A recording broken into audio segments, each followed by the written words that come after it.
One Piece, I'm Mihawk's son. Two geniuses meet, oh my god. Luffy looks so badass evading the pacifist's beam like that, it seems the training with Rayleigh really bore fruits. I exclaimed inadvertently, calling for the attention of the driver in front of me. Sir, we're about to arrive. My private driver, Patrick, stated ominously, entering a massive facility on the outskirts of London. Cough? Sure, thanks Patrick. I regained my composure and put the newest tome of One Piece on the seat of the car, thinking about my presentation and preparing myself for a debut. Ever since I was a kid, I never had one dream, how to say, something I aspired to become. In my life things always happened, naturally, like they were fated to occur, even against my will. From an early age, I loved maths. My father was an automobile engineer who taught me from an early age about numbers, measures, combustion, and engines. It felt natural to follow in his footsteps as that was what I enjoyed the most aside from spending time with my mom who was a nurse, or so I felt, until she passed away with cancer. At school, I was quickly labeled a weirdo. It felt natural to always be in my own world, going back home and trying my private experiments. You could say it didn't help that my father August Graham was likewise thrilled by my experience and motivation to create new things. We both missed mom, and we both concealed ourselves in the workshop to overcome that grief. It felt natural to spend my whole life for the sake of my inventions, even overriding private contact, romantic relationships, friends, even my own health. I felt I was fated to do what I was doing because I enjoyed it so much that nothing else seemed to matter. I quickly gained recognition and was even hired as an aeronautic engineer for Boeing after graduating from college. That was the first time I left my father for a long period of time. We both struggled to let go, but it was necessary. It was during that time that I met important people in my life, and sacrificed them for the sake of my ambitions. I never had a dream, but there was something I wished to create since my young age. A water engine, if anything that was my father's dream, which I believed myself clever enough to make it come true. A machine capable of generating energy from water. There couldn't possibly be anything better for humanity who lived on a planet filled with water while we literally slaughtered ourselves for energy. For my 40 years of age, at least a second of my life each day was spent on that idea. Is that a dream? I never saw it like that. I just thought it was possible and wished to create it. For me it was a challenge to overcome.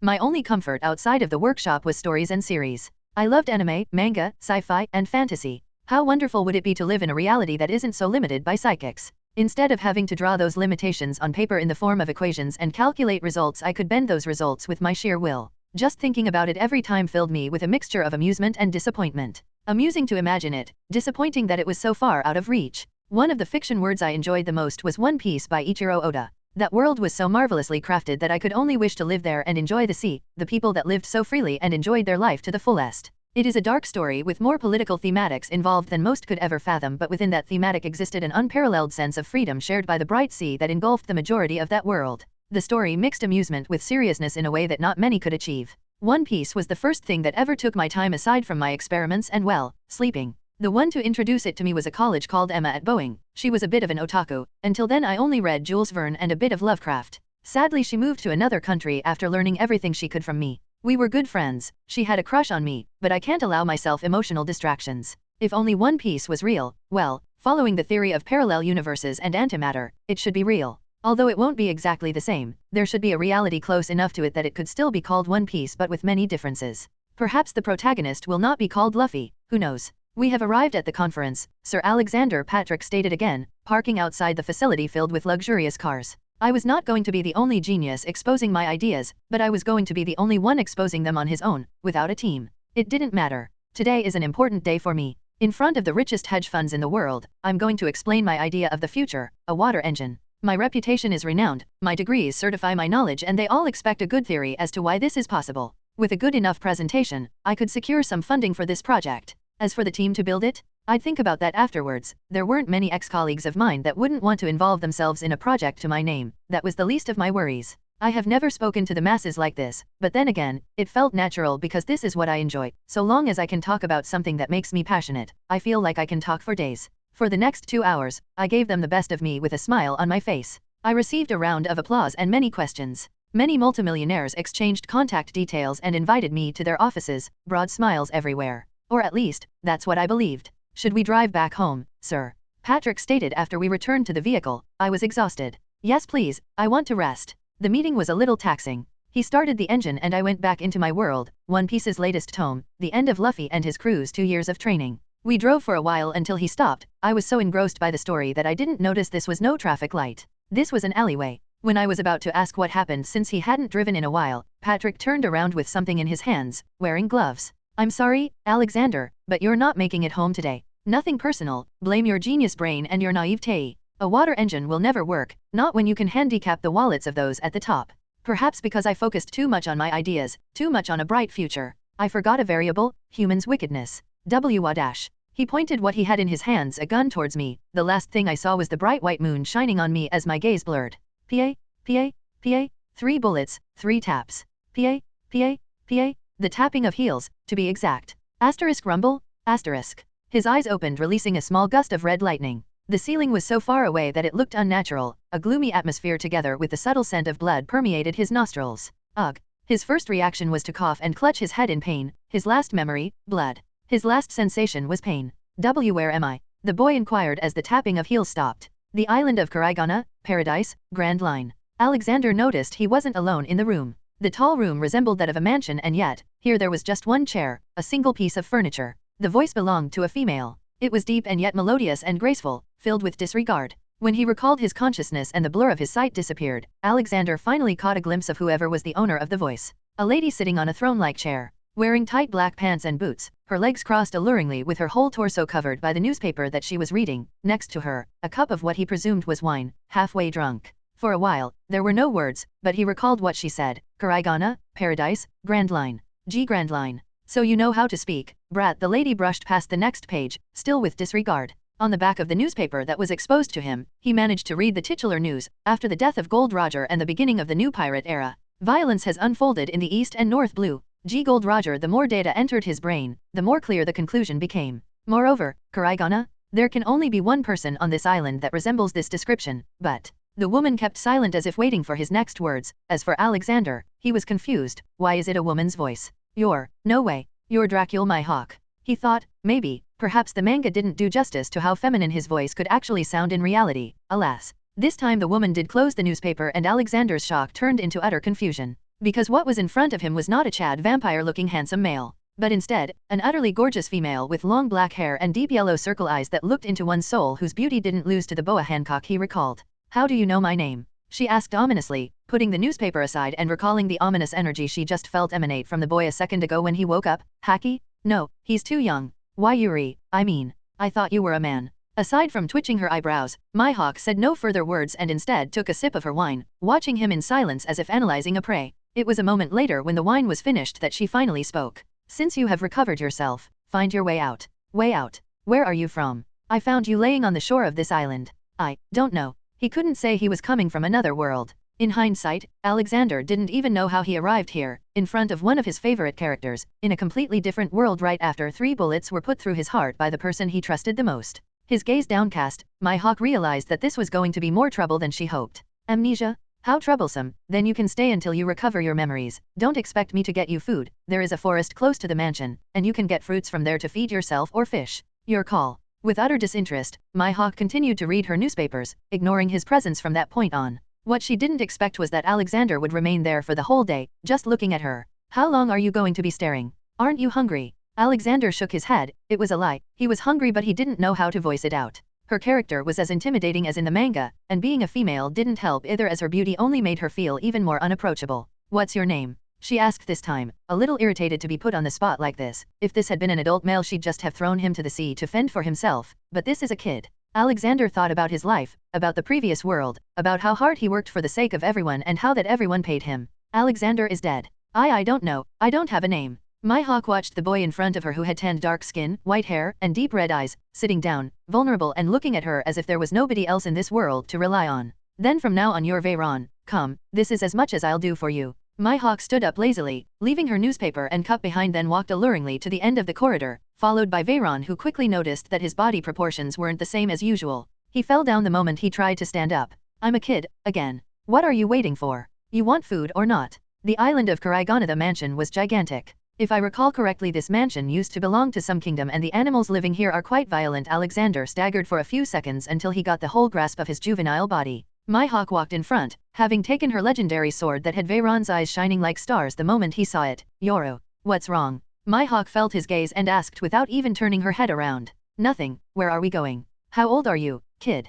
Looking at his own aspect and size, Veyron thought he should be 2 or 3 years old. 2. His answer sounded more like a question to her. This island is too dangerous for you to be on your own. Until you learn to defend yourself. I'll tell you where you can get some fruits. Outside of the mansion, the whole place looked like an abandoned battlefield with rusted swords and leftover bones and armor everywhere. He even wondered how could one even live in a place like this. She's certainly badass. Mihawk walked through the ominous forest with steady calm steps. The whole time Veyron followed, pulling on her sleeve and seeing how the bushes moved around them. He felt a faint presence coming from them, but never did any of those creatures dare to step forward. The trees were filled with fruits, but the majority of them were dried and ripe fruits were scarce. There are creatures lurking around. This forest is filled with human drills, be careful of them whenever you come. For now, you should just run if you see one of them. Mihawk smirked in amusement and passed him a fruit that was as big as his head, like a watermelon. It seemed like the prospect of him running for his life, chased by a monkey wielding a sword, amused her. They kept on moving along the forest, taking different types of fruits that Veyron had never seen in his life.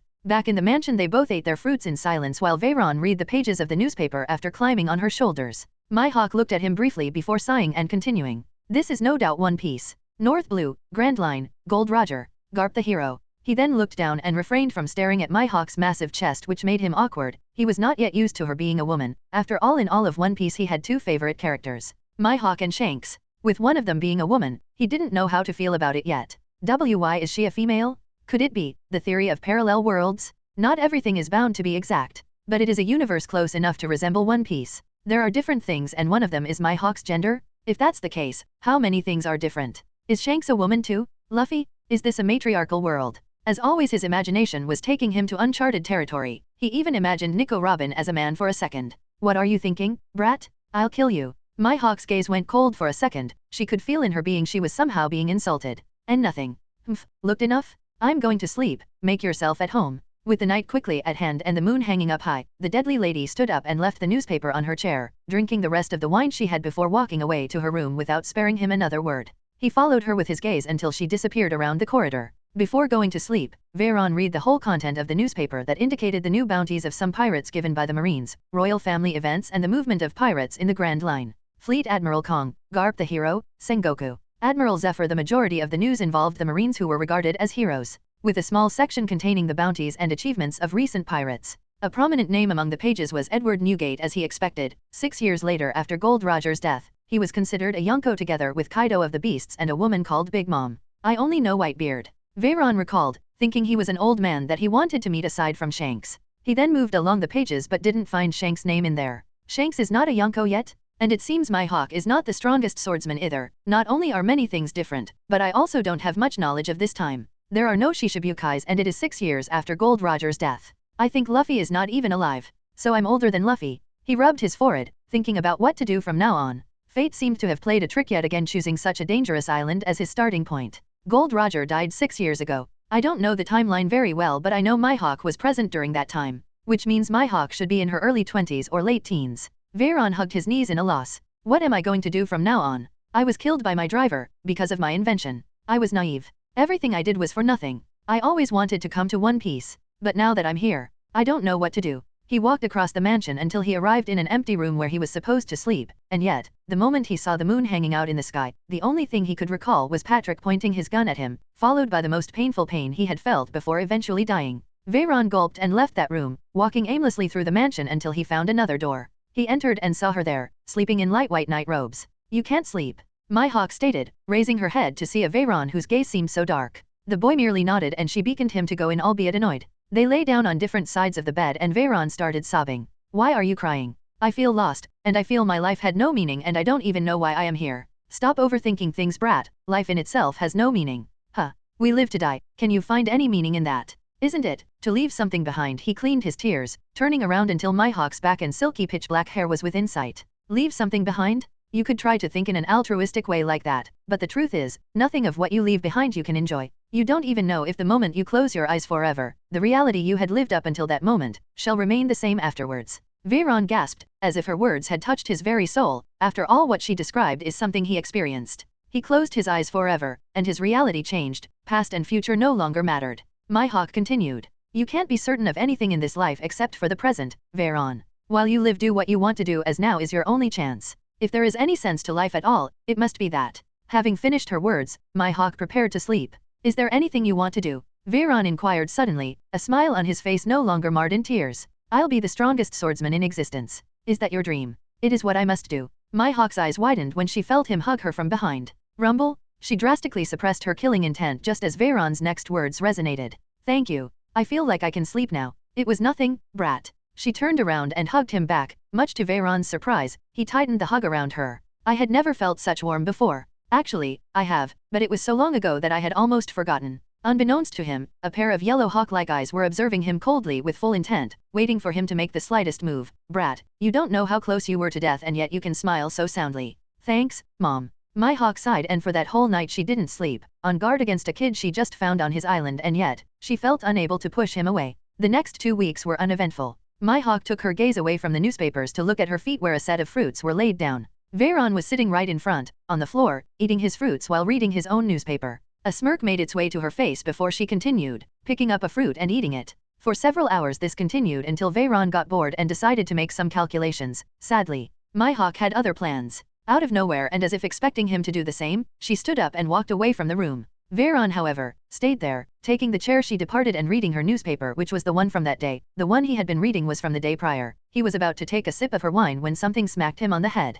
What are you doing, brat? You're too young to drink. Stop wasting time and come. The sad boy was pulled away from the wine. What is this island? Veyron asked on his way forward towards the forest. This is just a place I found and made my temporary home. As for its story, let's say a very important royal family had settled on this island, but they angered the wrong people. Her explanation was vague and yet she didn't ask any further. The two continued in silence with Veyron pulling on her sleeve like before. Mihawk's sidelong glance rested on him. For a 2-year-old boy, he'd quite clever. To come to this forest without my presence and not be attacked by the human drills. I wonder what he did. There is also that energy he released the first day. Although this young he has already manifested haki, he may be worth nurturing. Let me see what talents you have, Veyron. The only matter that confused her was that the haki he manifested that day didn't feel like armament haki, observation haki, or conqueror haki. This small detail made her believe she had misinterpreted what actually happened and her senses were fooling her. But my senses would never fool me. Mihawk walked all the way to an open field. Unlike the rest of the forest, this was a clearing resembling a gargantuan dome with nothing but dried blood and weapons. The skeletons of those that fought in this land couldn't be any more dusty and pitiful.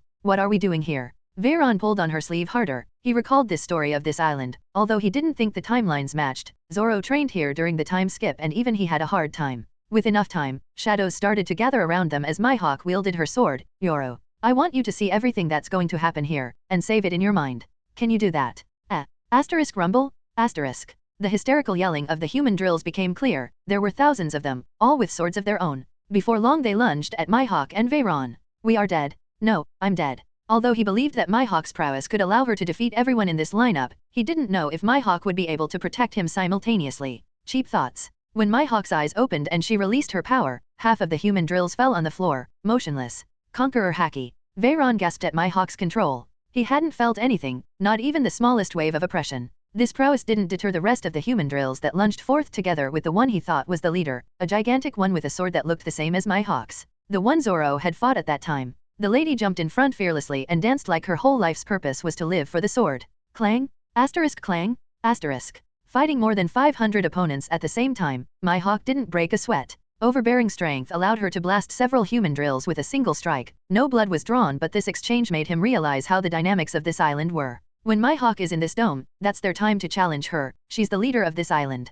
Veyron was engraving everything in his mind, unaware of the looming threat right behind. One of the human drills squeezed across the chaos and up to him, before Veyron noticed. By the time he realized the human drill's presence, blood coated his whole body as if a whole bucket had been splashed on him. It wasn't his blood. An ominous cold energy emanated from her and her yellow eyes were now shining with murder, watching the shivering human drills who knew one of their members had gone too far. Don't touch the kid. So far Mihawk has been knocking them out. This was the first one she slaughtered and she did it with such a long distance between them, leaving a literal cloud of blood dust. 10 minutes later, all the human drills lay on the floor, defeated. Mihawk sheathed her sword and pulled the shaking Veyron away after having finished her spar. She looked at him and sighed. Maybe I overdid it. He's still just a kid. Little did she know Veyron's gaze towards her was filled with anything but fear. That was so cool. Mihawk, you were not my favorite for nothing. Mere droplets of affection. The tapping of her boots resonated along the cold soil. Mihawk walked all the way together with Veyron but not to the mansion. Not too far away, to the northern of the forest there was a lake that connected to the sea. Splash! She threw the boy into the lake like a rag of rotten potatoes. Owa! The action was so sudden that Veyron swallowed a bit of water and groaned inwardly at her rudeness. The lake was way deeper than he initially thought, from step 1 right into the center. It made him sigh in realization. It wasn't a lake, it was the crater of a powerful impact that connected to the sea, forming an unnatural lake. By the time he resurfaced, what entered his gaze was nothing any less shocking. Mihawk undressed and waved her long black hair to the side and into a ponytail as she entered the lake, completely naked. The boy gasped in disbelief and complex emotions, the thoughts of a man in the body of a child. Veyron saw everything yet didn't say a word. As for Mihawk, she didn't care. She laid back against the shore lazily, half of her chest exposed as she relaxed down and exhaled a deep breath. Did you learn anything, Veyron? Her subtle voice started. Yes, Mom, said the shameless boy, floating on the water in front of her after he discarded his now wet clothes. Mihawk's gaze contorted and she bit her lips but didn't address the matter. If he wants to address me as such, so be it. She could only pretend that she didn't care for so long. What did you learn? What you used was pure swordsmanship, like this. He started doing motions on the water but couldn't do to the depth of this. Mihawk smirked. Good, then next time grab a stick and fight me, brat. Yes. She had initially expected a declining answer, but contrary to her expectations Veyron seemed rather enthusiastic about the prospect of facing her in combat. Clearly, a young, naive and ignorant boy who doesn't know the difference between the heavens and the earth. I shall remain on this island for 2 months and then I have to leave temporarily. During that time you're on your own, she stated all of a sudden, and it switched Veyron's whole temperament completely. He had only been here for some weeks and yet she was already leaving, who knows for how long. Nonetheless, all he could do was nod in acceptance. It didn't matter how much he called her that, she was not his mother. Feeling his worries, Mihawk brushed her hair aside, washing down hope into a despairing soul. But before I leave, I'll teach you to defend yourself. With a stick she took a branch from the shore and pointed at him. From that mere movement alone he felt an unyielding threat. As if any weapon this woman had in her hands could be used as the deadliest of weapons.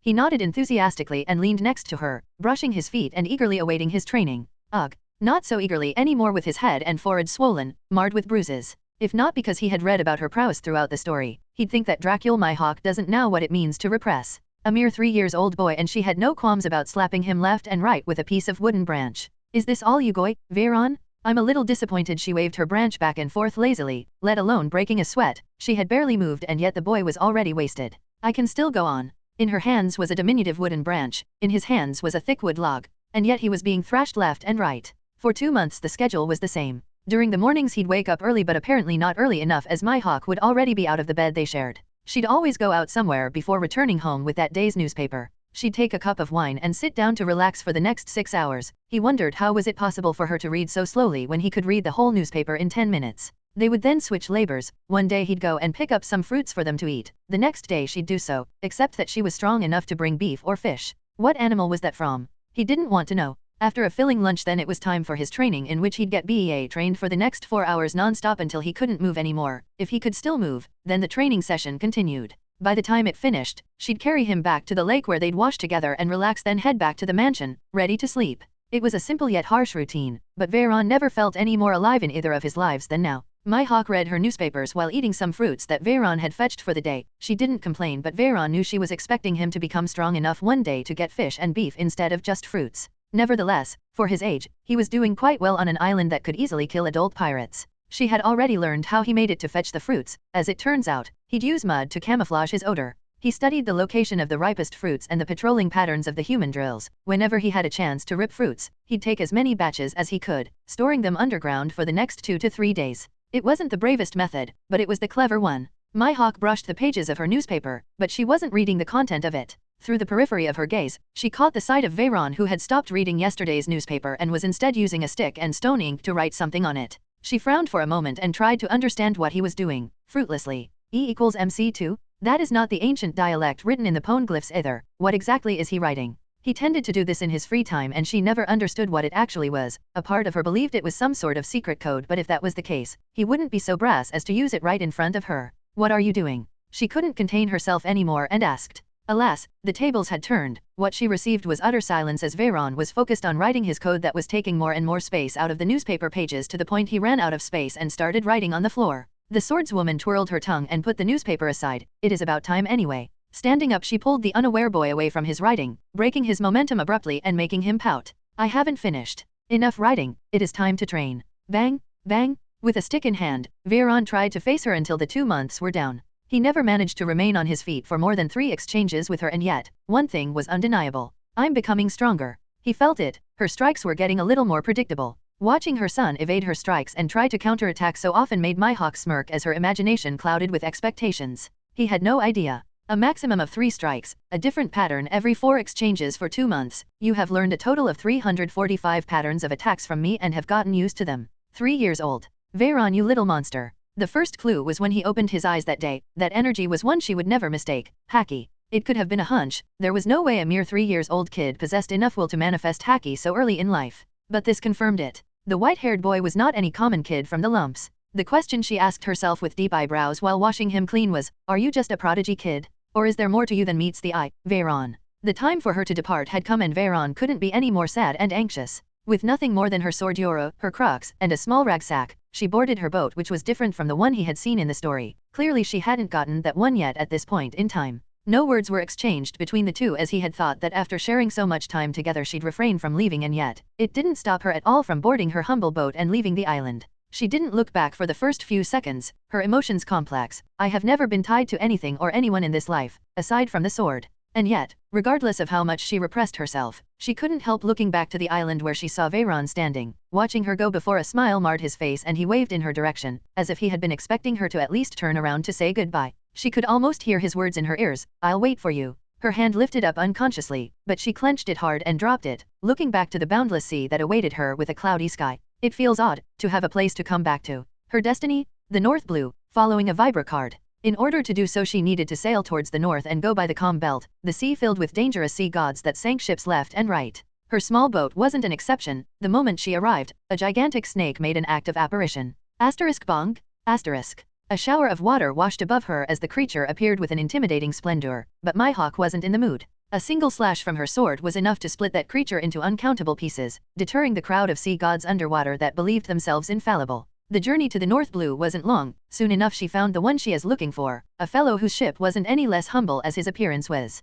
Took you long enough, Mihawk. A young man with a broad smile, red hair, a handle sword and a straw hat. He looked genuinely happy to see her arrive in all of her ominous fashion. Nevertheless, the moment he caught her approaching silhouette, he got ready. Rumble? Mihawk jumped from her boat with the coldest of expressions as both their swords clashed in the wilderness of the sea. Asterisk buam? Asterisk. As if two gargantuan energies of opposite frequencies were clashing against each other, their swords didn't meet. Mihawk frowned passively while Shanks groaned audibly. The swords maintained the distance for a while but eventually clashed ominously in a blast of energy that cleared the skies. This exchange was won by Mihawk and it ended up with Shanks' boat being completely obliterated. The remnants of the clash were a load of reddish lightning shockwaves that compressed the sea around them. You've gotten stronger, Mihawk pointed out, sheathing her sword back and taking a seat on her small boat while a groaning Shanks swam on the empty sea and onto her boat. Her compliment produced a smile to pop up on his face immediately as if he couldn't resist laughing. I still haven't completely grasped the captain's insight, but I'm getting there, Shanks stated, pressing his drenched clothes. I'm here as I promised. Where are we going, Lodestar?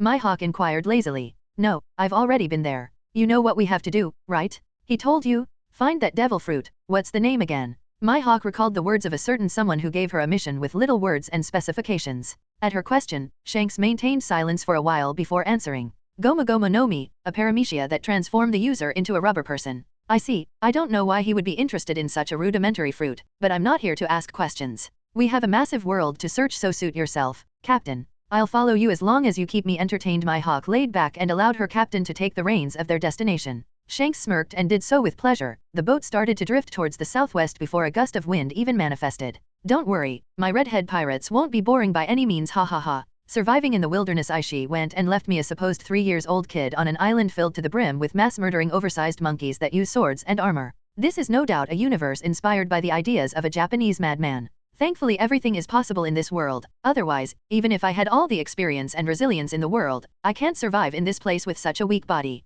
Asterisk clang? Asterisk. The battles I fought resembled more skirmishes of survival than full-blown duels to death. In the beginning, I camouflaged myself by using mud, but these human drills learn so fast. I've already been exposed. I quickly dropped the poles and sticks, grabbing a long yet rusty sword for myself. I was ready for anything. Fighting them single-handedly always devolved in me fleeing for my life. I can see their sword, their strikes, they resembled a lot of everything Mihawk had taught me, beaten into me, but I was still physically weaker and unable to take any of their strikes head-on. After running and scattering myself in the forest, I found a small bush to conceal into. My tiny body still helped me hide in the most treacherous places around this forest. I had already left marks to know where they were in case I was running for my life and needed a hideout. Sitting down there waiting for my trace to be lost, I just grit my teeth and thought for myself how difficult this challenge was going to be. I don't have a devil fruit or any advantage. If I don't learn Haki here, I'm going to die. I don't know how long is going to take her to return. I don't even know what she's doing at this point of the story. 6 years after Gold Roger's death? There is no such registry of what she could be doing at this point.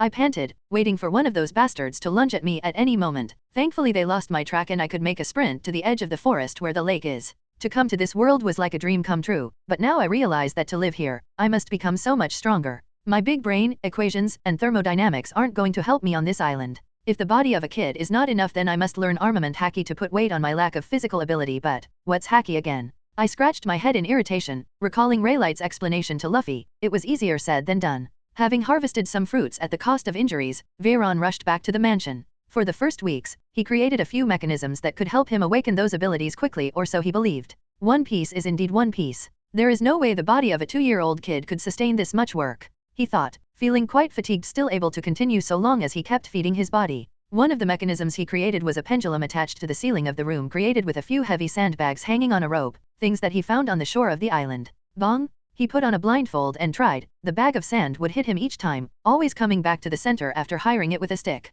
He had no way to know where the bag was coming from, but yet he could intuitively calculate the moving vector. This is more or less what Rayleigh did to Luffy, but I don't know if this is entirely effective to awaken observation haki. After days of repetition, he didn't feel any progress. As for armament haki, he was still struggling to punch a hole through a timber log, albeit that may be a little overboard for a beginner. This isn't working. Do I have to expose myself to the threat of the forest? He slumped back on the ground, still feeling hungry. Although the energy was there, the fruits weren't enough. I want meat. His gaze fixed dead on Mihawk's empty chair. She had already been gone for nearly a month. It was impressive to him how much presence an individual that just sat there the majority of the time, reading newspapers, drinking wine, and asking occasional questions, and beating the crap out of him. I was given a second chance. Will I throw this opportunity as well? Shouldn't I wait for her to come back? He thought. Each time the risk was getting higher. It was as if Mihawk's absence emboldened the human drills to the point he could look at them squirming and yelling in the woods through the window, a sight that would have never happened before. No, I can't wait. She left while knowing that I would be left here stranded. This is a test.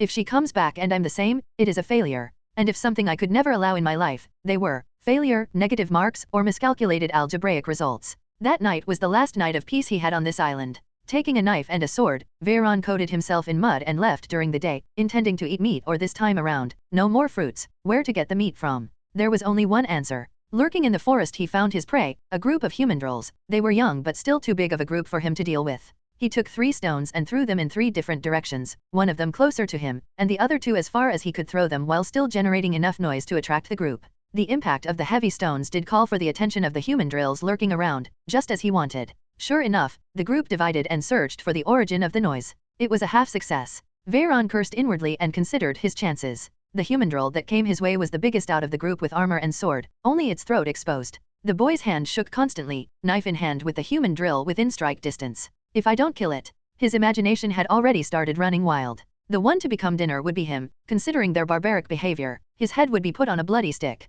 Veyron receded. It was too risky of a move to pull out. But then he grit his teeth in realization. The window of action was closing. I came here to hunt. What's the point if I don't try? Whoosh! With a swift move, he plunged his knife through the human drill's throat to the base. The question was not whether the attack would be a success. The question was whether he could finish this with a single strike without making too much noise. A mute noise of pain emerged before Veyron twisted his sword, slicing the head of the animal that fell limply on the cold soil, spasming. His bloodied hands shook. First kill. The first life was taken, even if it was just a monkey. His eyes shook in a regret that lasted as long as his stomach didn't grumble. This was for survival. He threw up a bit and yet contained the noise lest it alerted any other members of the group. He thought about what to do. The best course of action would be to cut a slice instead of foolishly trying to move the whole corpse across the forest, dragging attention to himself with the smell of blood. He wasn't the only one interested in eating human drills. The human drills openly committed cannibalism as well. Just as he was about to cut a good slice, the next thing he felt was a brutal pain assaulting his brain, coming straight from his back's pain receptors, a clean slash across, coming from another human drill that arrived with a literal vengeance.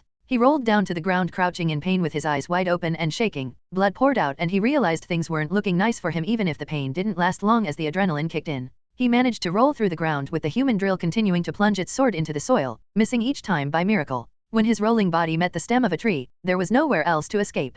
He gasped and life started to flash in front of his eyes. Mysteriously enough, the most vivid memories were those where Mihawk's naked alluring body was present for him to delight on. Rumble! A spark of red lightning flashed in his eyes. The sword came down, intending to plunge his life, and Veyron's shaky red eyes shone in a red lightning of will. Whoosh! The knife plunged into the soil right next to his head. The human drill stopped in confusion, but that was all Veyron needed. Pucci! The knife went through the monkey's chest without mercy, showering him in blood yet again. Veyron crawled away, aware there was another one left and coming. The blood kept pouring from his back as he crawled amid a panic attack. Danger, there was danger everywhere, and yet, the red lightning in his eyes kept flashing. Rumble? The incoming human drills felt a drenching aura corrode the atmosphere, one they knew very well, Conqueror Haki. The one emitting it was this young piece of bloodied flesh who had just slaughtered 2 from their race, and yet, he looked so frightening. Step back. Veyron kept crawling against the stem of the tree. The shadows of the human drills moved along the trenches as if ready to plunge, but none of them dared step forward towards his pointing knife. I can't die. I can't die again.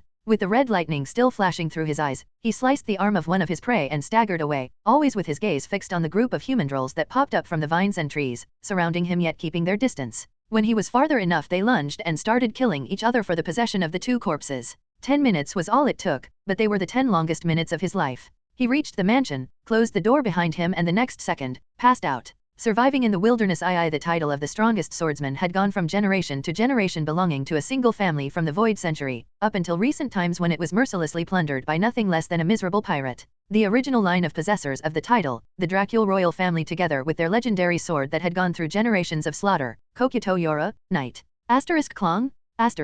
Mihawk's sword clashed against an opponent too fierce before her body was blasted away, regaining her balance atop the sea. The shockwaves produced by the clash were strong enough to split the sky in 2. There weren't many opponents against whom she had to concede, but the one in front made her blood boil in thrill. On the other side was a man so tall and imposing that he resembled a mountain.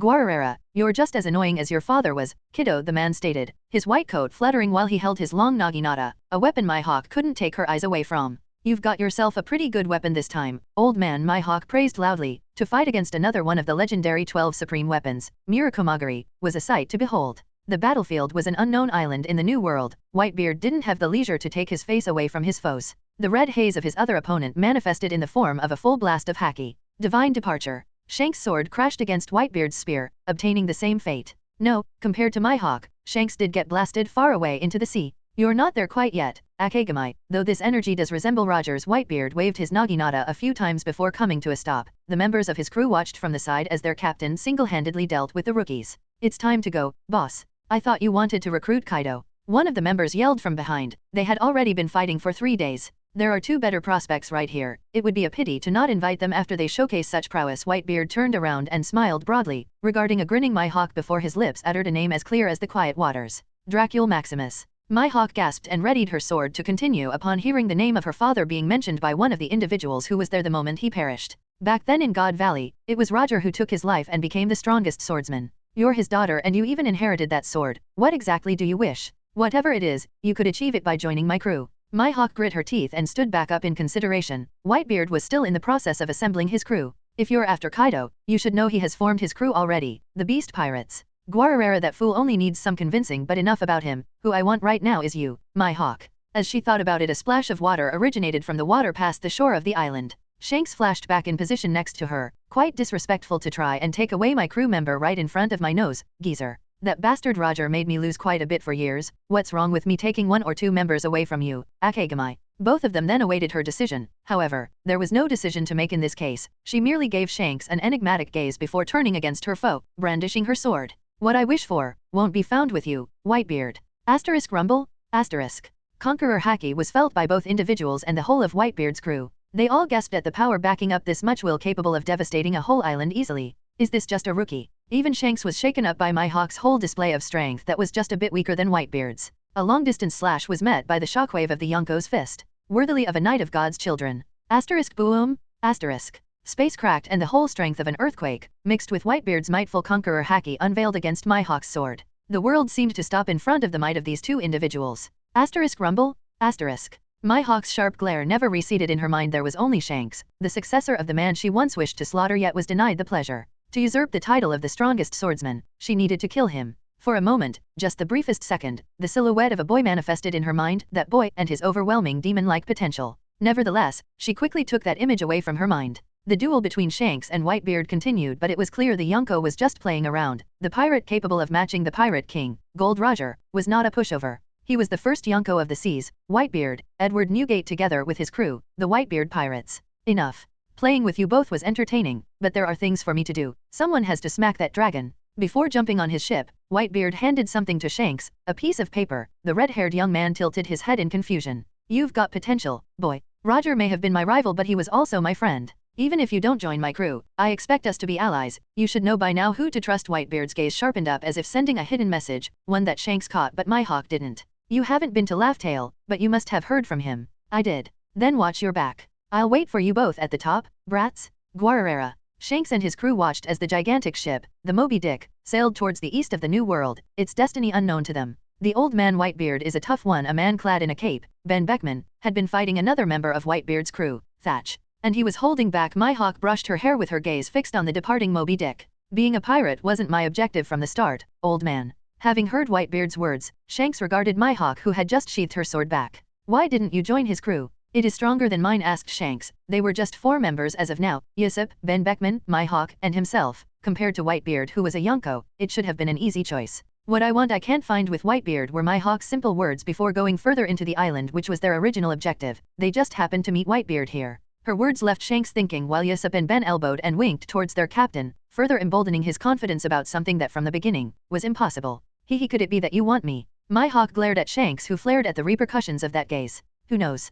Little did he know, what she was thinking was completely different from what he was thinking. Maybe I still have a chance with her. Only after I kill you can I be the world's strongest swordsman. Mihawk still recalled the sense of emptiness she felt when the man she had set as her objective laid bare, dying by something as pitiful as an execution. Do you want my treasure? If you want it you can keep it. Search it. I left everything in that place. The one that killed her father, Dracul Maximus, a celestial dragon, a knight of God. He whose haki was said to be legendary, attained the title of the strongest swordsman, the Pirate King, Gold Roger. If I can't take the title from you, I will take it from your successor. When Shanks has become strong enough, I'll have his head. With her gaze looking at the distance, her mind drifted from Shanks to a different person. How are you doing, brat? Are you still alive? If you survive this time, I'll acknowledge you as my son. The fourth will, psychokinesis. The next day I woke up with the bloodied arm of a monkey next to me, my body in so much pain I couldn't even move. I was scared, to say the least. It took me a while to tend to my injuries. Was the risk profitable? No. I almost died just to get the bloodied arm of a human drill.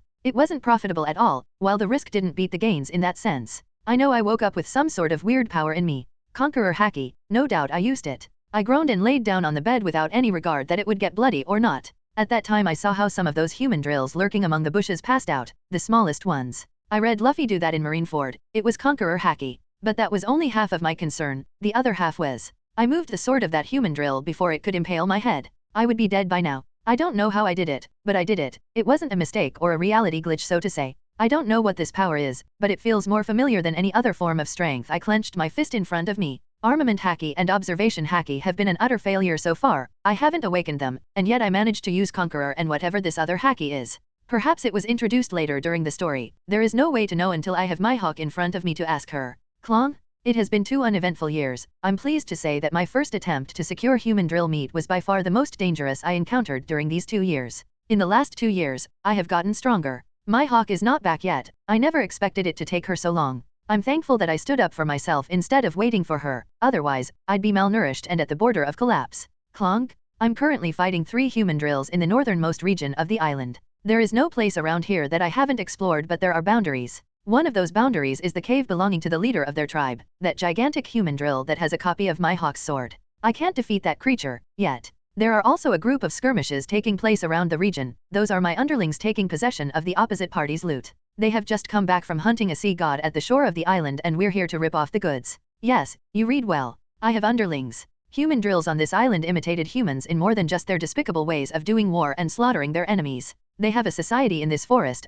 a society that befits the strong, and yet they also take care of the weak in their way. I don't want to kill them if I can help it. There is plenty enough fish for all of us to eat. The moment I approached them with those intentions, they accepted me. Well, it took a bit more beating and slicing than that, but it worked in the end. You can tell right now the human drill race is divided into 2 tribes, my tribe which lives in the region where the mansion is, and Larry's tribe which is in the north. I named that human drill Larry since I used to know a big bad bully back in high school whose name was Larry, and they just resemble each other. Also, when I finally manage to defeat that human drill, it will feel as if I'm beating Larry and having some retribution from those times. Anyway, I shouldn't get distracted in the middle of a fight. Clong? My sword was now clean. I parried the strike from the first human drill with my sword. A knife came plunging from my back, but then my eyes shone in red light. Deviatus. The hand of the human drill moved on its own accord, ignoring my body as if I was made out of butter. It was a basic technique I developed using my haki, which I had called psychokinesis. I focused on the knife that I just evaded while parrying another strike from the third human drill. The knife unbound from the creature's grasp and floated on its own as if controlled by a ghost. I got it in position and kicked it. It shot right against the animal's neck, slicing a gnashing wound that made it fall in defeat, unable to continue. The other 2 human drills fell just as quickly. It is difficult to defeat an opponent you can't even hit. I left their bloodied but alive bodies there, glaring at them profusely while emitting my conqueror haki. They passed out. I hope by the time they wake up they realize that I pardoned their lives and come running to my tribe. Soon you will be on your own, Larry. It wasn't flawless, it was a battle style that focused on survival and efficiency. He took his profit and so did his underlings. Tonight everyone would eat delicious sea god flesh. Upon arriving at the mansion, on the outskirts of the forest there were at least 100 human drills. Not all of them were combatants. There are also civilians that needed to eat as well, just like any other living being. In exchange for the protection, Veyron had them keep the exterior of the mansion cleaned and disposed of all the garbage and leftovers left from the previous war fought on this island. He was happy that at least when Mihawk came back, she'd come back to a cleaner home. All of the human drills rejoiced when they saw the group coming back with the spoils of war, the immense carcass of a sea god serpent, enough to feed the whole group for several months. Bonfires were prepared while Veyron sat, tired. He'd usually just have his meal and then head back into the mansion to sleep on his and Mihawk's bed. If it wasn't for this power, I would be dead. He had achieved a lot and yet his body was that of a 5-year-old infant. In these 2 years, the most difficult thing to do rather than kill the human drills was to feed on them. He couldn't live with just fruits forever, but he also couldn't constantly slaughter human drills just to feed himself. Hence, the only option was to work together with them. With enough incentive, sea kings could be lured close enough to the shore. That's all he needed to know. Protein is also important. He finished his meal afterwards and departed the banquet rather early. The human drills couldn't speak but they were sad that the leader had left so quickly as always. Veyron passed by the main dining room when going on his way to the bedroom, so tired and sleepy that he didn't pay attention to the tables filled to the brim with food and exquisite dishes as the silhouette of a lady sat on her chair, reading the newspapers while tapping her foot. Welcome back. I'm back. Eat your dinner before going to sleep, Veyron. Yeah. She put the newspaper aside and delivered the briefest of smiles, as much as she could muster, towards the gasping 5-year-old kid she had personally seen from the distance during the whole day. She was shocked, to say the least, at how much the dynamic of the island had changed in just 2 days, because of his involvement. Seeing no response from the kid she hadn't seen for 2 whole years after coming back from the New World, she thought he might be upset due to her delay. It didn't matter how strong he had become, or even if he was the leader of the tribe or whatever, he was at the end of the day, a kid. I traveled as fast as I could, she said, hugging the boy into her embrace softly, the biggest form of affection she had shown yet. A pair of arms wrapped themselves around her waist. She could feel his increase in strength even if just in this action. Originally a person who lived independently, she couldn't switch her agenda all of a sudden, even with his presence. But I did say, if you managed to fend for yourself this long, I'd acknowledge you as my son. You have exceeded my expectations completely. She expected him to survive. She didn't expect him to form a tribe of his own while shamelessly plundering the hard-worked goods from the tribe on the opposite island like a pirate, all for the sake of feeding his tribe.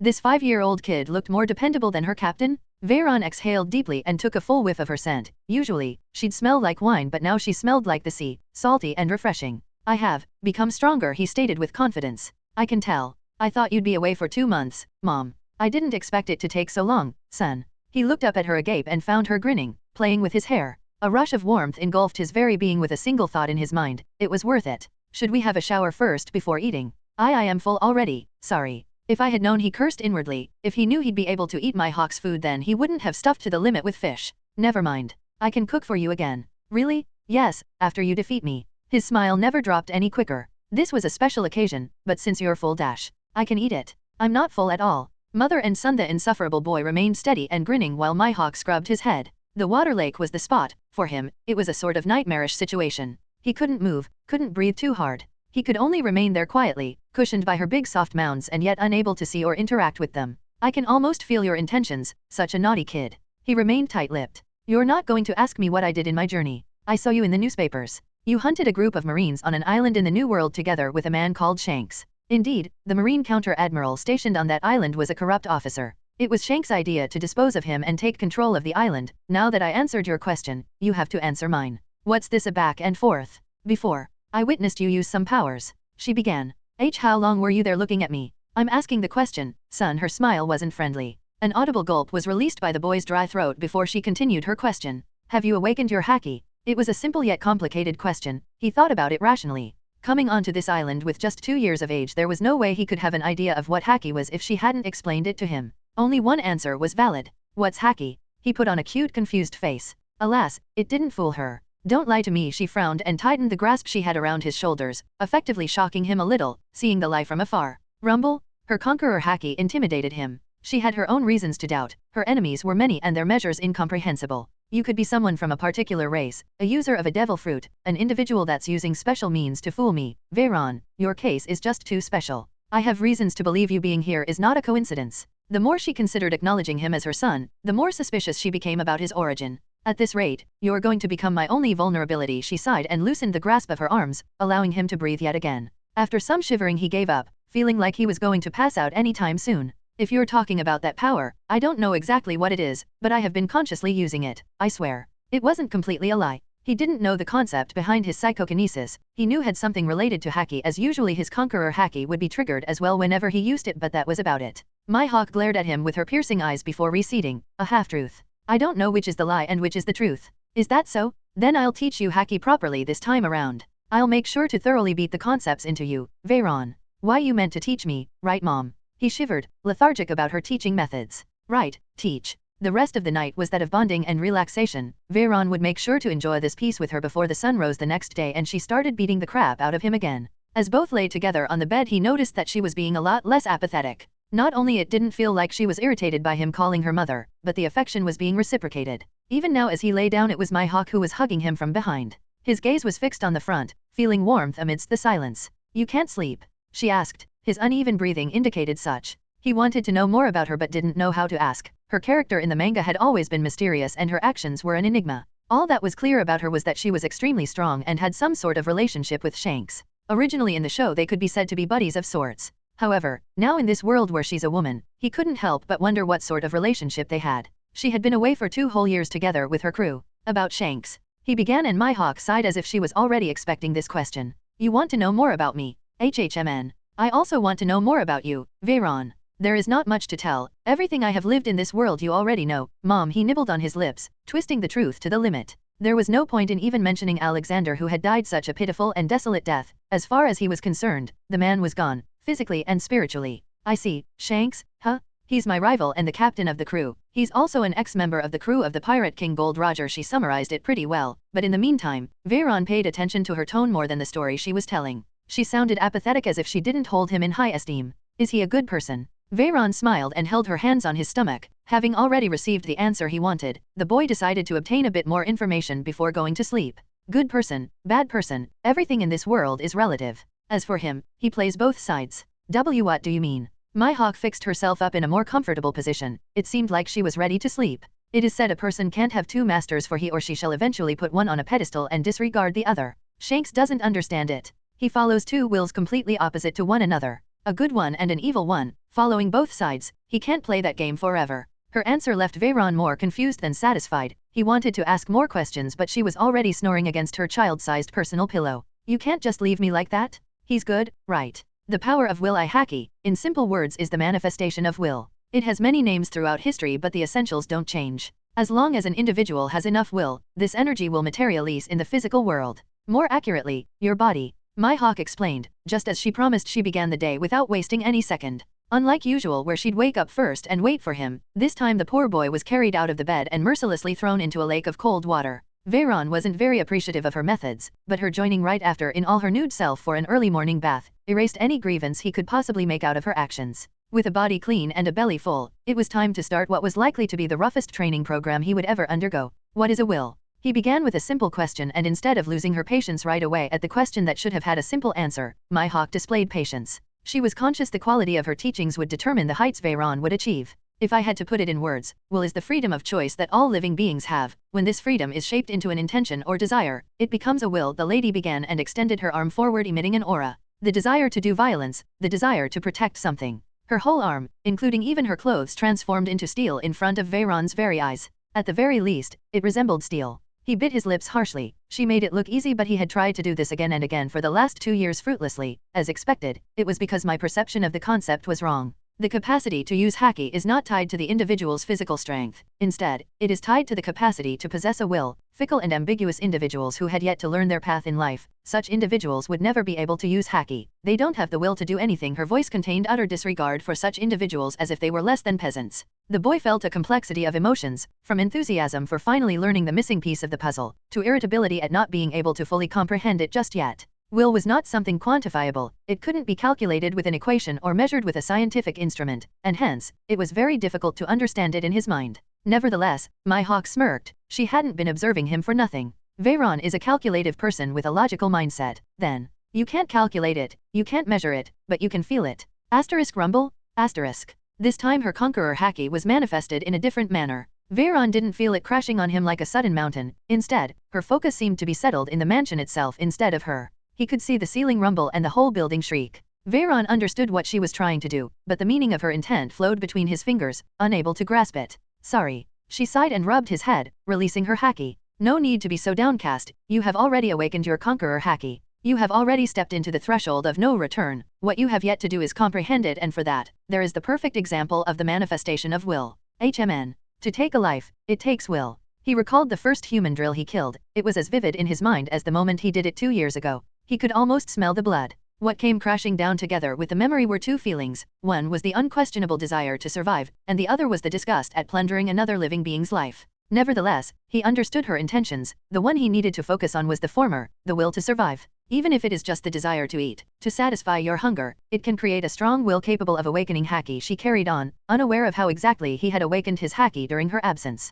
Veyron's silence delivered the answer she was seeking. Oh, was that what happened to you? I was about to be murdered by a human drill at that time. If my power hadn't awakened then, I wouldn't be here. Contrary to what he expected, she smiled and hugged him instead of feeling pity for a kid who had gone through a life and death situation on his own. Isn't that thrilling? To become stronger, right at the moment when you need it the most, that is will. Veyron. I think I understand now. Asterisk rumble? Asterisk. It was weak, nowhere comparable to what had been at that time, but for the first time while being but a mere child, Veyron managed to activate his conqueror haki, and it was felt by Mihawk, who laughed with pride. Mom. The answer Veyron received was that of a deep and meaningful smile as she caressed his face with a sort of longing that he couldn't comprehend. If only I could see a lot farther into the future, and know what you will become. The strongest swordsman? The strongest individual. She didn't know if Veyron was sent here by someone, but one thing she knew was that this encounter was arranged by fate. Eventually, much to the boy's confusion, she sighed with a deep exhalation. In any case, this same principle works for all types of haki. It is important that you dominate this concept before even stepping out of this island, Veyron.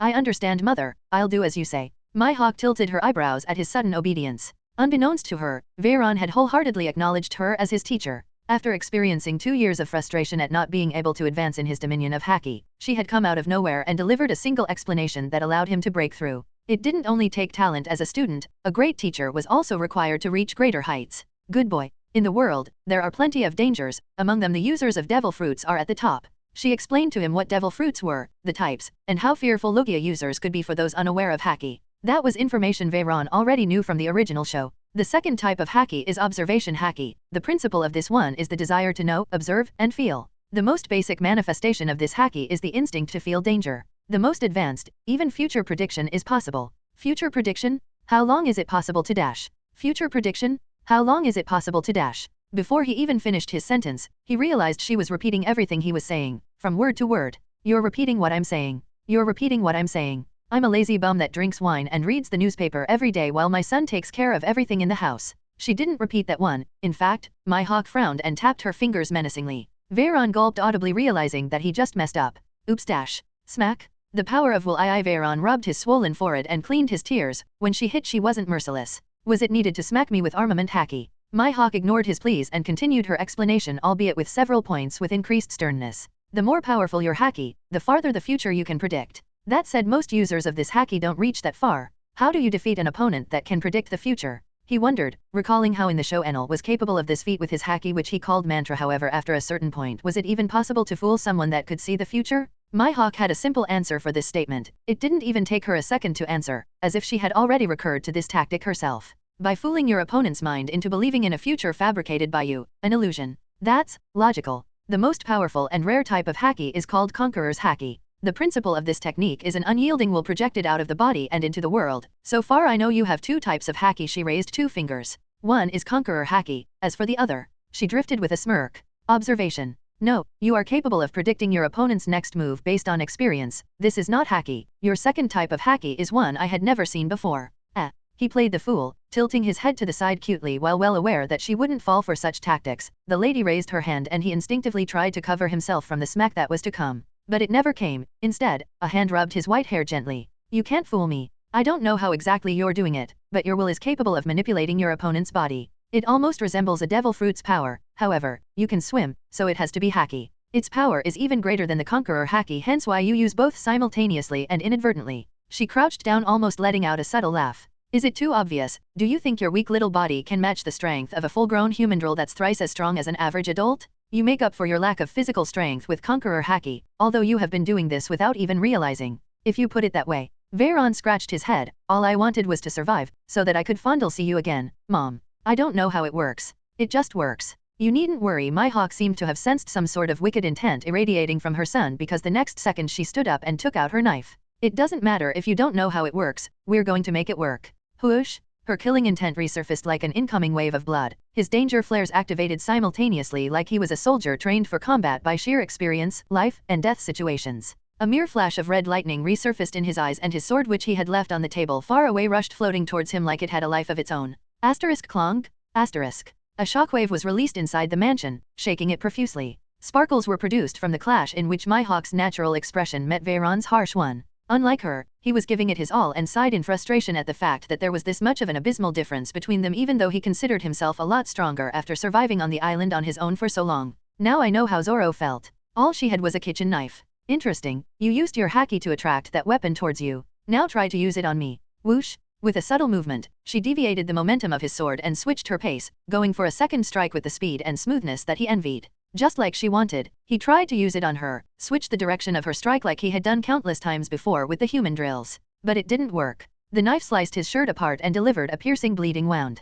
He groaned a little, but that was it. It wasn't his worst injury by far, and she knew. She had seen the gigantic scar on his back the night prior. Your will is far from being able to affect mine. Let's try again. I'll allow you this time, she stated, allowing him to stand back up and try again. The swordswoman lunged again, this time in a more relaxed manner. It almost felt like she wasn't even having fun. This was an experiment. It was different to see it than to experiment with it with her own flesh. She gasped and felt how her hand moved and switched directions on its own, as if a string wrapping around her wrist had been pulled away from Veyron's reach. The boy, emboldened by the flaw, went for the counter-offensive like he would have done with any human drill in the neighborhood. What he found was the heel of her boots planted into his stomach. She had already seen that future. Ugh. Bong? His 5-year-old body impacted harshly against a wall of the mansion, cracking it without any mercy. Mihawk stood there rooted on her spot and analyzed what just happened with her body. So this is the fourth will. A power even beyond that of the conquerors. A will capable of manifesting itself in the physical world. She touched her wrist once, twice, thinking whether it was possible for her to manifest such power herself. I'm a kid, couldn't you be a little softer?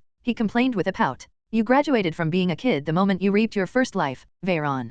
Now come at me with everything you've got. I'll stay in Karaigana for a long time until the ways of the sword are engraved in you. It was from that moment on that what Veyron could only call a hell training began. Thankfully for him, he'd later in his life come to realize not only had the training been extremely harsh, it had also been extremely effective. Day after day for months it was the same routine. Fight, wash, sleep, fight, wash, sleep. He awoke his armament haki, and he also awoke his observation haki, but it didn't matter what he did, it was never enough to overcome the insurmountable power that was Dracul Mihawk. There was no ending to this vicious circle. Whenever he thought he had become stronger, her methods would only grow in difficulty, and he'd come to realize that she was far from fighting seriously. Nevertheless, frustration was not felt in his vocabulary. The diligent boy kept giving it all, slowly but surely earning the respect and appreciation of his mother, even if it didn't look like it. Boom! One day, after a duel in which he had managed to touch her, the regime stepped up beyond his comprehension. That day he arrived at the dinner hall, and what received him was an overwhelming peak pressure that made him feel like the whole world was falling on him, suffocating him.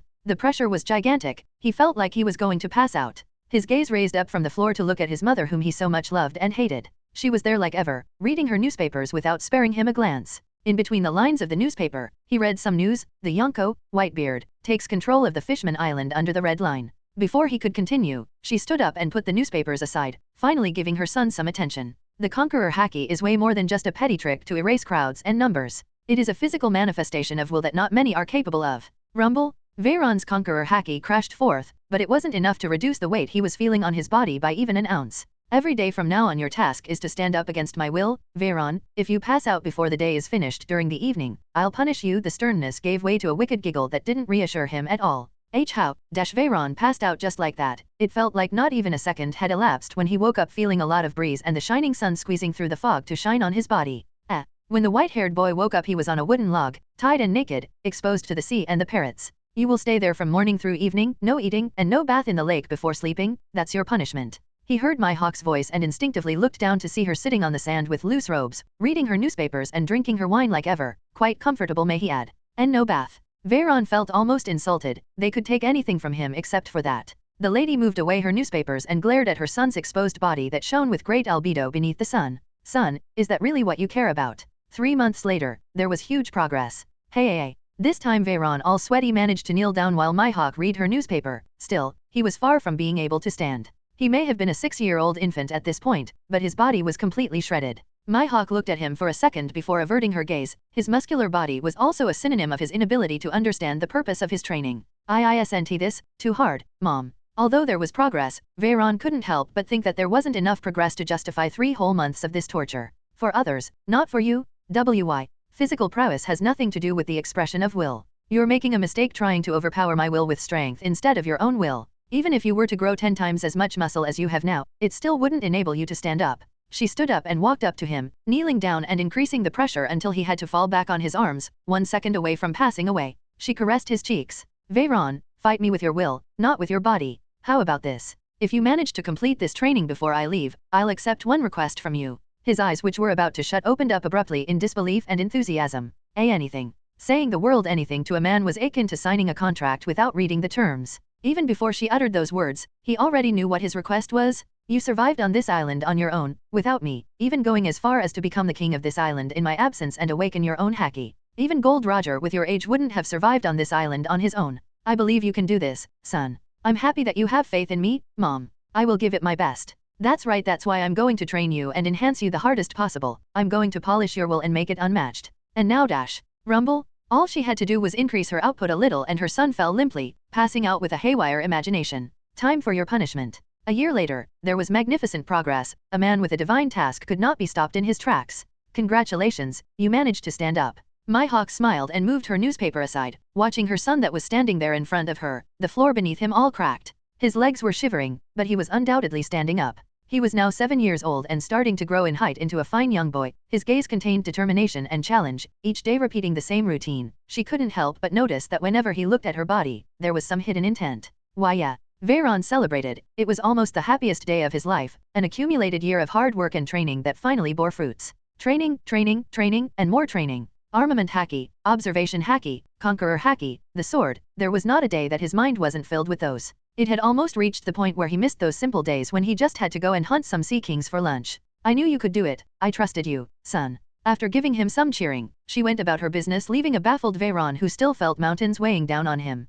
The day that was supposed to be a blissful victory turned into a nightmare all too suddenly. Mom, what about the haki? I never said that I was going to let you go. I thought I told you your training will be done when you can take this much pressure for a whole day. With all the wickedness in this world, she tilted her head to the side cutely in confusion. The vixen knew exactly what she was doing. Perhaps it was the shock of the news or the fact that his observation of haki was now strong enough for him to see a future filled with pain, whichever it had been. Veyron passed out that morning. When he woke up, his gaze was fixed on the horizon beyond the foggy nature of Karaigana. Next to him were hundreds of human drills, the members of his tribe who couldn't help but contain their laughter at the sheer humiliation their leader had undergone for more than a year now. I managed to stand up this time. How long will it take me to last for a whole day? Veyron didn't realize, but his eyes were overflowing with a shower of red lightning and a thrill beyond words. Hehe, I can't wait to make that request, Mom. Rumble? Unbeknownst to him, when his conqueror haki activated, every single human drill on the island, without exception, together with 2 sea gods in the vicinity, all went to sleep. Back in the mansion, the lady reading the newspapers halted as a smile crept up her luscious lips. It was unavoidable. After all, just now she felt something that she had been expecting to feel from Veyron any time now. Danger. A year later, 2 years since Mihawk's arrival, 2 individuals sat on different chairs. Veyron had grown up splendidly and his height, although still lower than Mihawk, was merely or so inches lower. The lady frowned as red lightning sparks floated around the room. She stood up from her spot and took her glass of wine along. However, there was something unique about this glass. The wine was pressed right to the bottom of the glass, compressed. Before she could even sip, the cup crumbled and the wine fell down the floor like a bullet. Boom. A small explosion was produced which made her tilt her eyebrows, refusing to showcase any sign of shock visually. This wasn't the first time it happened. Mihawk saw this and her gaze drifted to her son who was now brushing through the pages of the previous day's newspaper. She walked in the direction of the kitchen, but her steps were slower than usual. A casual audible smirk reflected in the room. The source, Veyron. What's so funny, brat? Nothing, Mom. Don't get cocky. I'm not using my whole pressure on you, she remarked with a smile, prompting him to cast the newspaper to the side to give her a subtle glare. Her voice contained challenge as she gripped the handle of Yoru. He was far from being able to match her still, but in the past 2 years, Veyron became a dignified opponent that she acknowledged. The dominion he possessed over his fourth will, as she called his haki, had reached the point where he had even counterattacked. Veyron was an excellent child, or so she thought. When he completed his training and was able to resist her pressure for a whole day, he didn't stop. Instead, he retaliated. The result of this retaliation was a constant battle of wills that gave in result a futile attempt from the human drills to migrate out of this hellish island. The Sea Kings avoided it like the pest, and there was not a single day in which the island didn't experience severe climatic disarray. Such was the will of the conquerors. Mihawk glared at him, wielding her sword. Yoro. No words were exchanged, but he felt her intentions, the desire to fight. I'm going to leave the island soon, Veyron. His countenance fell. I have overstayed in order to train you, but soon I'll run out of things to teach you. Mom, he wanted to say that he wished to use his request now. I don't want you to leave. But Mihawk's intentions seemed to be set in stone. She gave a few steps back as he stepped forward. Before I leave, show me the results of your training. I want the two of us to fight. Without holding back absolute strength, Aaron's light and muddy steps resonated on the anticlimactic island. What had been a passive atmosphere 1 year ago had transformed into a land riddled with thunderstorms and tornadoes. An island besieged by overwhelming will and pressure on a daily basis could only take so long. His eyes were dark in a mixture of fright and expectations. Today he had a date with his mother, and just like any young man in these circumstances, he had to prepare. Upon reaching his destination, Veyron's sight nestled in the gigantic entrance of a cave. Rumble? His conqueror haki crashed forth like a form of greeting, a salutation too overbearing in fact, as at this point Veyron had technically fused his fourth will and conqueror haki together, resulting in a humongous crashing noise to originate from the insides of the cave. The shrieking noise of a pitiful beast resonated until it stopped. Veyron extended his hand forward for a few seconds and something came out of the cave, floating. It was a sword, the vivid copy of Dracul Mihawk's own Kokuto Yoro, except that this version was white and gigantic, fitting the body of the human drill tribe leader. The boy contemplated it in all its splendor and grace. If Mihawk's was the night, this was the day. Before my whole year training, I couldn't even dream about defeating you, and yet now, I don't even need to touch you, Veyron remarked inwardly towards the creature that had just passed out inside the cave, the human drill tribe leader. It was all thanks to his mother's rough and abrasive training, and now, it was time to pay his dues. Klong? With a swift move of his hand, the floating sword pierced itself into the soil. This was the weapon that he needed in order to properly face Mihawk, but it was too massive and difficult to handle. Thankfully I already thought about something. Let's try it now. It was a simple concept. Rumble? Focusing all of his fourth will and conqueror haki on the sword, Veyron activated his technique. Graviton. It wasn't exactly gravity, but the principle worked the same way as gravity did. Conqueror haki on its own was unable to affect matter, but his fourth haki was different. He called it psychokinesis, but that was too hard of a word for the citizen of this world to comprehend, hence, he left it as just fourth will. The sky all around turned odd, wind currents crashed one against the other like gigantic snakes fighting for dominance. Even if he focused all of his intent on the sword, it was unavoidable for some of his will to leak. Slowly but surely, the sword started to compress on its own. It was a marginally difficult work of concentration. The moment he got distracted, the sword would surely snap, as the materials that composed it were nowhere near strong as those that composed Yoro. I have to apply the strength evenly around all edges of the sword. A few seconds later, the sword had shrunk 2/3 of its original size, but it was still too big compared to Yoro. Alas, it couldn't be compressed any further as Veyron's will wasn't strong enough yet. The more an object was compressed, the more its density increased, and it became way harder to compress. This should do. He smirked happily, gripping the marginally big sword with an edge alone that was at least twice his size. The handle was scalding hot due to the kinetic energy released by the Minerva, but nothing he couldn't handle. From now on, you are Yubi, day, the opposite of Yora, night.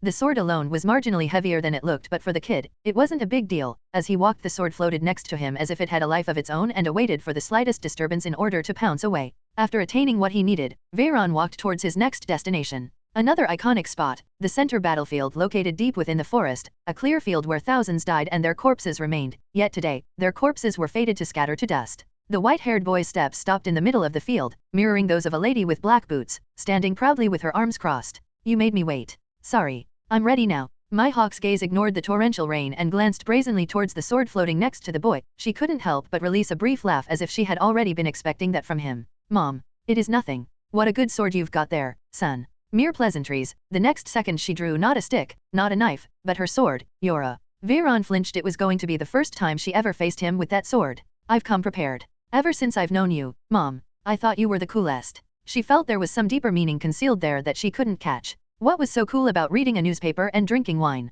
At least that's how they met, according to her. And ever since you started training me, I wanted to be like you. He wanted to follow her steps to the end, the way she behaved, the way she fought, even the way she sailed. This is my new sword, I call it Yubi. It is a nice name, but, can the sun of your day outshine the moon of my night? We won't know until we try. Then what are you waiting for? Now that we've come to this, do you expect a lady to make the first move? Not at all. Whoosh! The first phase of the training spars was the use of swordsmanship at its core. Mihawk would not use haki during this encounter, she'd use just her prowess with the sword.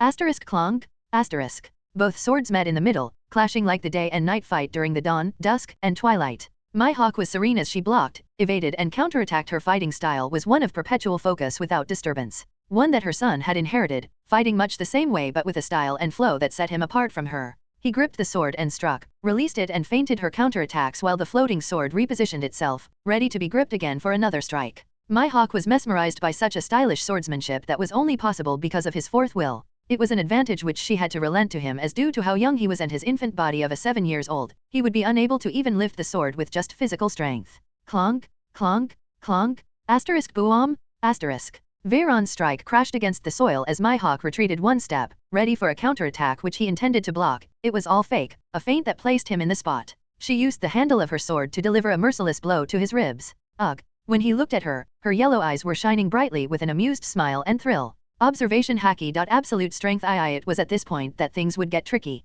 Veyron recovered quickly, but from that moment on the battle turned one-sided. Now they were allowed to use observation haki, but that wasn't his forte while Mihawk was technically a master at it. Every single one of her strikes was as if she had seen it ages ago. Her eyes were closed even as she evaded and blocked everything he had to offer without striking herself. At that point, he grinned and prepared to do a piercing attack at the proper distance. He thrust his sword forward a couple of times and she evaded it successfully, just like he planned. The third time, however, things were quite different.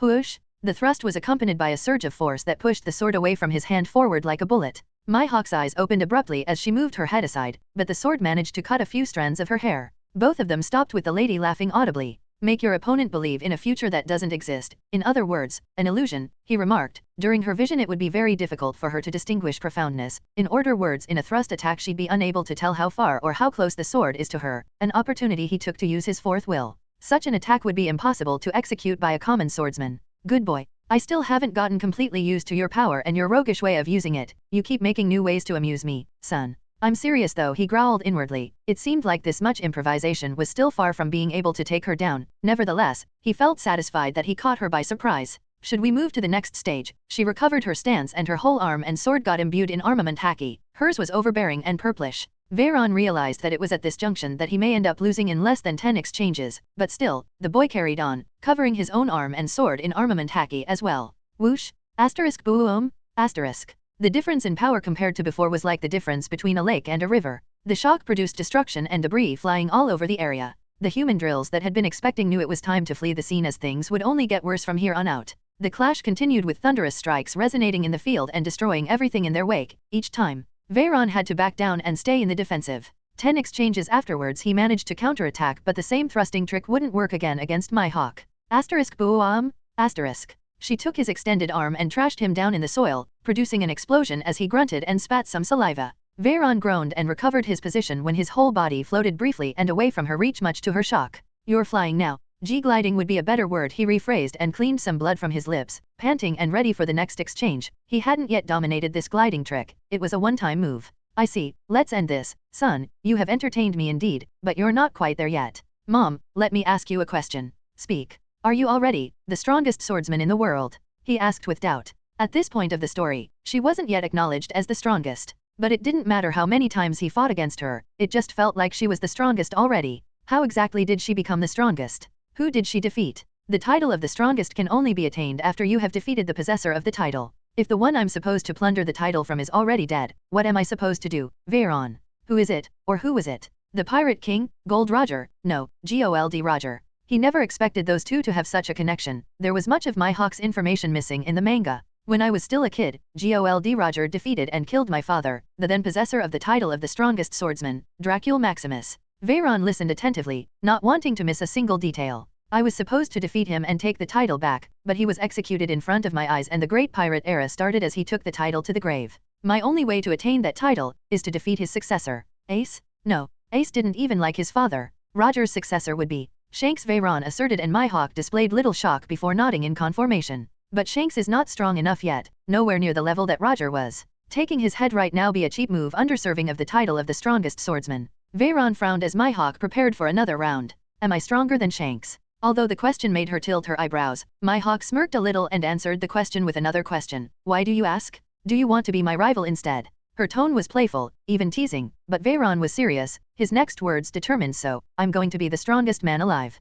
For a second there was silence in which she eyed him up and down, that 7-year-old boy with a sword twice his size, proclaiming he was going to be the strongest man alive. It was too comical for her to resist. Ha ha ha, sure son, maybe you should start by becoming a man first. Snort, defeat, chaos, destruction, and oppression were synonyms on the battlefield of Karaigana. A bruised Veyron knelt on the ground, struggling to stand up with his sword, Yubby, cast aside. He looked at the sword and groaned, lifting it back up albeit with a struggle. Using the psychokinesis all the time to control the sword is not effective, but I can't do any different. The sword was just too heavy to lift on its own. After a taxing fight that lasted half a day, Veyron was already spent while in front of him. Mihawk's body was shrouded in red lightning with both of her arms and legs covered in strong armament haki. Her eyes indicated that she was begging for him to stand up and continue. She was pushing her son to the limits, this time for selfish reasons. This was the last round, the one he was sure he wasn't going to win. This time they would both use Conqueror Haki. It was good till it lasted. He laughed inwardly. The fight had been fun, but even now, after all this junction, he still felt downcast in the face of defeat.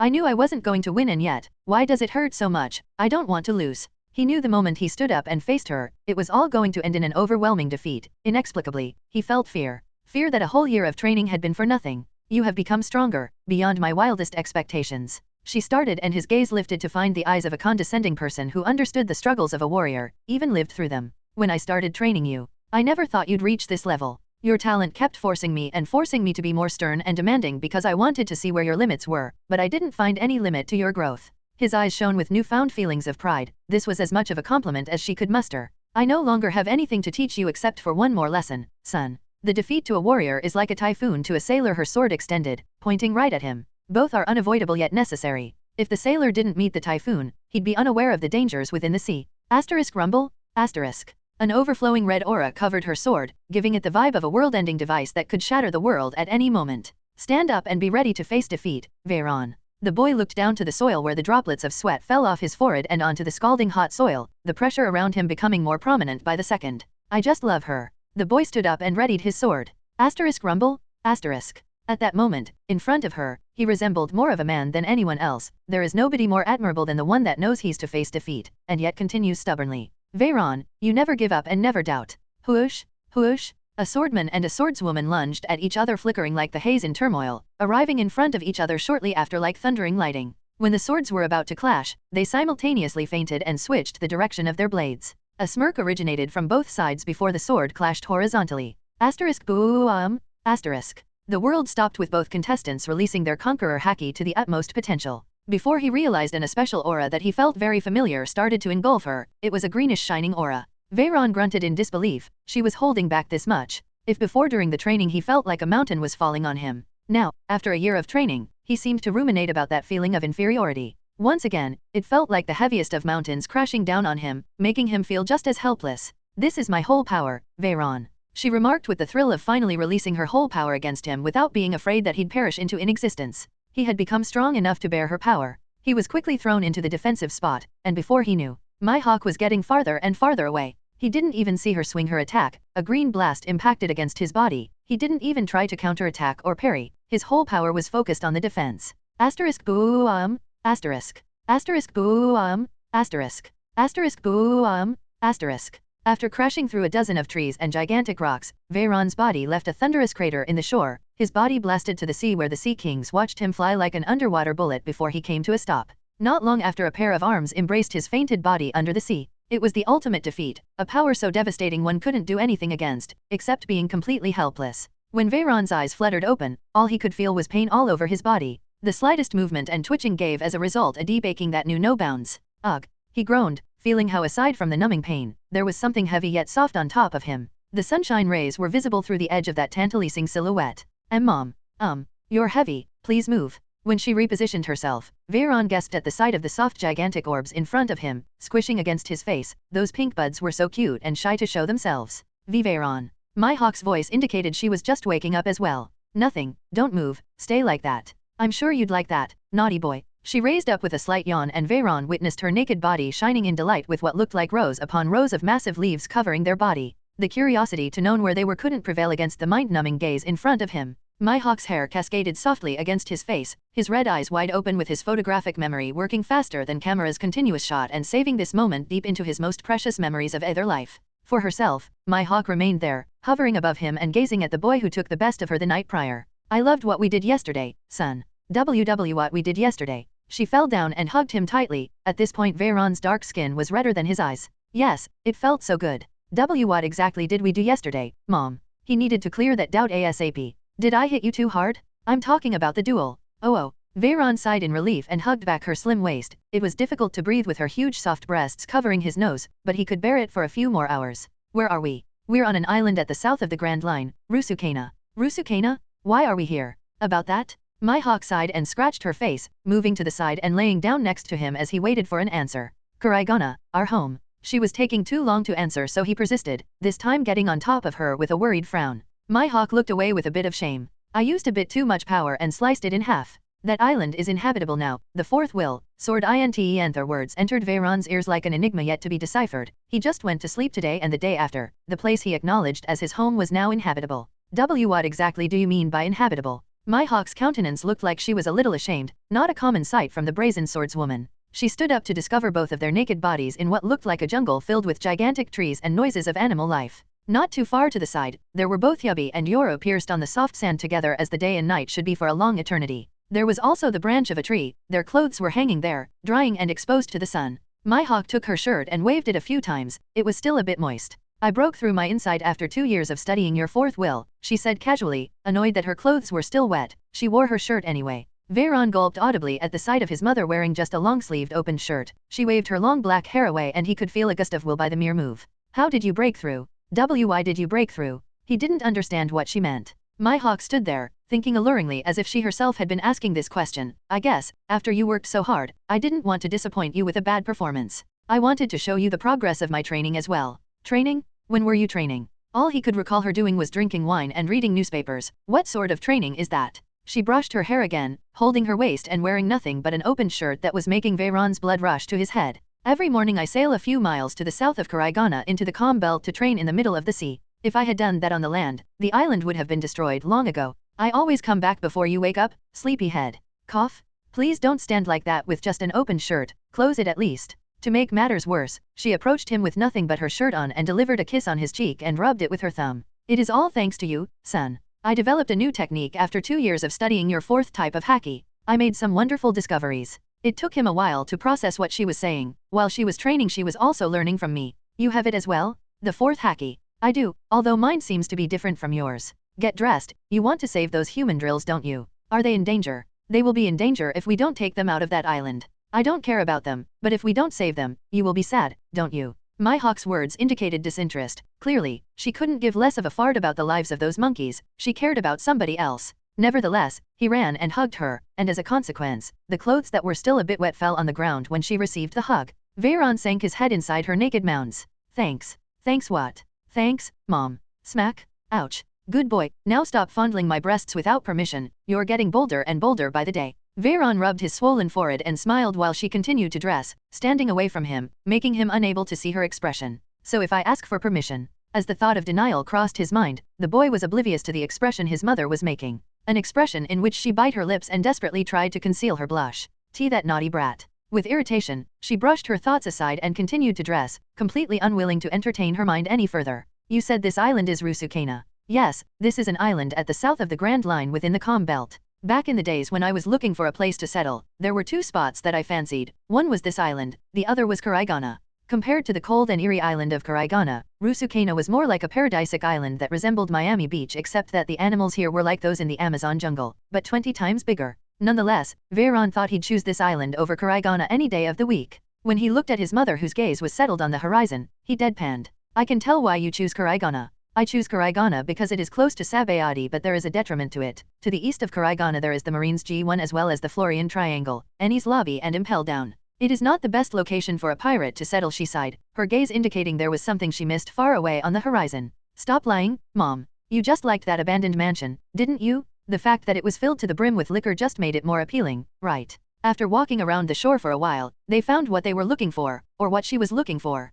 Veyron's eyebrows broadened. What he saw was a gigantic marine battleship of those he had read so many times in the manga. What is this ship doing here? I had to swim together with you for a whole day until I spotted this ship and borrowed it. How else could we reach this island in just 3 days? You borrowed it. Yes, I never threatened those Marines. The moment they saw my face, they willingly jumped into the sea and offered it to me. It is different, son. Now get on board. We don't have time to lose. Remember that I'm supposed to be sailing. It was all nice as she stated, but the ship was aground. Clearly, the tide had lowered down compared to when she landed. Mihawk and Veyron looked at each other for a while until he asked, "How are we going to sail like this? Son, did I really hit you too hard?" Her expression looked concerned now. Do you want me to lift up this massive ship with my psychokinesis? I'm not that strong yet. What are you talking about? Your sword that you're always carrying like it is a toy is not that much lighter compared to this ship. That's impossible. Even in its original state, Yubby couldn't possibly be more than a ton. This ship should be at least 100,000 tons. It was only when he tried to lift it up and managed to make the ship at least levitate a bit. It was indeed heavy as he expected, but not impossible to carry. Was I comparing it with modern ships? It must be it. Compared to my world, this ship is made mostly out of wood instead of steel. Mihawk saw the ship floating onto the sea and sighed as if she already expected it. This is the reason why I don't want to let you out into society yet. You're a 7-year-old kid who has no idea how strong he is. I know you're going to cause a lot of trouble. I'm not going to cause any trouble, he promised, although he didn't feel like leaving her side just yet. It was the truth that he also aspired to sail the sea and see what this world had to offer. It might not be now, but it would be soon. Sure, I can already see you blasting a celestial dragon into nothingness and becoming the #1 enemy of the world government. Mihawk's eyes rolled. She took her reckless son and jumped on the marine battleship that had been placed back ashore. When Veyron finally reached the island, the panorama was catastrophic. Not only was there a gargantuan red lightning thunderstorm ranging above the whole island, half of it had shattered into nothingness, leaving nothing but scalding red manga, while the other half, just looking at it, made him shiver. There was a titanic straight line from which a dangerous green light was protruding, as if the island had split in two by this green lightning slash that yet remained in the area instead of scattering. Rumble? Mihawk lifted her hand up and an odd threatening energy was produced in it. It was green in color and emitted an aura that made it look like the world was going to stop in fright if its sheer intent. Veyron gasped at the sheer power emitted by that bit of aura, which was familiar to him. It was the fourth haki. She awoke it, just looking at me for 2 years. To prove her point, Mihawk took a tree branch and threw it in the direction of the green slash. The moment the branch entered it, it disappeared, sliced into nothingness. What a ridiculous power. You call yours psychokinesis, right? This is my fourth will, sword intent. New Homan Island split in two by a gargantuan green beam of light that didn't seem to recede. The scene was so catastrophic it was almost beautiful. The scattering energy of this will was still wrecking chaos around the island, creating tornadoes and thunderstorms. A sense of pride was formed in Veyron, whose shoulder was being held by Mihawk. I managed to improve her strength in a way, even if just indirectly. Can you undo it, Mom? He asked. If only she took away this leftover energy, then perhaps they wouldn't have to move away from this island he was already habituated in. I haven't checked that out yet. This is my second time using this technique. The first time I used it in the sea just briefly, but this time I made sure to give a proper strike. Didon't you think I could have died? I never thought you'd die. I think anyone else except you would have died, Veyron, she clarified. The fourth will is stronger than even Conqueror Haki. I could only assume that only anyone capable of using this power could survive a strike from it. I trusted you to be strong enough to take it, and you were. He sighed. What you say makes sense, but didn't you think for even a second that it could have gone wrong? I discovered that what impulses the fourth will is a strong desire. I learned it from you. It is a strong desire to reshape the world, or to be more specific, its rules. As if to accentuate, she created yet again that green energy around her arm and drew a line with it. The line stayed there in place like a continuously cutting razor. When she put a branch through it, the branch was sliced into two. Veyron stared in awe. It was as if that specific spot in space was so sharp that it would cut anything it touched. What else do you think resembles this power, Veyron? A will capable of altering reality and its rules. D-Devil fruits, he said with a stutter, and she nodded, a smile popping up on her lips. I think we discovered something we shouldn't have. Then the fourth will, does it allow you to reshape the world? He asked with confusion. So far this power was one he had been using as naturally as breathing. There wasn't any explanation needed. It just was there. He always wondered whether the origin of this power was tied to his race or some other hidden mystery. Reshape is rather ambiguous, I'd say. To manipulate it, to bend the rules of the game. You are a 7-year-old kid, but you don't think like one. Watching you every day made me realize that the hurdle between the Conqueror Haki and the fourth will is a self-imposed barrier. She started creating more lines with her green will until something was written in thin air, as sharp as the finest razor. Mihawk and Veyron. A blush crept up his cheeks when he saw that and couldn't help but look at Mihawk, who seemed to momentarily realize what she just did and started pulling him away from there, her cheeks red. We believe the world works a certain way, following certain rules that can't be bent regardless of how much power we have. I have desired to become stronger and stronger, but even then, there are things I can't do. There are things I can't cut. Then, slice reality is the concept behind my sword intent, which I extracted from you. It gives me the capacity to slice through reality itself, something I believed completely impossible before meeting you and learning how you think. Huh? From me? He felt something wasn't right. What could he have possibly done for her to learn such insight from him? Yes, because there is a clear parallelism between the world you originate from and this one. There are things possible here that aren't possible in your world, and hence, from your perspective, you were already bending the rules, Veyron. He gasped audibly, but the grip around his wrist just strengthened when she sensed his turmoil. She continued. That is why the moment you opened your eyes, I could feel you hacky. That was the precise moment in which your fourth will awoke, the moment you realized that you were no longer in your world and hence, could bend the rules to your will. His eyes shook and his body quivered. She knows. Not only that, she said with such a powerful assurance and security. There was no way he could deny her claims. From your point of view, the moment you opened your eyes, the reality was already sliced and surreal, am I correct? It was this question she wished to ask. The green light shone upon both of them during the night, brighter than the sun itself. Veyron's downcast face pointed at the ground and nodded. Yes. It was as she said, although not completely correct. He didn't know he was in the world of One Piece the moment he opened his eyes, but he knew he wasn't in his own world. After all, how could he be alive after being killed? Those bullets couldn't possibly be just a dream. All of his memories as Alexander Graham couldn't be a lie. That's why you didn't find it hard to alter reality itself with the power that's the most compatible with your mind, what you have always wanted to do. I always wanted to live in a world in which I was not limited by gravity, the speed of light, physical rules, or thermodynamics. Every day I write equations to try to understand them, yet I can never break them. It is like shackles. I wanted to be free. And I wanted to be able to cut anything. That is the fourth haki. For a while there was silence with their eyes focused on the scattering soil of an island that was fated to be destroyed. She knelt down and rubbed his head. You don't have to tell me anything. Just answer me one question. You will stay here, right? You're not going back. Her gaze indicated she was ready to fight to the death anyone that wanted to take him away from her. Thankfully, there wasn't such a person. He shook his head repeatedly. I'm happy here with you. I won't leave. A heartwarming hug was the end of it. He had secrets, she had secrets, and both respected that. She carried Veyron, who was now reaching the height of her chest by now, and placed him on her shoulders. Let's go and get your baboons. They won't survive on this island for long. HMN. Also, Sen. Yes, Mom. What's your real age? Hehe. Could I not answer that? You might be older than me with how much of a perverted brat you are. Ha ha ha ha ha, what are you saying? That's impossible. The Redhead Pirates, the Grand Line Paradise, somewhere close to the Sabayati archipelago. Splash. The ship of the Redhead Pirates had just arrived in paradise from the New World. The ship resurfaced while covered by a gigantic bubble that exploded softly when the ship made an active appearance. A red-haired man jumped from the top and landed at the edge of the ship. Sabayati is right behind our stern, Captain. Yasub spoke from inside the ship. Shanks checked the Vibra card, which curiously enough, was leading him away from the direction Karaigana was supposed to be. Instead, the Vibra card was pointing in the direction of the Tarai current. Aren't you going to visit Mr. Rayleigh? We can go to his shop on our way back to the New World. I'm intrigued about Mihawk's location now. She must be doing something in Sabayati. A member of the crew, Lucky Roo, stated behind him, only to receive a fierce smack. Smack? Sabayati is behind us, idiot? How could she be there if the Vibra card is pointing in the opposite direction? Scolded Limejuice. Somebody else approached the captain from behind. It was his first mate, Ben Beckman. Don't tell me she was captured and sent to impel down, asked Shanks with a fierce expression, ready to storm the prison to save her. Dracula Mihawk, captured. No, the whole crew came to that conclusion. The Florian Triangle was an accursed place in paradise. Countless ships had disappeared within their limits. It was a triangle composed of 3 important islands, St. Faldo, Karaigana, and the Namakara Islands. As for the Tarai current beneath the previous one, depending on the perspective, it could be even more threatening, as the islands compositing it were the Marine's main headquarters, G1, the world's government court, Annie's lobby, the world's biggest and most important prison, Impel Down. It was a place that pirates would avoid at all costs, much more so a pirate like Dracula Mihawk.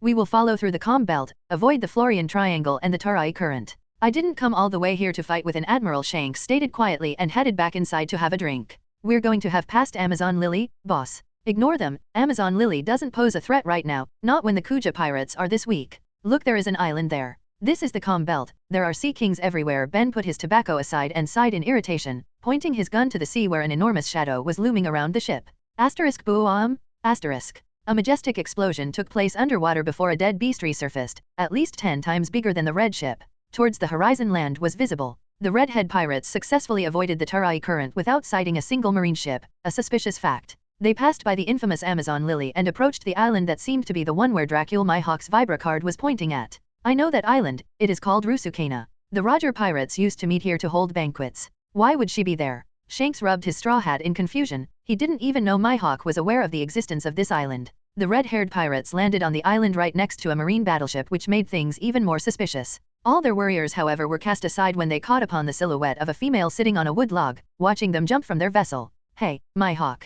Shanks called her enthusiastically and drew his sword with a smile, expecting her to lunge any time now, but instead of the reaction he expected, Mihawk just waved her hand at him and yelled something he didn't expect. Do you have wine? What the wine? The members of the crew all looked at each other in confusion before shrugging their shoulders together. Yusuf went downstairs to get some booze since they didn't have wine. He then saw a kid walking away from the forest together with some giant baboons, looking at them threateningly as if they had invaded their sacred territory. What is going on? Who is the kiddo? Lucky Roo whispered to Ben Beckman, who deadpanned and exhaled the smoke of his tobacco. How the hell am I supposed to know? The crew met on the soft sand of the paradisic beach with a lot of awkwardness. Mihawk took the booze from Yusuf and looked at it in disappointment. If there was something she missed from the island, was the wine and the newspapers. For the newspapers to arrive, a subscription needed to be done in the closest hub, Sabayati. Until then the news coup would not fly around and deliver. Since Rusukano was inhabited, there was no coup coming around here to deliver anything anytime soon. Long time. Shanks, do you have today's newspaper? Mihawk extended her hand forward, her face indicated anxiety.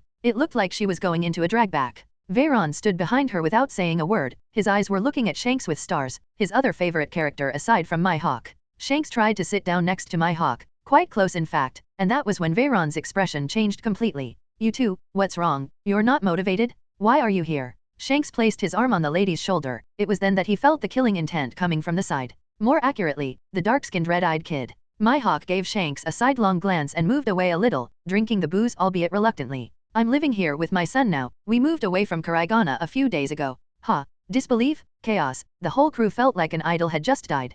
Dracule Mihawk, the goddess of the sword, not only had been taken but even gave birth to a son behind their backs. Shanks felt his whole world was crumbling. You're telling me this brat is your son? He pointed his rude finger at Veyron, who didn't lose a chance. Munch. When the pain came forward, Shanks witnessed how the boy he had seriously underestimated coated his whole mouth and teeth with armament haki, fiercely biting on his hand like he wanted to tear it off. Hey. It had been half a day and yet Shanks' mouth hadn't lost its O shape. Moreover, his hand was still bandaged. Of all his surprises of the day, the most shocking was to see that not only did his crush have a son behind his back, the little sh*t even knew armament haki at such a young age. I guess it can be expected from her son. He rubbed his forehead, which was still going through a deadly headache and possibly migraine. How long are you going to look at me like that? Asked the deadly beauty as she read the newspapers delivered to her while the rest of the crew ate the flesh of the sea king they hunted. They were sitting around a bonfire with a load of baboons sprayed around with full bellies, sleeping peacefully. Mihawk was sitting with Veyron sleeping on her lap. To her inquirer there was just silence until Mihawk sighed and put the newspaper aside. She then started playing with Veyron's hair. Shanks couldn't help but notice a softness and feminine side of her that he didn't know even existed. She was always so cold and apathetic that he didn't believe there even existed competition. And yet she already has a son? His only hope was the fact that her son and her don't look alike at all. Why are you here, Shanks? You said you'd be visiting your friend for a month before returning to the New World. I even wondered if you had a friend at all, but who could have told? I was going to sail back but we had some delays. Mihawk drifted. She didn't want to say anything about her fight with Veyron. For anyone in this world, to know that this boy could do anything more than be completely hopeless in front of her, would be the same as sending him to a laboratory to be investigated, let alone Veyron, whose power she calculated was already at the level of a Marine Vice Admiral or even an Admiral. And although she knew Shanks was not such a person, she couldn't be 100% certain either, considering his background with the Celestial Dragons, or more accurately, with that person. She believed that Veyron's prowess would stagnate after some point. She even hoped that would be the case, as his being too strong and too young could be problematic. A part of her hoped he was indeed older than he let out, which meant he'd be responsible with his power, but the same side of hers that wished for that, felt complex about the nature of their relationship if that was the case. You here, Mihawk? Shanks caught Mihawk deep in her thoughts. What did you say? I asked why are you here instead of Karaigana. He repeated himself. I fought a powerful individual and ended up destroying the whole island in the process. I swam together with Veyron for a whole day until I met some Marines and borrowed their ship. Borrow, she says. Shut up. Who was this bastard that attacked you? Shanks's eyebrows furrowed. He didn't recall anyone on this side of the Grand Line aside from the Marine Higher UPS that could face Mihawk to the point of destroying a whole island. She flinched at hearing her son being called a bastard but held it in since Shanks doesn't know anything. A powerful pirate that I have never seen before. His ability resembled that of the Golden Lion Shiki. He could make things float. She gave a vague explanation. A devil fruit user? To think he can contend against you. He must have kept low this whole time in the East Blue or South Blue. The red-haired man divagated until his gaze caught up with the sight of Yoro, who was together with another sword that was identical yet slightly bigger. That's my son's sword. Oh, so you made a sword for him to use in the future? How cute. They even looked the same. The crew fooled around and teased her, but Mihawk merely rolled her eyes and kept drinking her booze. If only they knew, but they better not know. She didn't add anything else regarding that. So, who is the father? Is he a hybrid? Shanks inquired then the question he wanted to ask. Upon seeing the boy's features only a particular race came to mind, one not everyone was aware of, but he and Mihawk were due to their backgrounds. His question left Mihawk momentarily astonished. She knew what race he was talking about, but it wasn't until he mentioned it just now that she thought about that particular race.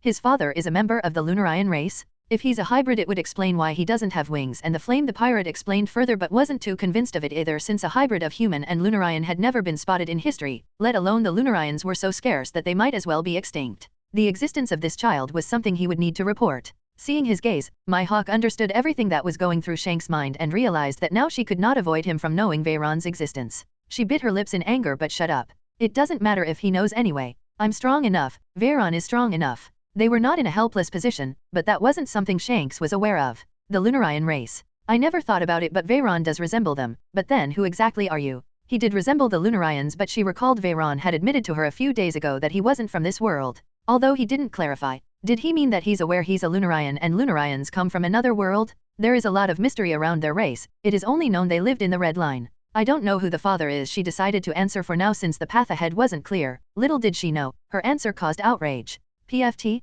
All the crew members spat their food and drinks. Why, you don't know? How many guys did she? Upon seeing the whispering that had just started in the crew, Mihawk lost her temper. He's my adoptive child, you fools. Oh, now that makes sense. They all sighed in relief. As for Shanks, it was like a whole load was taken down his shoulders. You're not my match. The banquet was finished, and everybody was sleeping at the shore except for Shanks, Mihawk, and Ben. This time we won't be going straight into the new world, Shanks began. You must have read in the news, about a year ago a pirate called Fisher Tiger that was slaved in Mihawk managed to escape. I read about it. It was quite the commission. The news didn't astonish her that much at that time, but it didn't look like the matter was going to end there. You should have also known that Whitebeard is now the one in charge of protecting Fishman Island and they have taken over his flaw. Where are you coming with this? Whitebeard and I had a bit of a chat about this in Fishman Island before I came here to pick you up. He wants us to intervene. Shanks' gaze turned serious. Nothing that involved the celestial dragons and Mihawk was anything to joke with. Since when do we follow Whitebeard's orders? Mihawk groaned. Although she liked the old man, he was prone to treat everyone around him like a hopeless child.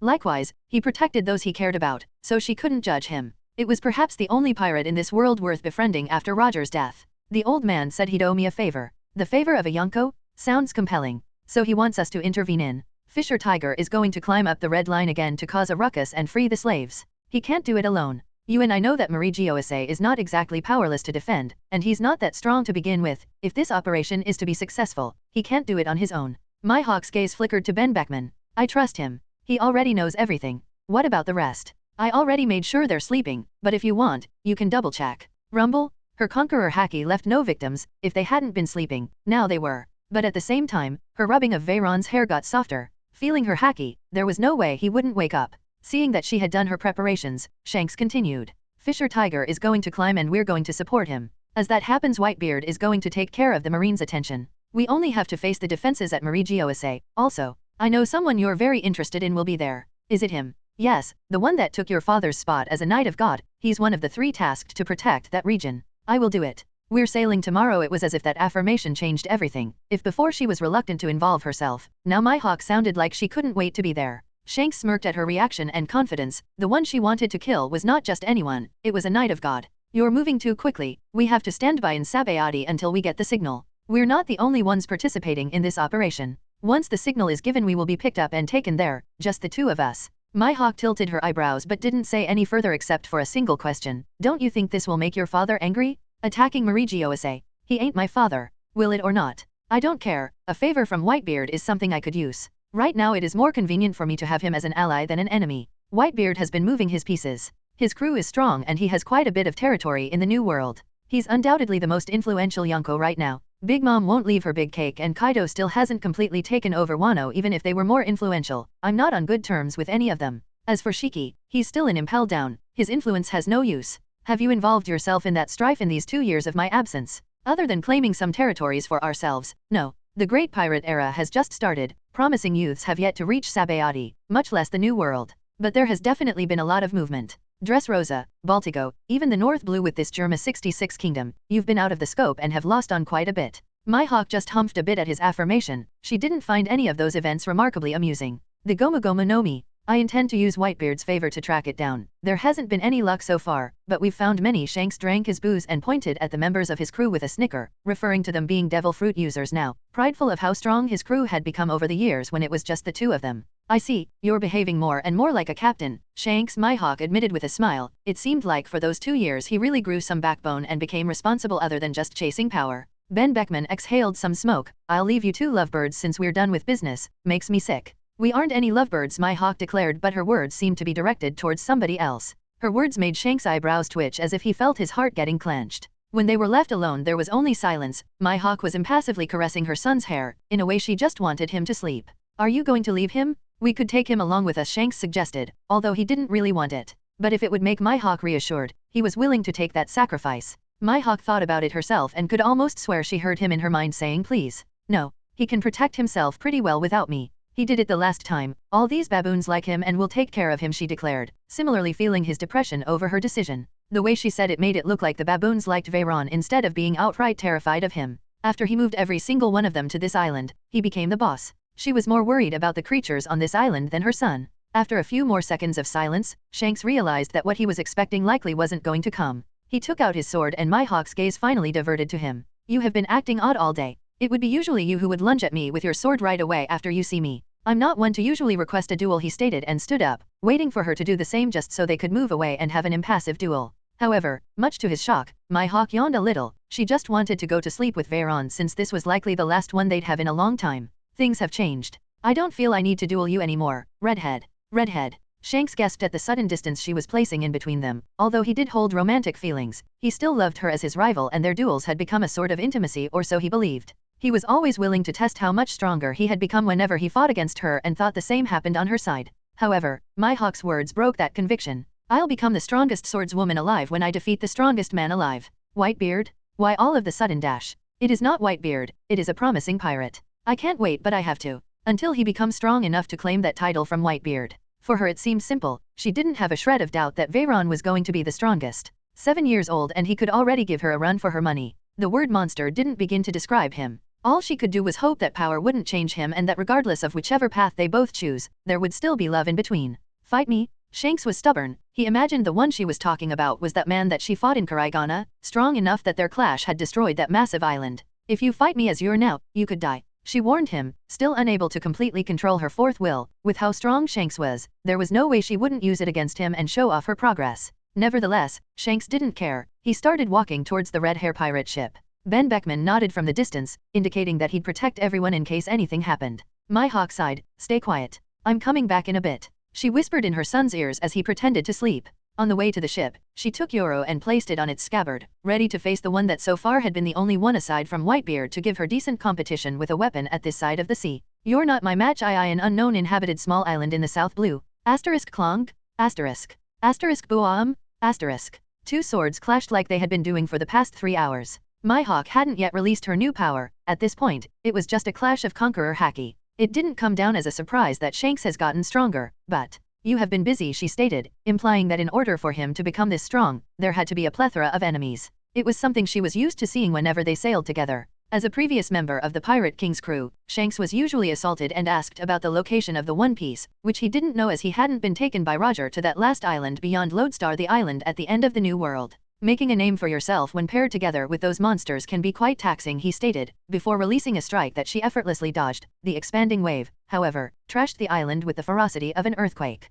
You two have gotten stronger. I didn't think you'd become stronger by taking care of a kid. Asterisk Buam? Asterisk. My son can be quite naughty and problematic. Taking care of him may result way more difficult than fighting a marine admiral. Asterisk Klong? Asterisk. You've indeed gotten stronger, but I don't see the source of dash. Shanks didn't understand why she seemed to be so confident earlier with just this display. It felt like she was holding back unlike usual. Be careful with what you desire, is a common saying. The moment the green aura appeared, he felt threat like never before. Be careful, she said with all due seriousness. It was the first time she was going to try this on somebody who she knew hadn't awakened the fourth will. Asterisk rumble? Asterisk. Asterisk slash? Asterisk. The attack was given and Shanks gasped, feeling as if the whole world went stagnant. His first sense was not to block whatever she just used. All of his battle instincts were telling him to get the hell out of there. For the whole length of her sword, a green beam of light was shot towards the skies, leaving a line as far as the eye could see. Asterisk Buam? Asterisk. The cloudy sky was cleared the next second, giving way to a shining moon bereft of obstacles.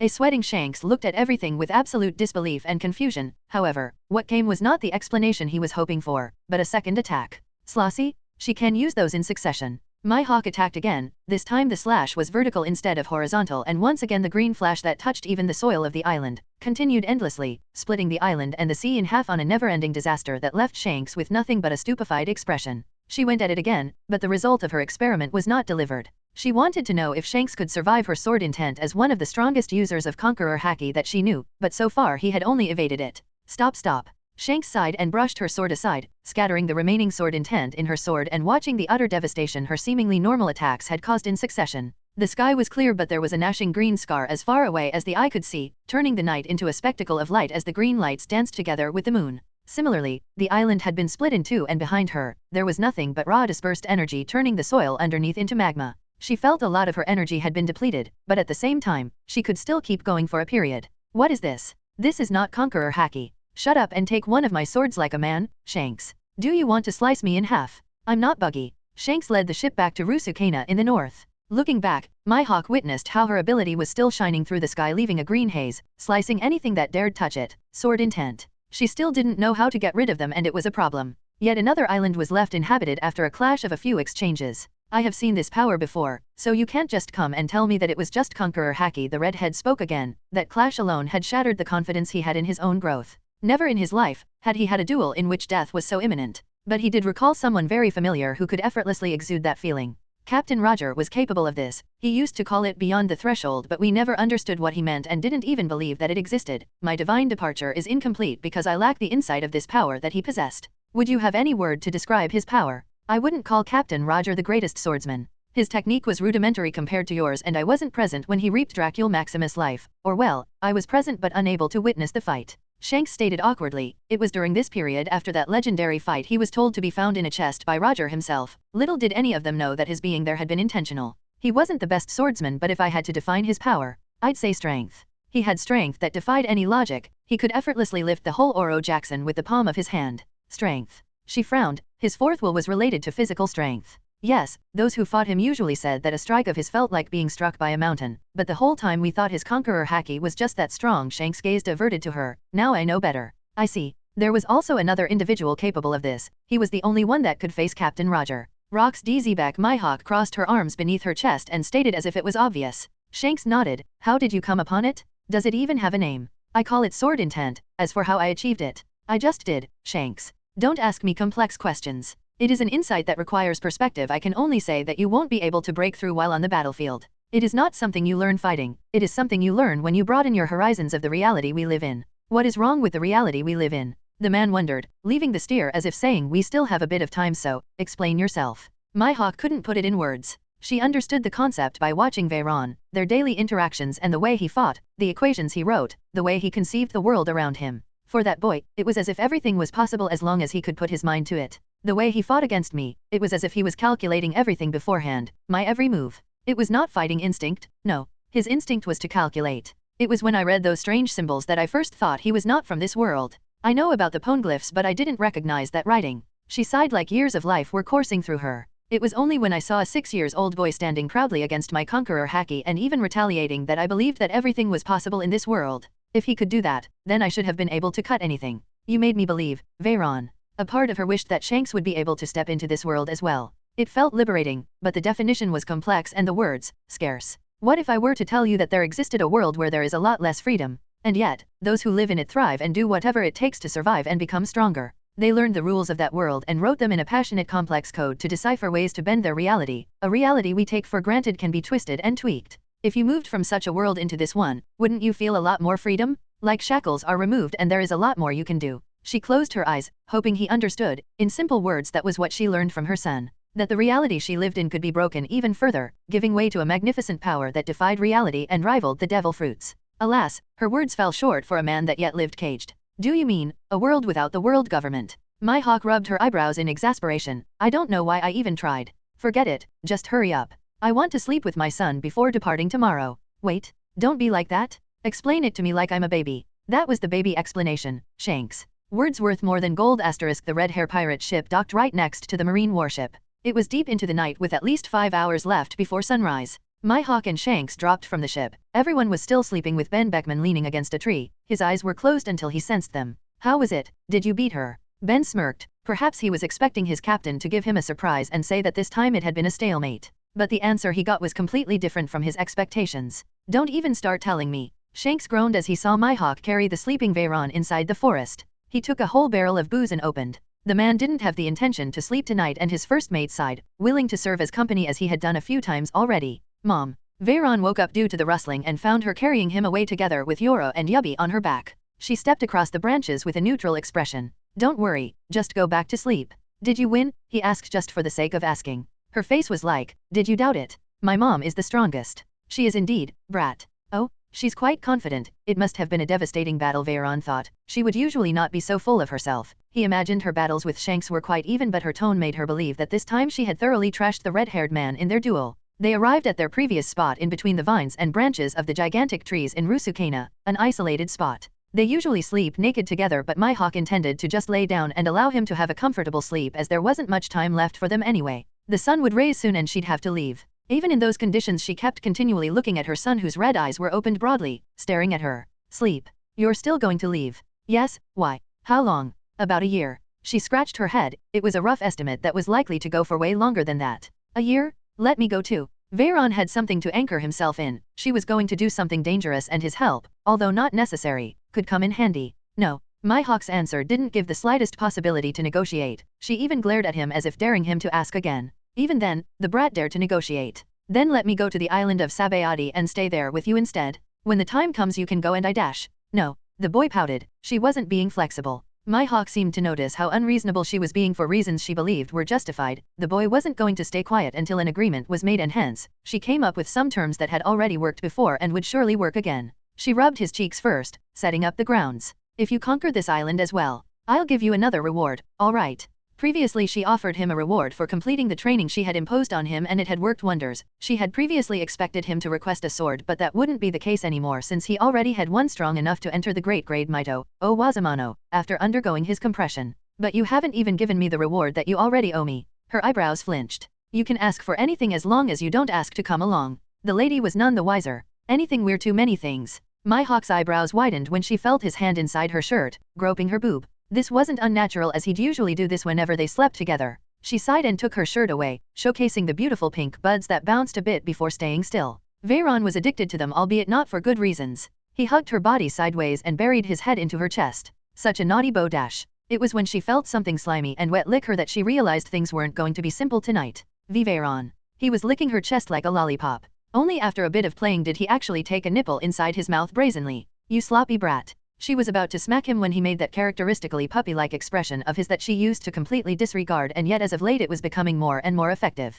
Today, the day he was supposed to be rewarded, this technique became for Veyron what the full moon is for a mink. Her eyebrows twitched and her hand came to a stop. This is my request, was all those cute red eyes were saying. She couldn't refuse him, and just like that the mother was left in complete control of her son's devices. Veyron released that tantalizing nipple and saw his mother, who was giving him the most complex of expressions, as if she didn't know what to make of this. My request, let me do what I want before you leave. It was simple for him. Veyron decided to play his cards tonight. It wasn't his intention, but the thought of her leaving for a whole year hurt. It hurt the last time she left for 2 years when they weren't even that close. Now it was just a crime. That's, put some limits to that request, she stated, aware that this boy was an expert at breaching contracts. The moment she said anything was the moment that she condemned herself. Veyron started assaulting that pink bud with his tongue, not with roughness but instead with delicacy, as if tasting the sweetest cherry. HMN. He looked up abruptly to see Mihawk covering her face and biting her lips. Then, just touching and licking. Is that okay, Mom? Seeing her silence, Veyron wondered if he was overstepping his boundaries and prepared to back down. It wasn't necessary. Mihawk refused to look at him. She just nodded with slow movements.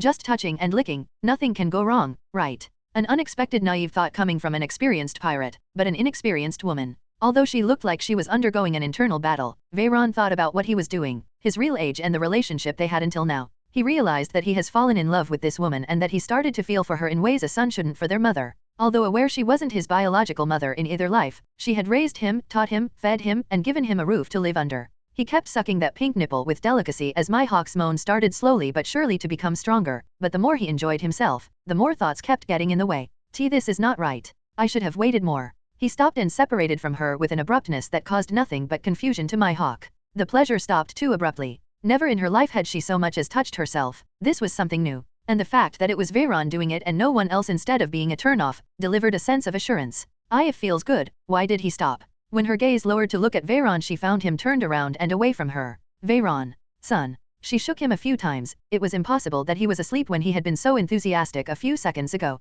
Veyron didn't turn around but instead just took her hand and placed it around him in a spooning position, indicating that he wanted to sleep. I'm good, Mom. Let's sleep. I had enough fun. Enough fun, you say? The lady frowned. This sense of urge that she never felt before was eating her up, and yet she felt a little apprehension in asking him to continue. She was instead more curious to know why he had stopped. Only one thing came to mind. Did I taste bad? What does taste have to do with anything? He turned around abruptly just to end up catching up the side of Mihawk's butt that was still wet with his saliva. He checked up his body and there was no reaction. It was normal. But while his body wasn't stimulated, his mind was at the border of collapse. Was it because I'm sweaty? She thought that was the cause. She did spend 3 hours fighting Shanks. It hasn't been a challenge compared to their previous duels, but it did make her sweat. It has nothing to do with it. Please, let's just sleep. Mihawk frowned further upon hearing that. She hovered above him with her chest exposed, hanging, and demanding. Then why did you stop? Veyron gasped. It didn't matter what way he looked at it. She was demanding he continue receiving his reward. It reached the point where Mihawk took her own right breast and pointed it at his face. Don't you want them? You're always fondling and looking at them, and now that I'm allowing you, are you going to chicken out? She knew her son too well, taking out the first 2 months in which they just became familiar. His habits and beliefs had become apparent in the last 2 years. The moment he was challenged, Veyron became another person. He was extremely competitive. His hand extended to claw on her breasts, which couldn't possibly be contained within his hands. The boy's mind was filled with contradictions, something he shouldn't be doing, but something he wanted to do. Ever since he was Alexander Graham, he never felt a connection with any lady. Mundane things like losing his virginity or courting a lady were never on the radar. There were higher things to achieve. But then I met you. Initially, he saw a mother in her because, for dozens of years, there wasn't a gesture as simple as a miserable warm hug, such a simple thing, and yet nobody was able to provide it until now. But then, the more he spent time with her, the more he realized she was like the ideal woman. Ambitious, hardworking, wise, powerful, dependable, and overall, trustworthy.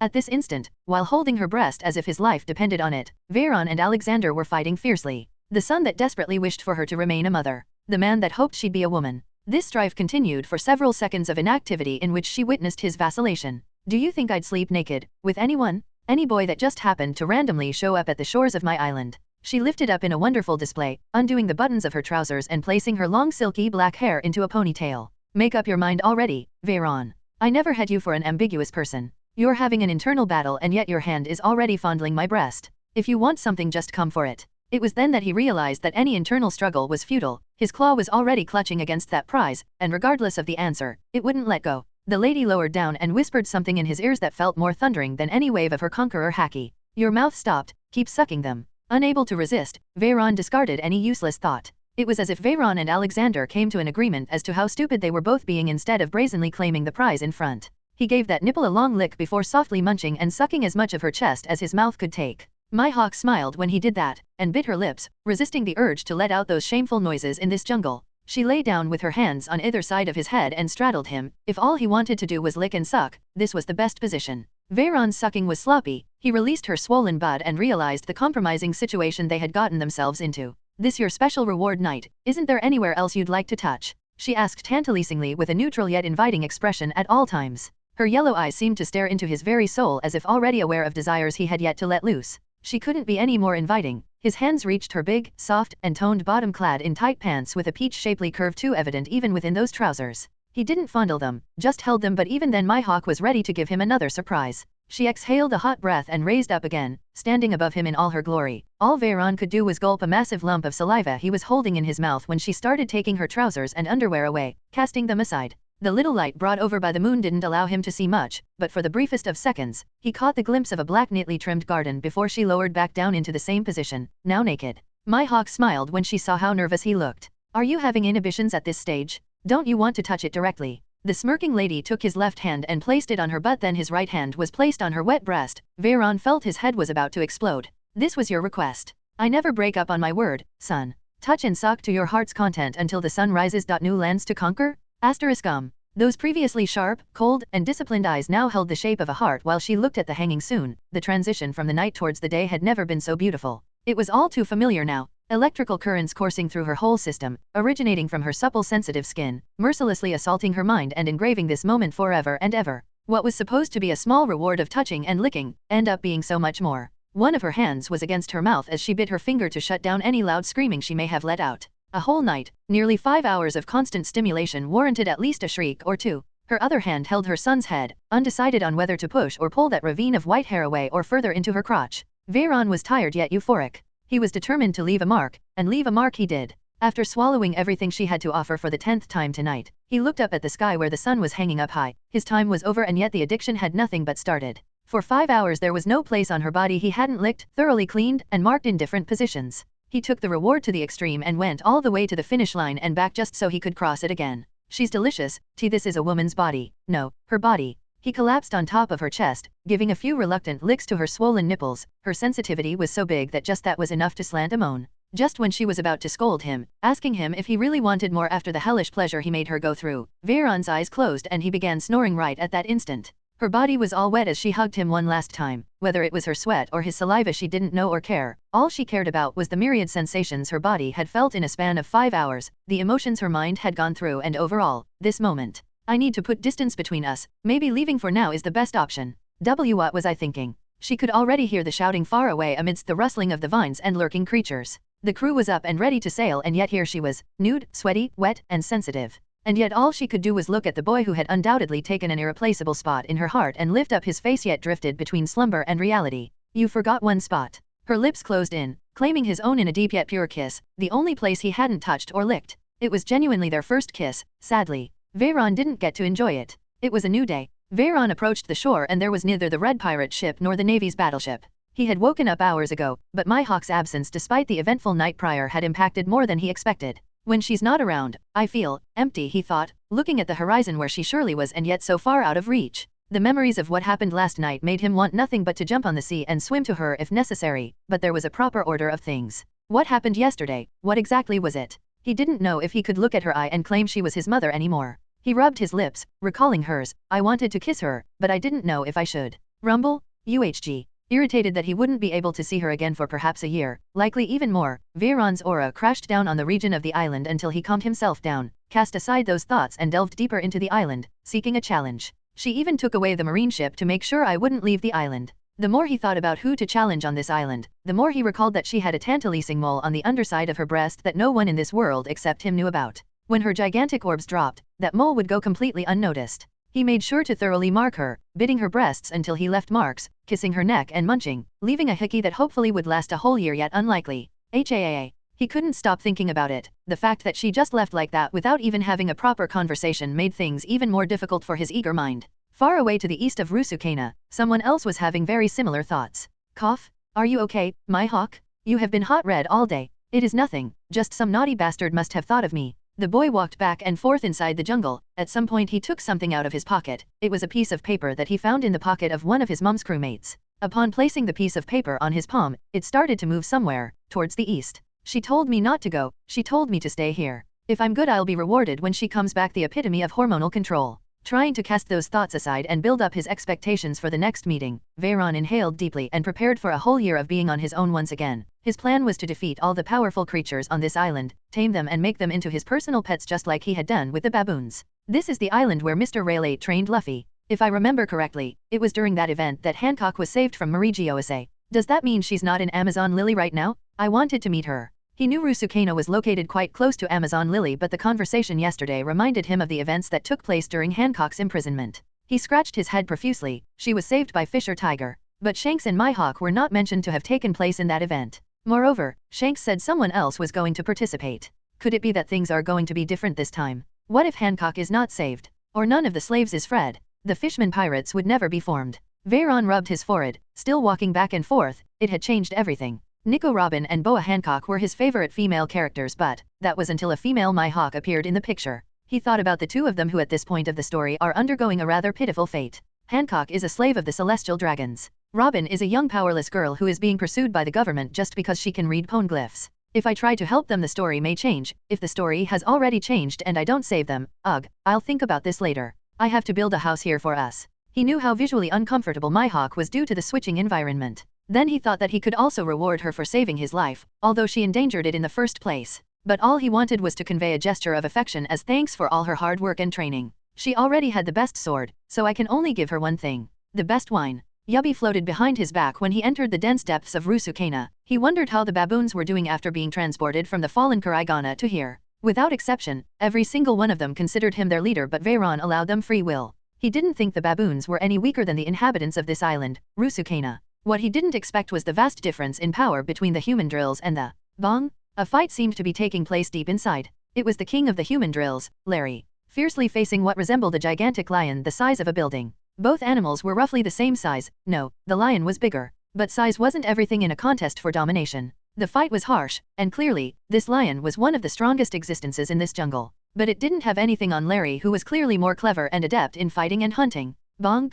To Veyron's shock, Larry blasted that lion away with a single well-connected fist to the gut, exploding several trees and gigantic mushrooms. The fight was finished, but before Larry could give the killing blow, Veyron stopped him. Let it leave, the boy stated while looking at the wounded lion. The feline growled in disbelief. His gaze wasn't fixed on Veyron but instead on the human drill leader, Larry. His gaze seemed to be wondering where did such a strong foe come from. Eventually, the lion fled the scene like a defeated dog, and what was mirrored in Veyron's expression was pure disappointment. This is one of the strongest creatures here, and it didn't even last more than 10 minutes against Larry. Boring? 1 year here? Really, Mom? It seemed to be taking more sense than ever now. He took that piece of paper and made his decision. It was time to enter the rebellious phase. He didn't even need to step in order to conquer this island. Veyron had Larry assemble the strongest members of the human drill tribe near to the shore to give a special announcement. I'll be gone for about a month. If by then you haven't conquered this island filled with weaklings, there will be consequences. The human drills didn't feel intimidated by the request. If anything, they growled in clamor that their leader had a vision. A few days here was enough for them to know many things. First, the weather sucked. They were already used to Karaigana's cold, eerie aura compared to Rusukana's sunny, warm atmosphere, but it was something they could leave with.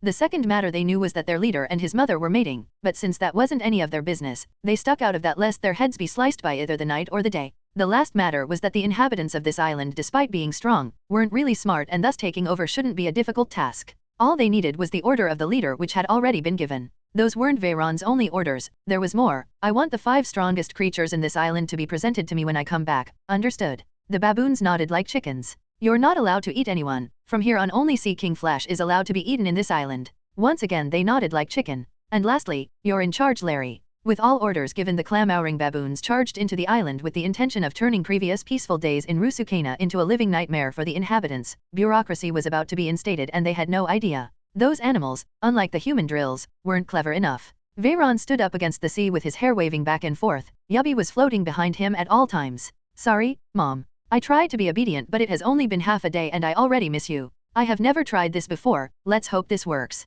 He gripped the vibra card that belonged to one of her crewmates. Yasup.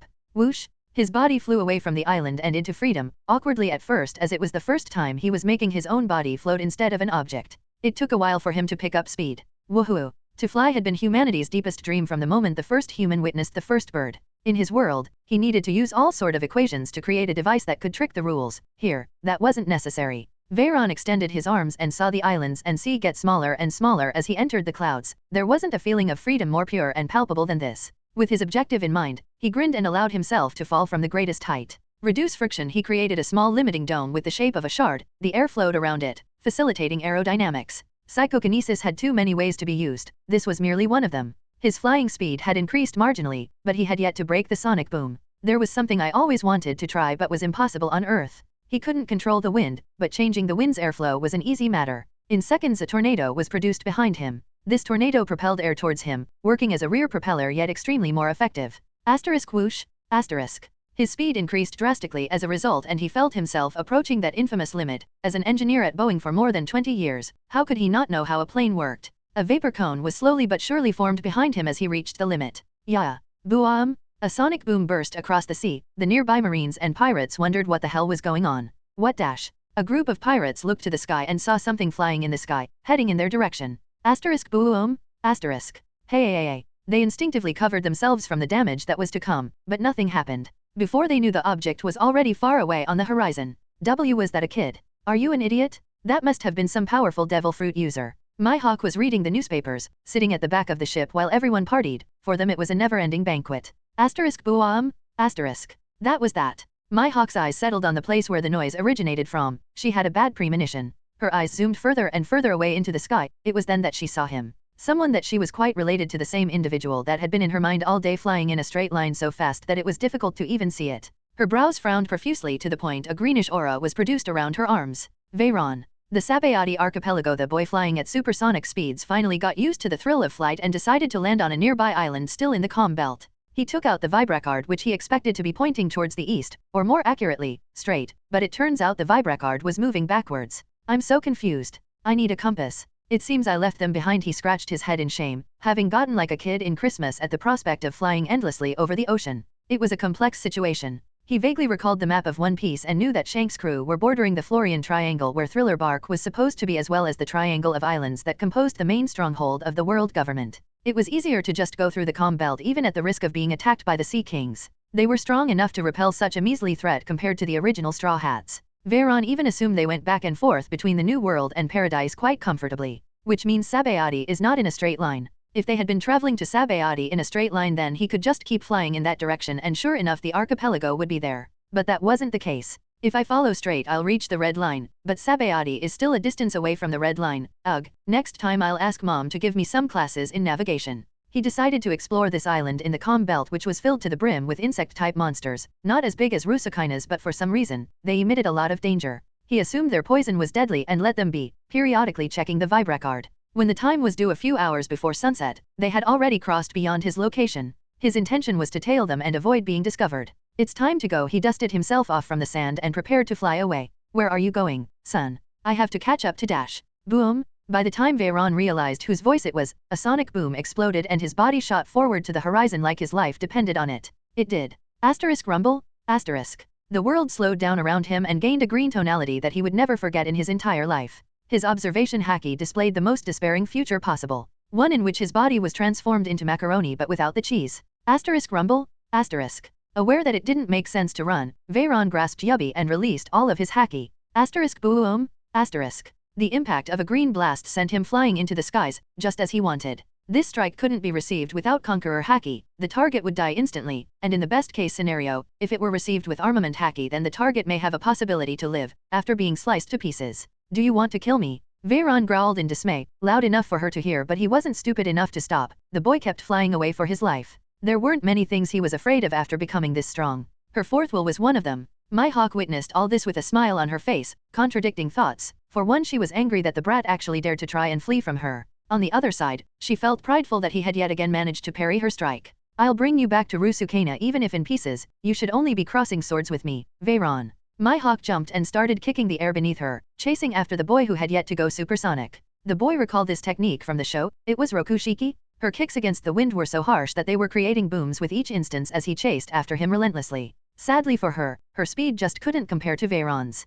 Asterisk boom? Asterisk. The moment the sonic boom roared, it only took a few minutes before he was out of sight with ever-increasing speed. Even her enhanced vision couldn't catch a glimpse. She came to a stop in midair holding Yoro with an irritated expression. It was the first time Veyron had defeated her. So you want to play that game? Let's play, son. There is no point in trying to flee if I already know where you're going. The Paradise, Sabayati Archipelago, 2 days later. If there was a word to describe this island, it was beautiful. It wasn't an island or an archipelago per se, instead, it was a gigantic growing mangrove in the middle of the sea. This spot was a tourist and trading hub located in Paradise, accessible for millions of people traveling back and forth in the Grand Line. It was also renowned for the constant flux of celestial dragons descending from the Red Line and into this island, albeit not for good reasons. Due to its political, tourist and merchant prevalence, it had completely different protocols compared to other islands. The red hair pirates landed together with an irritated Mihawk who just caught up with them using her own means. They were supposed to settle down in Sabayati until an important yearly event in the archipelago took place.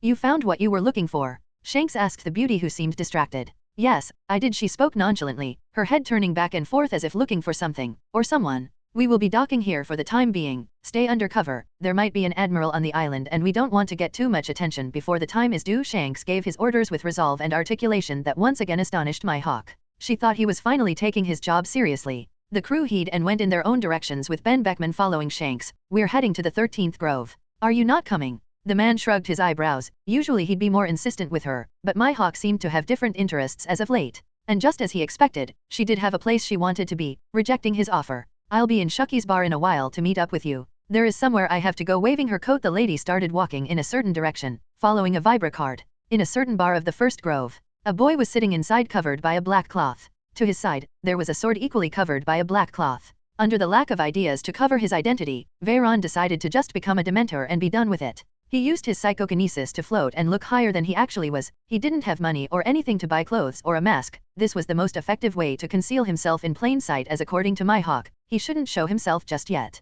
How did she manage to find me? He had been thinking for the longest while. His only guess was that she had already gotten used to his conqueror haki and detected him during flight, chasing after him. "SS sir, what can I serve you?" the shop owner asked with clear fear displayed in his voice. In front of him there was a ghost. "Do you have any cocktails?" The voice of a young boy came from the terrifying dark cloth, getting everyone's attention in the bar as they resisted the urge to suddenly laugh. Was this just a kid that ran from his parents and wanted to have a taste of alcohol? The shop owner frowned and crossed his arms beneath his chest. Even if this was the first grove where pirates ran amok, he still wouldn't sell alcohol to a kid. What? The voice then changed to something more robust but clearly fake, further confirming his suspicions. "Boy, why don't you dash? Are you f***ing with me, huh? Rumble?" Veyron tried to repress his conqueror haki as much as possible, but it was futile. The head of the shop owner hit the table harshly as he fell on the floor, gone for the night. "I'm sorry sir, we will serve you right away." The other members of the staff, scared ***, decided to take away their fainted boss and quickly serve this pirate, ghost, or whatever he was, just so he could leave the hell out of their shop. Meanwhile, a flustered Veyron didn't know what to do. He hadn't even done it intentionally. The shop owner was just being annoyed and he thought of intimidating him a little. "You're a boy that doesn't know how strong he is." Mihawk's sweet voice resonated in his mind. So far he had only tested his power against the human drills and Mihawk. How weak exactly are the people in this world? No, have I become too strong? Vice Admiral Borsellino Veyron decided against making even the slightest threatening move unless it was absolutely necessary. Being strong was reassuring, but if the proper amount of strength wasn't used, 2 fingers could easily crush an ant by mistake. The staff members gave him a menu with a list of all available drinks and dishes the bar had to offer. Veyron ruminated through the pages and upon feeling something he was about to stand up and leave, but in the end sighed and remained still. There was no point in running anyway. "Good, bring me this one and a cup of wine, please." Just as he spoke, somebody entered the shop. A lady carrying a massive sword on her back. She was recognized by everyone the moment she entered the shop. Her wanted poster was trending these days alongside a few others. She sat down next to the black ghost and tapped her finger on the table continually while the creature rested its elbows on the table, placing its head between his arms and waiting for the drinks. Here the shivering staff lady brought an orange cocktail and a cup of wine in a tray, placing them in front of the black ghost. "The wine is hers." He pointed towards the lad by his side who was still tapping her fingers and frowning at the staff lady with those ever so cold yellow eyes of hers. "Dracule Mihawk." The aforementioned beauty just took the cup and downed it in one go. "Another, it's on him." Veyron took his cocktail with enthusiasm, but before he even brought it to his mouth he saw the future of his hand being sliced. The boy stopped in his tracks and looked to the side towards the lady whose eyes were shining, waiting. "Mom, don't be like this. The only reason I haven't forcefully dragged you out of here is for this island's safety, brat. You said I became a man the moment I reaped a life, so why can't I drink this? Just do whatever you want, you're already here, why did you come?" She rubbed her forehead in exasperation. Causing a commotion to drag him away could cause nothing but trouble. Adding to that, Veyron had already proved that if he wanted to flee, she couldn't stop him. "Mom, Larry defeated the strongest creature on that island in under 10 minutes, can you believe that?" His voice contained grievance, like a boy that was just taken away his bit of fun. He had thought those creatures would be challenging, a stepping stone to further increase his strength. And yet they couldn't even defeat Larry. Hearing his words, Mihawk, who was just about to sip her second cup, had to take both of her hands to rub her forehead this time. "Veyron, can't you behave like a kid your age for once? This kid is complaining that I didn't leave him a good enough challenge on an island known for pirates going into it and never coming back. Not even corpses left behind." As a response, the boy, no, the horrible creature, leaned against her. "You want me to act as a kid? But Mom, what we did in that jungle, wasn't that something adults do?" Mihawk gasped and looked to the side where the black ghost was still leaning against her. She couldn't see his face but could practically sense that cheeky smile of his. She couldn't fight that logic, and that irritated her the most. Give them an inch, they take a yard. Then how come I can do that and not this? Veyron knew she had no words to argue and hence sipped his orange cocktail unhinged. "PFT?" He spat and coughed furiously. Mihawk sighed and patted his back. "This is horrible. It tastes like piss." Never had he drank such a horrible cocktail in his life. "I'm sorry sir, we will make you another one." "Ari, what do we have here? If my favorite cocktail is not up to your tastes, then your tongue buds must be very distinguished." Leaving the voice aside, Veyron, whose gaze was fixed on the entrance, saw a man with a black hat and grey tux walk in. His coat was distinctive, it belonged to the Marines. He didn't even need confirmation to know that the tall man standing in front of him was nothing but trouble. Keikizuru. It wasn't fear that Veyron felt at that moment, but instead, an unprecedented sense of thrill. Just like before, there weren't many things in this world he considered threatening. His knowledge of this world wasn't vast, but he could make assumptions and calculations to gauge in what rank he resided. But there were 3 individuals whose prowess he was unable completely gauge based on just their ranks: Borsalino Kizura, Marshall D. Teach and Enel. Or to be more precise, the light fruit, the darkness fruit and the thunder fruit. Having watched the show, there were several interpretations that Veyron could make on the power of those fruits. He believed the light fruit was so powerful that Kizura had to be continually handicapped.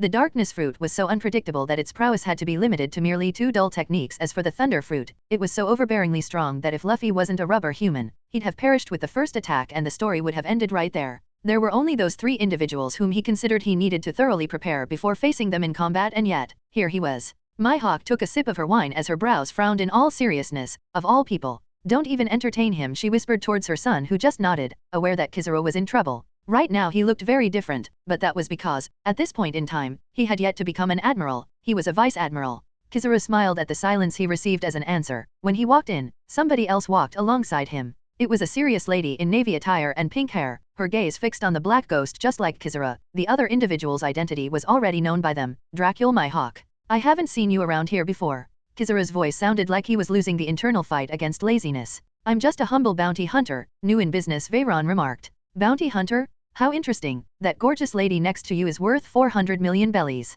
Shouldn't you be collecting that? 400 million or 2 billion, a cup of wine with such quality company is worth way more than that. Mihawk flinched with a slight smile, carrying on and ignoring her son's shamelessness. I understand. It seems you two are a fellow of culture. Whoosh! Kizura flickered in a yellow light, and the next second he was sitting next to Veyron, while the pink-haired lady accompanying him sat next to Mihawk and ordered 2 drinks from the staff lady, who by now only wanted to leave this shop alive and hug her mommy. Veyron's gaze drifted to Mihawk's right. He recognized Hina, who he considered the most beautiful marine lady, together with Momuzagi-gen. The criminal falls in love with the bounty hunter. How romantic. How long are you going to stay in Sabayati, Dracula Mihawk? As long as I need, Kizuro. Give me a more concrete time frame, something I can work with. The man crossed his legs lazily and took the cocktail Hina had ordered for him. Pineapple. About 3 months. Eri, isn't that wonderful? Enough time for me to get authorization from the G1 to hunt you down. He smiled lightly, drinking his cocktail in glee. What does he mean? Veyron asked. Oh, you said you're new in business. Sabayati is a tourist hotspot that is frequented by the world nobles.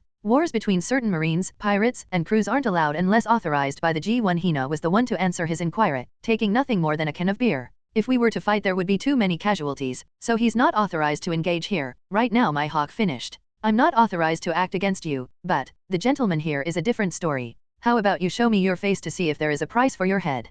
Kizuro demanded, although not aggressively. When Veyron was about to reveal his face, which he was sure didn't have any bounty, Mihawk stopped him. I'll only say this, Kizuro. This guy is so strong he can even give me trouble. If you want to take the risk, then go ahead. Don't cry later when Sakazuki and Kuzan make it into admirals while you're left behind due to your brass reputation. Borsalino's countenance changed completely. It was only a split second, but coldness was present right there, even malice. Eventually, he scratched his head and smiled before finishing his pineapple cocktail and standing up. Oh you, he, then I guess I'll sit this one out. Vice Admiral. Hina was confused and astonished as to why they were backing down now. Hawkeye herself praising somebody's strength. I'm not courting death tonight. Hina the Dark King, Silver's Rayleigh Kizura, and Hina left the premises with the latter looking reluctant yet lacking any power to take action herself. Veyron's gaze fixed on the Vice Admiral's back to the end. So he's still one to react slowly to things. How paradoxical is that? Should I kill him and get his fruit? Just as quickly as the thought appeared, his train of thought changed. Can Kizuru even be killed? The only way he conceived to kill Kizuru was for the Vice Admiral to make a mistake and suffer harshly for it. Also, with sea stone beads to render the Pika Pika no Mi inactive.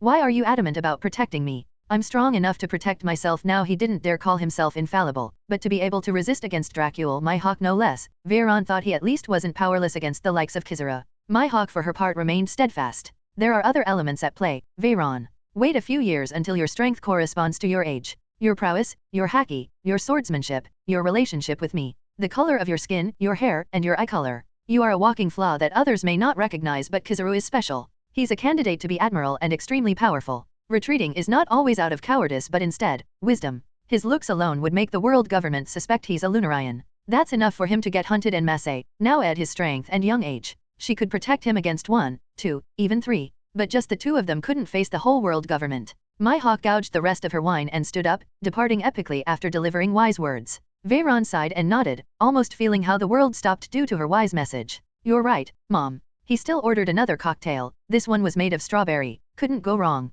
Alas, Mihawk's sleazy hand put the money on the table harshly and started pulling him. What are you waiting for, brat? We have things to do. 13 RD Grove, Shucky's bar. A seemingly harmless bar in Sabayati concealed a deep secret. Working on the premises was the man who was once known as the Dark King, Silver's Rayleigh. He was the vice-captain of the Roger Pirates no less, now retired with his partner Shakiako, former empress from Amazon Lily. This rip-off bar was famous for receiving a constant flux of important guests who usually came to pay their respects to the retired Dark King. Today was not an exception. You've been making a name for yourself. 700 million bounty, not bad at all. Shanks, the man with blonde wrinkled hair, sat next to Shanks on the counter, patting the young man's shoulders with familiarity. On the other side of the counter, Shucky was taking a fag with a smile, eagerly listening to the conversation of two former crewmates. I do my best to follow the captain's footsteps, always in trouble. You knew him well. Shanks flicked his straw hat and both of them laughed together like the old times. Do you have any business here this time around? Rayleigh inquired, as it was usual for Shanks to be in the New World instead of Paradise.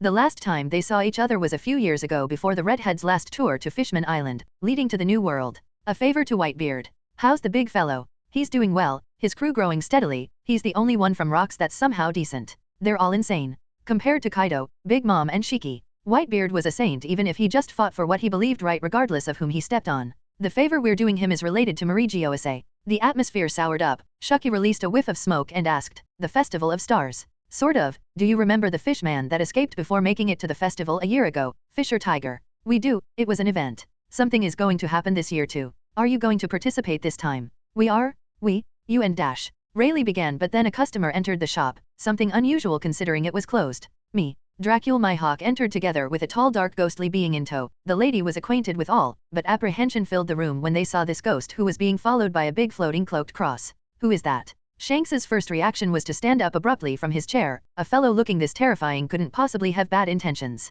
I'm the Mantle. The Mantle. Shucky, Rayleigh, Shanks and Ben all deadpanned. Cough, the Dark Mantle to be more specific. Is he your friend? He's the one I fought in Karaigana? Shanks. Elaborate. Shucky and Rayleigh, who didn't know the story, were equally confused. To summarize, a crazy strong bastard. These two split an island in half. Ben Beckman added some intel and they finally understood that this person was just Mihawk's acquaintance or even friend. The hell might as well freeze if this woman managed to make a friend. She split the island in half. I just received the strike. Veyron humbled himself down to increase his mother's prestige. The aforementioned lady just rolled her eyes, as if you're not half to blame for the hurricanes and magnetic distortions in that island. Dark Mantle and Mihawk took a seat. Shucky made sure to lock up the door this time since they didn't want any more guests coming, and Shanks' crewmates were doing their own thing in Sabayati, keeping in touch. I thought you'd have his head the moment you saw him, Shanks declared. Those were the ones she had mentioned prior, and yet here they are, friends. We came to a compromise. I won't be killing him for now. Could I get a cup of wine? Shucky. You already had wine. Veyron's eyebrows flinched. She drank 3 whole cups and she wanted more. There is never enough wine. Right away, since you're her friend you should know this woman just can't get drunk. Dark Mantle. Shucky blinked and headed to the back of the shop to get the best wine available for the guest. Anything important to notice? Shanks decided to put aside the identity of this fellow for now and instead collect whatever information she had about Sabayati. Yes, there is something. Kizaru is in Sabayati, the first grove. We just met him. Shanks frowned. Although this was a threat, it was not something that could stop their plans. Kizaru was strong but not a deterministic factor. If anything, the foes they'd be fighting in Marigiose were going to be more troublesome. The groves are filled with Marines as they expect things to go awry this year as well. But for Kizaru to be sent in as well. Rayleigh contemplated, rubbing his beard. As well. 2 weeks ago we had a special guest. Admiral Sengoku and the hero Garp. Now those two were real deterministic factors. The presence of those two meant the outright failure of this operation. One was a Marine that even their captain, Gold Roger, was wary of, Garp. The other was no less, a legend that could only be one step beneath the hero. If those two are here, Shanks wasn't capable of seeing such a far future with his haki, but just thinking of those two suddenly appearing in Marigiose left little to no maneuverability. Thankfully, Rayleigh shook his head. They shouldn't be in the body. The Festival of the Stars is usually overseen by 3 vice-admirals. We know Kizaru and Momonga are here, there should be another. If it comes to it, I'll have to take care of Kizaru, Rayleigh offered. Although he wasn't involved in this operation, the stakes were extremely costly, lives. He didn't mind involving himself in this case, but in this junction, Veyron saw an opportunity. I can do it. What are you saying? VE Dark Mantle. Mihawk was about to burst even if she didn't show it outwardly. This kid's rebellious face had gone beyond bearable. Nevertheless, Veyron's eyes behind the cloak wouldn't budge. He looked at his mom with determination. If it is just to delay him, I can take care of that task. I can delay him enough for you all to do what you have to do, and then I'll flee the scene. You know I can. All he needed was a bit of her trust to prove himself. I don't want to be under you forever. I want to be next to you. He didn't know if he could defeat Kizaru, but he knew he could at least stall him and survive. Did you tell him what we're going to do? Why would you even help us, Dark Mantle? Shanks realized that Mihawk should have disclosed everything to this stranger, and it made him skeptical. Who was this individual that Mihawk trusted so much? I owe her a favor. She took care of me for a while even if we're rivals. She can be a little bit strict, perhaps too full of herself, and more often than not a real pain in the arse. You're going overboard, brat. But I still care for her a lot. If I can help, I will. Nobody asked for your help. With no other option, Mihawk took the newspaper from the corner of the counter and started reading it, too bored to even pay attention to the conversation. Or that's what they thought, because in reality she just wanted to hide her blush. Secrets. If Dark Mantle is dealing with Kizura, then I should make Momonga some company. Rayleigh still had camaraderie with his crewmate to assist in this situation, even if just a bit. For him, stalling Momonga wasn't a hassle. There is no need for you to involve yourself. Rayleigh, you and Shucky have been living a peaceful life here away from everything. Don't ruin it. I can deal with the 3 vice admirals on my own, the ghost stated confidently, with Mihawk merely shaking her head. At this stage there was nothing she could say to stop him. Both the Dark King and the ex-Empress of Amazon Lily gasped. It was the first time anyone had actually been considerate of their current lifestyle. They had been pirates, and they had pirate friends who still visited every so often. Sometimes they even had to put their hands in the dirt for them. Now this one was actually being considerate. It was something new. The beauty exhaled a deep breath, and a flash of light shone in her eyes for a moment. She made a look towards Rayleigh and he received it. Shanks and Ben didn't know where this man was taking such confidence from, but since Mihawk believed in him, they did too. Could I have a word with you, Dark Mantle? Rayleigh invited him outside for a private conversation. The boy took a slight glimpse towards Mihawk, whose eyebrows had but raised slightly. Outside of the bar, Rayleigh and Veyron took a seat at the mangroves shore, a free fall to the sea with nothing but the broad clouds and setting sun to look into. How did you awaken it? Veyron's eyebrows flinched under the cloak. Your 4th haki, how did you awaken it? The man repeated the question with uncharacteristic seriousness. He went right off the bat with a complex one. It was obvious to Veyron that Rayleigh's haki was so advanced that there was no way to even hide it from him. I was born with it. How were you able to sense it? Born. It took him aback. That's rather shocking. As for how I felt it, you have been using it this whole time, haven't you? Veyron sighed. He had been levitating the whole time while covered with the mantle to fake his height, nothing too flamboyant, and yet he had been sensed in the act. That doesn't explain anything. Just because I was using it slightly, you were able to sense it. To put it this way, it is a type of energy I'm familiar with. The will of a conqueror haki is different to it. How could I say it? The 4th haki is way more pure and natural. Like the difference between breathing smoke and breathing air. But if you have never sampled clean air, how could you know? The old man's explanation was precise. If the conqueror haki was labeled such because of those with a will strong enough to step on their foes, then this haki should be labeled after the dreamers. It was like a clarification, as if he had realized the answer he had been looking for all this time. Rayleigh looked at the sky and recalled who had been his best friend, those with a will strong enough to see beyond the threshold and realize there exists a world we common folks can't even fathom. That is the 4th haki, the haki of dreamers who thrive in fantasy. You couldn't have described it any better. The boy smiled beneath the cloak, uncomfortable hiding his identity in front of such a distinguished and wise individual. Veyron then took the cloak away and another shower of surprise fell on the Dark King. Lunarian, a devil fruit allows him to float. His 4th haki changes his age? No, the opposite, but then, he can make that object float as well. Rayleigh was having a hard time analyzing him. It is a pleasure to meet you, I'm Dracul Veyron. The pleasure is mine, boy. Could you adopt your true form? Why does he assume I'm concealing my real self? Veyron then realized that in reality, his body didn't correspond to his mental age anyway, so he shut up. Cough, this is my true form. Rayleigh didn't believe it, but since the Dark Mantle wasn't willing to reveal himself, he continued. Are you a Lunarian? No, you don't have wings, a hybrid. The man rubbed his beard, debating himself. They could be just ancestry features, but for all of them to match a Lunarian. Veyron shrugged his shoulders, completely clueless. I don't know, aren't you asking too many questions? Rayleigh realized that he was being intrusive and laughed broadly, concealing his shame. Excuse my lack of manners. Someone who has managed to awaken that haki deserves to be thoroughly researched. If a decrepit old man like me is already this curious, then I wonder what those psychos from the world government would do to you. Even I have only seen 2 in my life. One dreamed with unbelievable strength. The other dreamed of conquering the world. Gold Roger and Rox D Zebek. Does one need to be AD to awaken this power? Veyron started to wonder if it was a coincidence that both known users of the power had a D in their names. That fellow had quite the troublesome power. Tell me, Veyron, what is your dream? I just want to be free of shackles. Shackles. I want my imagination to be my only barrier. If I can imagine it, I can do it. Veyron's eyes contained a shine so bright that the old man was momentarily stunned. In front of his eyes converged myriad futures. They weren't empty words. A reality in which imagination was his only limitation. Ha ha ha ha ha ha. Rayleigh broke up into mad laughter. Veyron wondered if this old man needed some mental health. In a way, worthy of the surname Dracul, that is the most preposterous dream I have ever heard. With such a dream and that haki, I don't want to be your enemy, boy. Both Roger and Zebek reached an altitude others could only dream of. I'm looking forward to seeing where you will lead this world. Aren't you one of them? You have also reached such a great altitude. Don't look down on yourself. Me? Haha. I'm not that talented. Stop flattering me. Now, let me ask you another question. You said your surname is Dracule, you and she dash. Adoptive son. Child, huh? I thought it would be something more since you two are so close. He remarked on the familiarity between the two, which although wasn't much, it was Dracule Mihawk they were talking about. Jay, joke's on you. I'm too young for anything else. Veyron laughed awkwardly, unaware of what exactly was this old man thinking, considering his body was still that of a young boy. Young? It seems you don't know. How about this, if you tell me your fourth hacky ability, I'll tell you something important about her. Doesn't sound like a bad deal, does it? Veyron frowned. To disclose the ability of his hacky was a risky move, although it had several usages and displaying one of them didn't necessarily mean he'd lose a trump card if anything was to be leaked. Something about the lady you appreciate that could change your perspective of your relationship. Rayleigh gave him a sidelong glance and tempted him into accepting the deal. Veyron gulped. It wasn't much he knew about Mihawk. The beauty was either reluctant to share her past or trying to erase it altogether. Anything he could learn about her was a plus, especially after their relationship had recently taken a major step forward and didn't quite know how to face her yet. My ability is called psychokinesis. It allows me to control the energy around all things with my mind. Energy around all things. Rayleigh felt his head was going to explode. Reality has several invisible layers that can form it. Before matter comes into play there are time, space, dark matter, and perhaps a lot more yet to be discovered.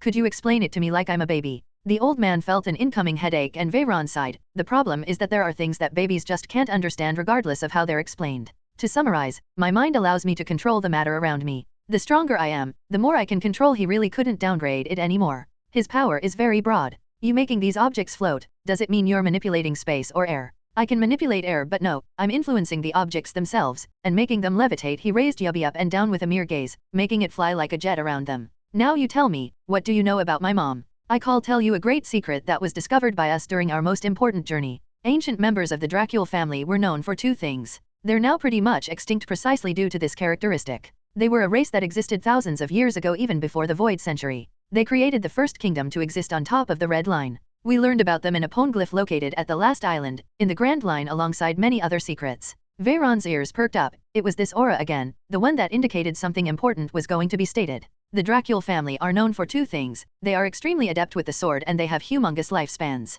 What do you mean long lifespans? Being adept with the sword was something that didn't need questioning, but long lifespans? I mean that the Missy there might as well be more than a century old. He smiled and pointed at the bar where Mihawk was still supposedly at. Veyron didn't know how to take this, but he didn't have too much time to think as a voice resonated right next to them, rather offended yet still unconcerned. It is a disrespect to be revealing other people's secrets, old man. Mihawk appeared behind them. Neither of them realized when she had left the bar and was standing behind them with Yoro sheathed behind her. Her glare pressed Rayleigh down as if threatening him to say another word. I'm afraid a mutual exchange took place here. Moreover, your secrets and your family's secrets are different. Didn't your father ever teach you to always agree with the lady for your own good? No, that's why I'm fatherless now. If you excuse me, I'll leave the two of you for now, but I still have something important to talk to you about. Veyron, in fact, Shucky may tell you herself. Rayleigh shrugged his shoulders and smiled loudly. He stood up and went back to the shop, leaving the pair to have a deep chat. Secrets. Veyron didn't know what to say. Her being older, was that a problem? Numerically speaking, it only made things worse as it just widened the gap between them, but at the same time, it erased the moral concept of age as a romantic factor.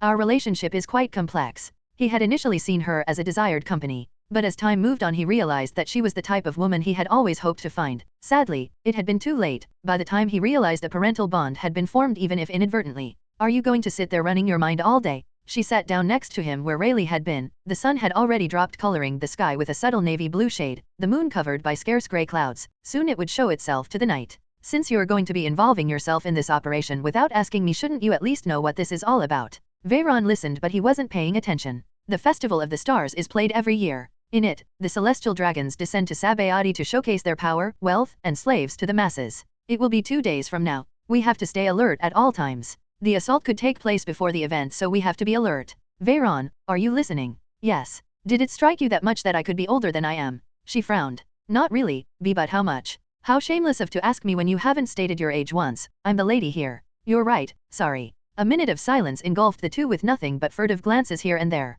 46. 29. Veyron gasped, but Mihawk smirked, leaning against him even closer much to his surprise. What?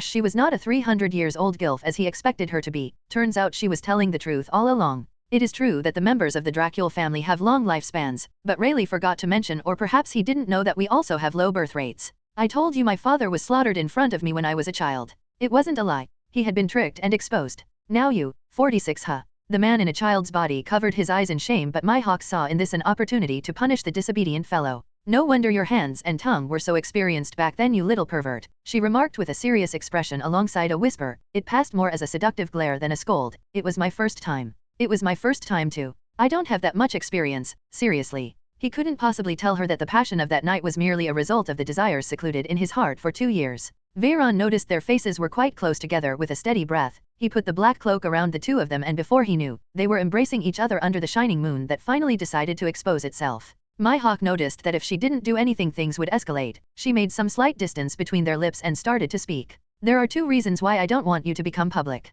Veyron couldn't care any less about those reasons. All he wanted was to kiss her, but didn't know if a bold approach was the best choice. It felt like the biggest reason for his apprehension, the age gap, had already been sorted. She didn't mind it. The first reason is that the Lunarians are the #1 enemy of the world government. And the second reason? I didn't want you to cross swords with anybody else except me. I'm admittedly infatuated by your swordplay, Veyron. Mom. With her wantonly stating things like that, he could hardly control himself. She wasn't the only one infatuated. A slight moan was released and Mihawk frowned, looking down to her buttoned shirt where a vicious fleshy snake was playing around, fondling her boob. It was Veyron's hand. Mom?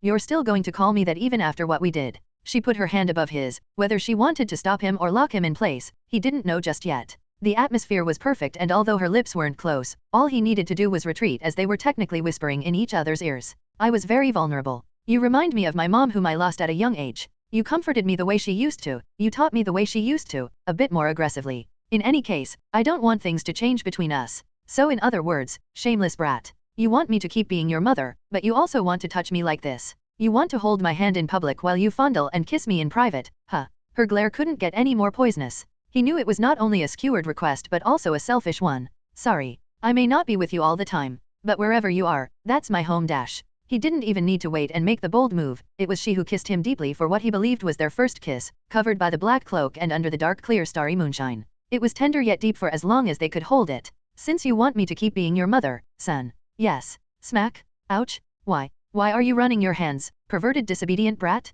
I should be punishing you, not rewarding you. I won't do it again, I promise. Smack. Taking the chance to grope my breasts, you perverted fiend.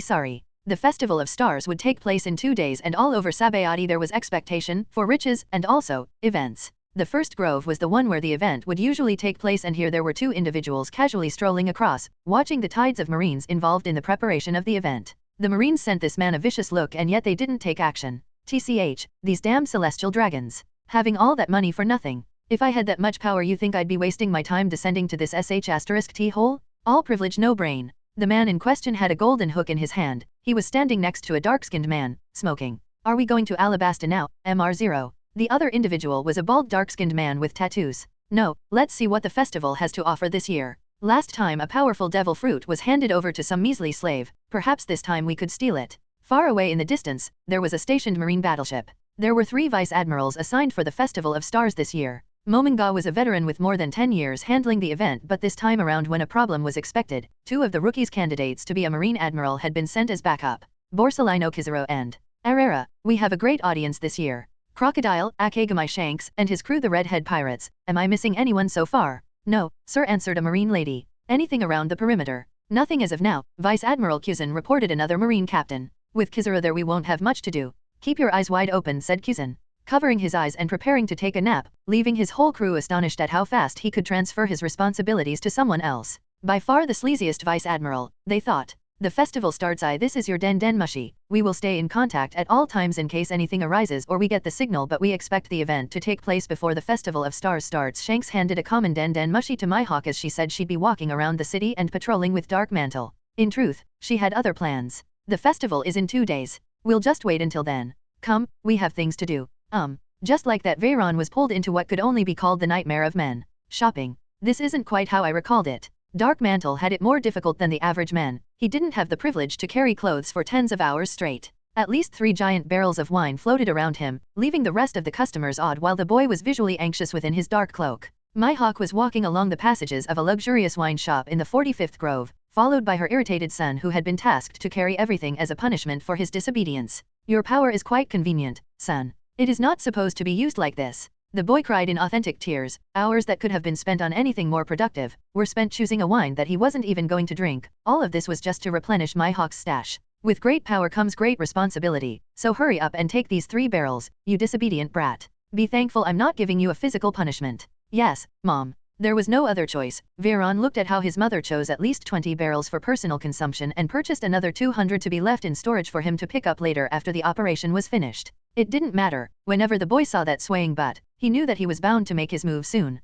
She took him through many shops for the last day and they eventually stayed in a hotel since all of Shank's crew was staying at Rayleigh and Shucky's place. One of those shops was a clothing shop where she personally picked some items for him. You have grown up and can't be wearing those Ross anymore. He happily hugged the garments she took for him, which much resembled the shirts, trousers and boots she was using, albeit shorter in size. Aside from that, there was also plenty of comfortable wear. After that, she took him to the newspaper agency where she subscribed Rusukana for the news crew to start delivering newspapers as they did in Karaigana. It was a whole day filled with diligence. He managed to see another facet of her when dealing with people in common terms. She was polite yet haughty. It didn't help that everyone she interacted with knew who she was and they were instinctively afraid. And yet she didn't use that to step over their bodies but negotiated with them as equals. When they reached the hotel room, most of the space was taken by the stuff she bought. Once everything finishes here, I want you to pick up all the wine from the storage and fly to Rusukana with it. She removed her coat and placed it away. Veyron removed his cloak and put Yubby in the same place where Yoru is. The room was big and refurbished with colorful reds and pinks. The usage intended for it was very clear. Mihawk didn't seem to notice, but Veyron was fidgeting.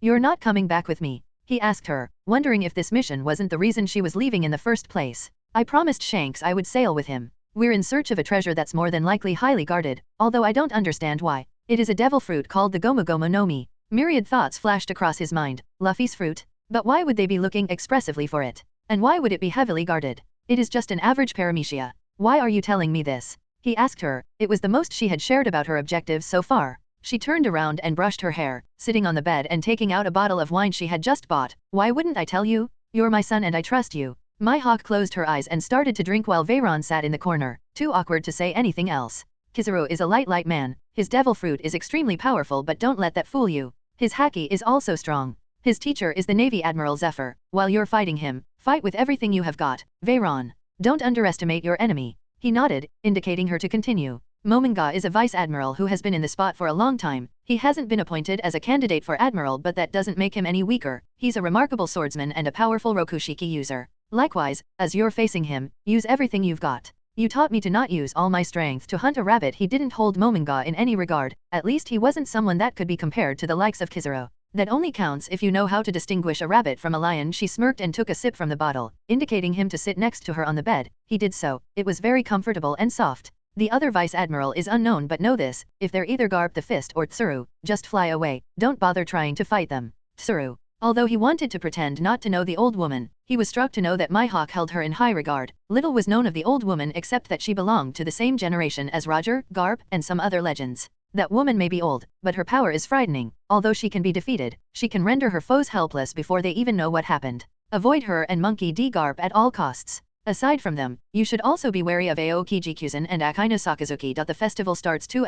She continued to give some intel and advice, telling him to use the sea as a tool since they'd think he had a devil fruit. She said he'd more than likely be fighting all of them at the same time once they realized how much of a threat he was. By the end of the conversation, she finished her bottle and opened a new one. I trust that you will do well. We may not see each other again right away as I'll be fleeing with Shanks into the other world instead of coming back to paradise. But I know you will be okay. Mom, would you like some? She handed the bottle she was drinking from to him. Veyron glanced at the tip her lips had been in contact with and decided to take a sip. Mihawk smiled. 7 years old, you shouldn't be drinking. Snort? You offered me the dash. Before the scold left his lips, they were taken by her in a rather impatient manner. He realized too late when his instincts took control and Mihawk's hands also started to run loose, unbuttoning his shirt. It was his first kiss, conscious, and it was everything he ever wanted, in the atmosphere he wanted with the person he wanted. Their kiss went for way longer, no tongue involved yet brimming with passion. He could taste the wine and her saliva mixing in an aphrodisiac that threatened to forfeit his mind. There wasn't even the slightest wisp of desire from her to even exchange words.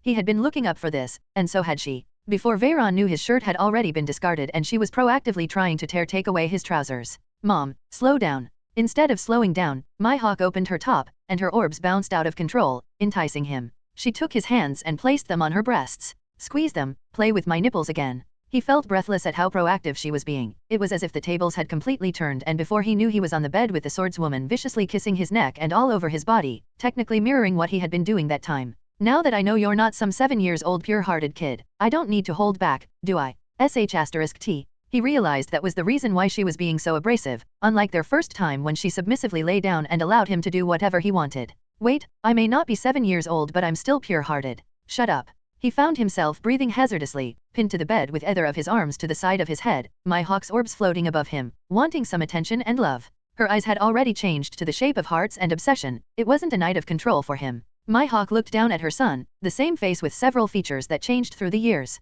The same conviction and kindness. He was the only boy/man that would make her feel pleasure in every situation. Whenever she read her newspapers, she'd feel joy in knowing he was there, watching and doing his own stuff. His presence felt warm like nothing she had ever experienced. Whenever they exchanged swords, she'd feel his passion and progress. It was pleasurable to know that she had heightened the level of that sword with her own experience. Whenever she shared the bed with her, she felt like something she had never felt before, a woman. Pure-hearted? That night you did everything you wanted. I allowed you to do anything you wanted. You unleashed a new pleasure in me, that addicting sensation every time you licked me down there, and it felt like my head was going to explode. He gulped audibly. She was talking of those times she helplessly climaxed under his tongue play. I was already hurting at the prospect of not feeling this for several years. She leaned down to take a light bite on his ears. But you had to be naughty boy and follow mommy all the way here, don't you? Veyron bit his lips harshly, feeling the excitement all over his body, and yet that part would stand up no matter what because it wasn't yet the time. It didn't matter how much of an adult he was, this was still a 7-year-old body. I can make you feel good, as my punishment. He smiled cutely and Mihawk laughed audibly as if she had heard the best joke yet.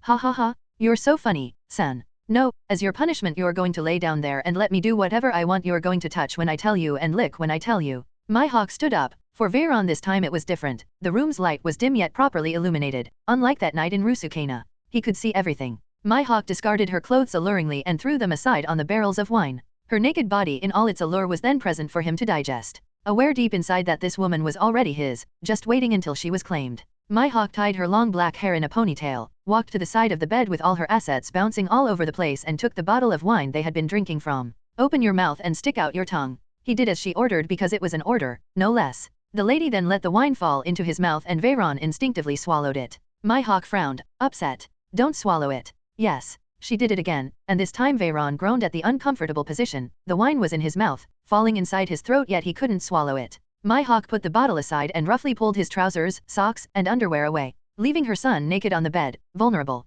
I can only enjoy this for so long. Once you grow up you will be taller than me. You will only be this vulnerable once. Don't worry, I won't waste a second. With all preparation ready, she leaned on the bed and crawled all the way until she was on top of his body. She covered both of their bodies and sins with a dense warm quilt and dug in, taking each side of his cheeks with her slender hands and sinking her tongue inside his mouth to taste both of the delicacies she loved the most in this world. For the boy who gasped in silence, a night he hoped would never end was about to start. The festival starts 3 Sabayati Archipelago, 12 hours left for the Festival of Stars. Shanks was giving orders to his crew from the Den Mushies. Things had started to get heated as more and more people concentrated in the first grove. Stay out of sight, things may get a little hectic in a moment and the marine is going to be everywhere. If worse comes to worse we will see each other in the new world. Has anyone seen Mihawk and Dark Mantle? The last time we saw them they were in some wine shop. The poor guy was struggling. TCH, those two, what exactly is their relationship? Shanks was irritated. The more he thought about it the more he believed they couldn't be simply friends. He had a crush on Mihawk for a long time and yet didn't dare make a move because he thought she wasn't interested in anything other than the sword, and yet, whenever that bastard Dark Mantle was present, she acted differently.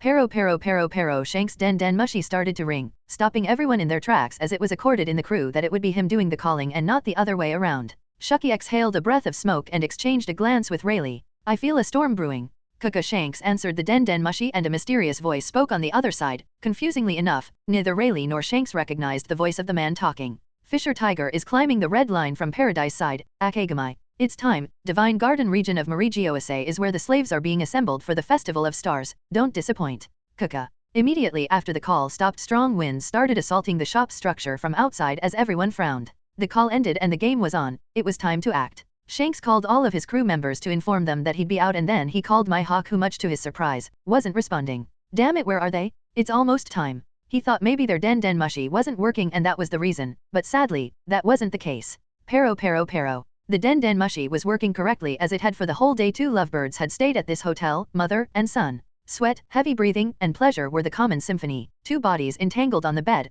fighting for domination. Mihawk was on top rocking her waist against his crotch in frustration. It didn't matter what she did, it wasn't getting hard. You disobedient impertinent ahn, shameless brat. Mihawk's heart-shaped eyes looked at the boy in grief. She moaned into his mouth while he pinched her pink buds and twisted them to his fill. So much for being obedient. The moment he couldn't take it anymore, Veyron went for the offensive. He couldn't have enough of her lips and body, they were so delicious it was intoxicating. Rumble? Both of their bodies started to float when he triggered his powers, pushing her onto the bed in his struggle for dominance. Mihawk had already come countless times. She was desperately trying to keep him away from her sensitive nethers, but he'd attack that spot every time he had the chance. UAHN. When his teeth lightly beat her sweet weak spot down there, she realized that he had more control than she hoped, because, at that very moment, her body lost all strength. Pero. Veyron opened her legs wide and stuck his tongue inside as far as it could go. The frustration wasn't only hers. If there was something he wanted more than anything was to stick it inside her right now, but it wasn't possible. The desperation reached a point where he thought of getting himself hard using his psychokinesis, but discarded the thought right away. The bed was soaked with their sweat and her juices, all that considering he had already sucked a good portion of them. Mom, don't leave. I can't live without you. He knew it was going to be painful to be without her for another couple of years, or even a single year. Hell, even just months were difficult. Don't say that. Ahns somebody is calling. We have to go. A brief moment of lucidity allowed her to know that her den mushy was ringing, which could only be Shanks, as only he knew the details and he'd only call when it was time to start the operation. Now that you have lost the upper hand, you want to leave? I want to stay here with you forever. All she could do was pull his head harder into her crotch, going as far as to bite her own finger to suppress this unyielding pleasure that couldn't be compared to anything. It was so devastating that she was already thinking of placing these activities up there together with wielding the sword and drinking wine, in her list of favorites. I'm close again. Wait due to the ridiculous sensitivity, she didn't last long. Veyron's claws went to her chest, which he fondled harshly, stimulating another zone yet again. She bit her lips so hard they bled when the now familiar mind-exploding feeling coursed across her body, releasing all of her juices into his mouth and leaving her momentarily incapacitated. So far in her life, all she could do was wish she was born a man. Her breasts always got in the way of her swordsmanship, and men also have stronger bodies. She thought by being a man she could be stronger, but now, for the first time, she thought in relief. Being a woman feels so good. Veyron crawled up and took her lips again. They both engaged in another fierce kiss until she hugged him and stopped. Neither of them was in a condition to leave for a fight right off the bat. Her hair, no longer in a ponytail, was all in disarray and wet, her body riddled with bite marks and smooches, and Veyron's wasn't much different. If anything, it was worse. In her fight for dominance, Mihawk had no mercy, leaving hickeys all over his body. Veyron, I'm yours, so you be mine as well. The boy's eyes shone as he nodded. It was exactly what he was planning to say, although in a less possessive way. I love you, Mom. The lady smiled and kissed him one last time before roughly pushing him out of the bed. Ugh, hey. The aggrieved boy rubbed his head. You switch between mom and lover too fast, damn it. Mihawk panted and hooked his arm, leading him to the bath with fast strides, hoping that by the time they finished, her sensitivity would go away. It is time. We will take a quick shower before leaving, a really quick one. What the hell happened to the two of you? Shanks reunited with Mihawk and Dark Mantle in front of Shucky's bar. He glanced at the two of them whose bodies were soaking wet. Even Rayleigh and Shucky were confused. He fell into the sea and I had to save him since he's a devil fruit user. Mihawk's capacity to improvise was astonishing. But sadly, the only fooled ones were Shanks and Ben, as both Shucky and Rayleigh knew that Veyron didn't have any devil fruits, or at least, that's what he said. We have a problem. We have to reach Mihawk on our own since they didn't send anyone to pick us up. Shanks groaned in annoyance. He called the same person numerous times but never got an answer. I can take all of us. Can you? Shanks wasn't completely sure how his powers worked, but Mihawk knew he could take them. Then we will be on our way, Rayleigh, Veyron said to the old man, who nodded and waved his hands together with Shucky. I'm counting on you, Mihawk. Please save them. The ex-empress of Amazon Lily glanced at the woman who she could recognize any day of the week had hopelessly fallen in love with the boy who was supposed to be her son. What an odd relationship, but I guess love knows no bounds. Mihawk nodded. She had heard the lady's request back then during the time Veyron had been speaking to Rayleigh outside of the shop. She wanted her to save a certain set of slaves that belonged to Amazon Lily. Although Mihawk couldn't promise anything, she said she'd do her best. One of the most accurate indications for Shucky that the woman was in love. She changed. Any of you can point out the direction of the red line to me. Shanks sighed and took out a vibracard. It surprised both Shucky and Rayleigh, as that meant that there was someone in Mihawk whose vibracard Shanks was in possession of. But before they could ask for explanations, Veyron shot to the skies together with Shanks and Mihawk flying at either side of him. The experience was new for both pirates, who saw how in the middle of the night the clouds got closer and closer at ridiculous speeds.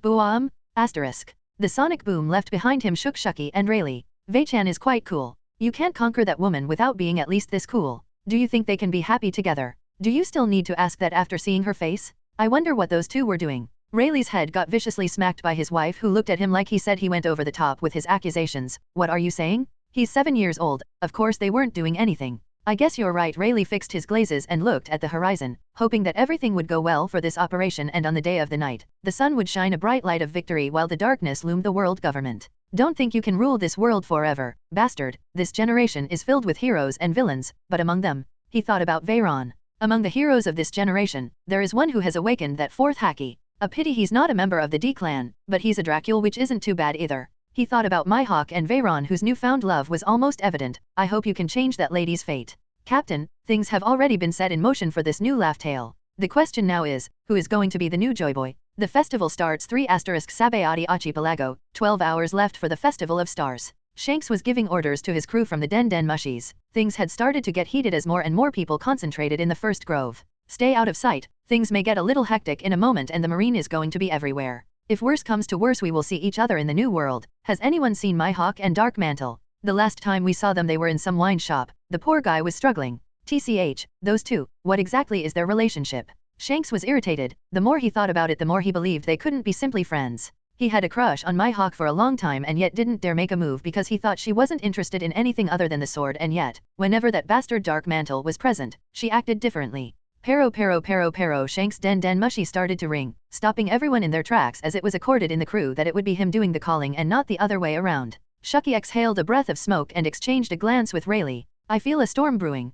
Kuka. Shanks answered the Den Den Mushi, and a mysterious voice spoke on the other side. Confusingly enough, neither Rayleigh nor Shanks recognized the voice of the man talking. Fisher Tiger is climbing the red line from Paradise side, Akagamai. It's time. Divine Garden region of Marigioase is where the slaves are being assembled for the Festival of Stars. Don't disappoint. Kuka. Immediately after the call stopped, strong winds started assaulting the shop's structure from outside as everyone frowned. The call ended and the game was on. It was time to act. Shanks called all of his crew members to inform them that he'd be out, and then he called Mihawk, who much to his surprise, wasn't responding. Damn it, where are they? It's almost time. He thought maybe their Den Den Mushi wasn't working and that was the reason, but sadly, that wasn't the case. Pero. The Den Den Mushi was working correctly as it had for the whole day. 2 lovebirds had stayed at this hotel, mother and son. Sweat, heavy breathing, and pleasure were the common symphony. 2 bodies entangled on the bed, fighting for domination. Mihawk was on top, rocking her waist against his crotch in frustration. It didn't matter what she did, it wasn't getting hard. You disobedient, impertinent ahn, shameless brat. Mihawk's heart-shaped eyes looked at the boy in grief. She moaned into his mouth while he pinched her pink buds and twisted them to his fill. So much for being obedient. The moment he couldn't take it anymore, Veyron went for the offensive. He couldn't have enough of her lips and body. They were so delicious it was intoxicating. Rumble? Both of their bodies started to float when he triggered his powers, pushing her onto the bed in his struggle for dominance. Mihawk had already come countless times. She was desperately trying to keep him away from her sensitive nethers, but he'd attack that spot every time he had the chance. UAHN. When his teeth lightly beat her sweet weak spot down there, she realized that he had more control than she hoped, because, at that very moment, her body lost all strength. Pero. Veyron opened her legs wide and stuck his tongue inside as far as it could go. The frustration wasn't only hers. If there was something he wanted more than anything was to stick it inside her right now, but it wasn't possible. The desperation reached a point where he thought of getting himself hard using his psychokinesis, but discarded the thought right away. The bed was soaked with their sweat and her juices, all that considering he had already sucked a good portion of them. Mom, don't leave. I can't live without you. He knew it was going to be painful to be without her for another couple of years, or even a single year. Hell, even just months were difficult. Don't say that. Ahns, somebody is calling. We have to go. A brief moment of lucidity allowed her to know that her Den Den Mushi was ringing, which could only be Shanks, as only he knew the details and he'd only call when it was time to start the operation. Now that you have lost the upper hand, you want to leave? I want to stay here with you forever. All she could do was pull his head harder into her crotch, going as far as to bite her own finger to suppress this unyielding pleasure that couldn't be compared to anything. It was so devastating that she was already thinking of placing these activities up there together with wielding the sword and drinking wine, in her list of favorites. I'm close again. Wait, due to the ridiculous sensitivity, she didn't last long. Veyron's claws went to her chest, which he fondled harshly, stimulating another zone yet again. She bit her lips so hard they bled when the now familiar mind-exploding feeling coursed across her body, releasing all of her juices into his mouth and leaving her momentarily incapacitated. So far in her life, all she could do was wish she was born a man. Her breasts always got in the way of her swordsmanship, and men also have stronger bodies. She thought by being a man she could be stronger, but now, for the first time, she thought in relief. Being a woman feels so good. Veyron crawled up and took her lips again. They both engaged in another fierce kiss until she hugged him and stopped. Neither of them was in a condition to leave for a fight right off the bat.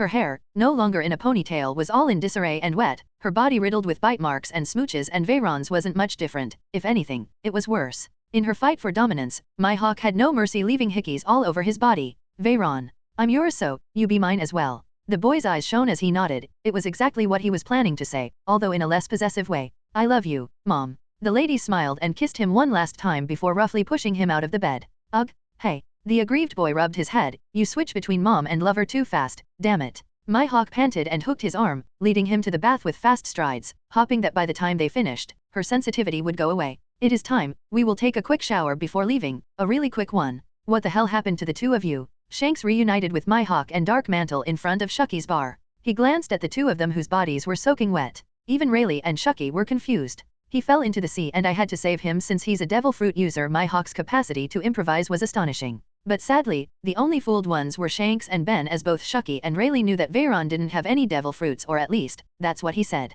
We have a problem. We have to reach Mihawk on our own since they didn't send anyone to pick us up. Shanks groaned in annoyance. He called the same person numerous times but never got an answer. I can take all of us. Can you? Shanks wasn't completely sure how his powers worked, but Mihawk knew he could take them. Then we will be on our way, Rayleigh, Veyron said to the old man, who nodded and waved his hands together with Shucky. I'm counting on you, Mihawk.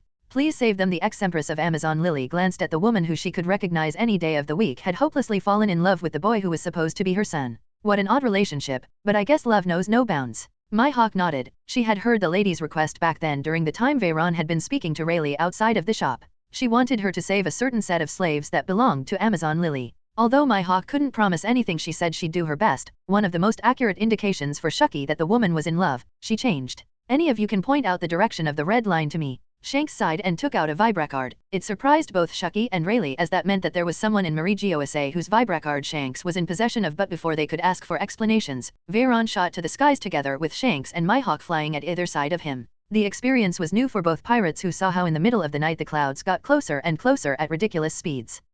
Boom! The sonic boom left behind him shook Shucky and Rayleigh. Veychan is quite cool. You can't conquer that woman without being at least this cool. Do you think they can be happy together? Do you still need to ask that after seeing her face? I wonder what those two were doing. Rayleigh's head got viciously smacked by his wife, who looked at him like he said he went over the top with his accusations. What are you saying? He's 7 years old. Of course they weren't doing anything. I guess you're right. Rayleigh fixed his glazes and looked at the horizon, hoping that everything would go well for this operation, and on the day of the night, the sun would shine a bright light of victory while the darkness loomed the world government. Don't think you can rule this world forever, bastard. This generation is filled with heroes and villains, but among them, he thought about Veyron. Among the heroes of this generation, there is one who has awakened that fourth haki. A pity he's not a member of the D-clan, but he's a Dracul, which isn't too bad either. He thought about Mihawk and Veyron, whose newfound love was almost evident. I hope you can change that lady's fate. Captain, things have already been set in motion for this new laugh tale. The question now is, who is going to be the new Joy Boy? True prowess. Shanks and Mihawk didn't even feel movement. There was only the noise of wind whenever it caused friction against Veyron's invisible protective barrier. What a ridiculous power. Even Shiki couldn't move this fast. What exactly is your power? Your mom's powers. Huh? Say that again. I didn't hear you. Mihawk frowned and elbowed her son, removing the smile from his face. You don't need to know, Ikegamai. TCH, that's why I don't like mysterious bastards. Talk about yourself. A few minutes later, and much faster than a ship could have ever made it, they found the red line in the distance. The moon was hanging up the sky and its brilliance was being reflected by the red line. Look there, that must be him. Shanks pointed in the direction of the red line, and both Veyron and Mihawk saw what looked like a single red-skinned individual with nothing but a sword, clinging against the red line. He was climbing it fast, but the whole scene looked comical. What exactly did he expect to do in Mihawk on his own? They all deadpanned. No wonder Whitebeard requested assistance. This fishman was going to get slaughtered the moment he made it up the red line. A surprised fisher tiger found himself floating out of the red line. He thought he was going to fall, but that didn't happen. What happened instead was that 3 individuals that he didn't know approached him floating. The one in the middle, the black mantle wielding a black cloaked cross, irked him with his mere appearance. What? Who are you? He felt threat, but the 3 immediately dismissed him. You're Fisher Tiger, aren't you? We were sent by Whitebeard to assist. I told that old man that I didn't need help. Huh, yeah, you need help, fellow. We will take you to the top of the red line. You want to release the slaves, don't you? Fisher Tiger hated humans to the death, but even he had to reluctantly accept and be taken to the surface, as although his rage burned vividly, he knew his limits. His only advantage was in knowing Mihawk's structure and the guards' patrolling patterns. When they finally reached the top, what was presented in front of them was a city that could only be addressed as the home of gods. But this home of the gods was currently a little eerie. There were strong wind currents wreaking havoc and an ominous oppressive aura that resembled Haki crashing down on the area. Fights are already taking place here, tread carefully. Everyone we meet here is going to be a monster. Shanks brandished his sword and so did Mihawk. His words were literal, either they met a strong monster of an evil monster. Nothing good loomed in Mihawk. The region to the north is where they keep the slaves. We can't keep flying like this or we will get a lot of attention. Fisher Tiger covered his face and wielded his sword as well, ready to pounce and slaughter any world noble that dared cross his path. Veyron landed together with them all at the edge of the red line with nothing but an abyss beneath. We will escort you, lead the way. Shanks and Mihawk got ready to go in together with Fisher Tiger. As for Veyron, he knew his role wasn't here. Just bringing them here, half of his role was completed. We should try to find a ship. Yata no Kagami. Buom, buom, buom, buom. They heard a merciless banging, out of literally nowhere. Mihawk grit her teeth and releases the whole extent of her conqueror Haki in one go, slashing forth to the place where the bastard had just flickered.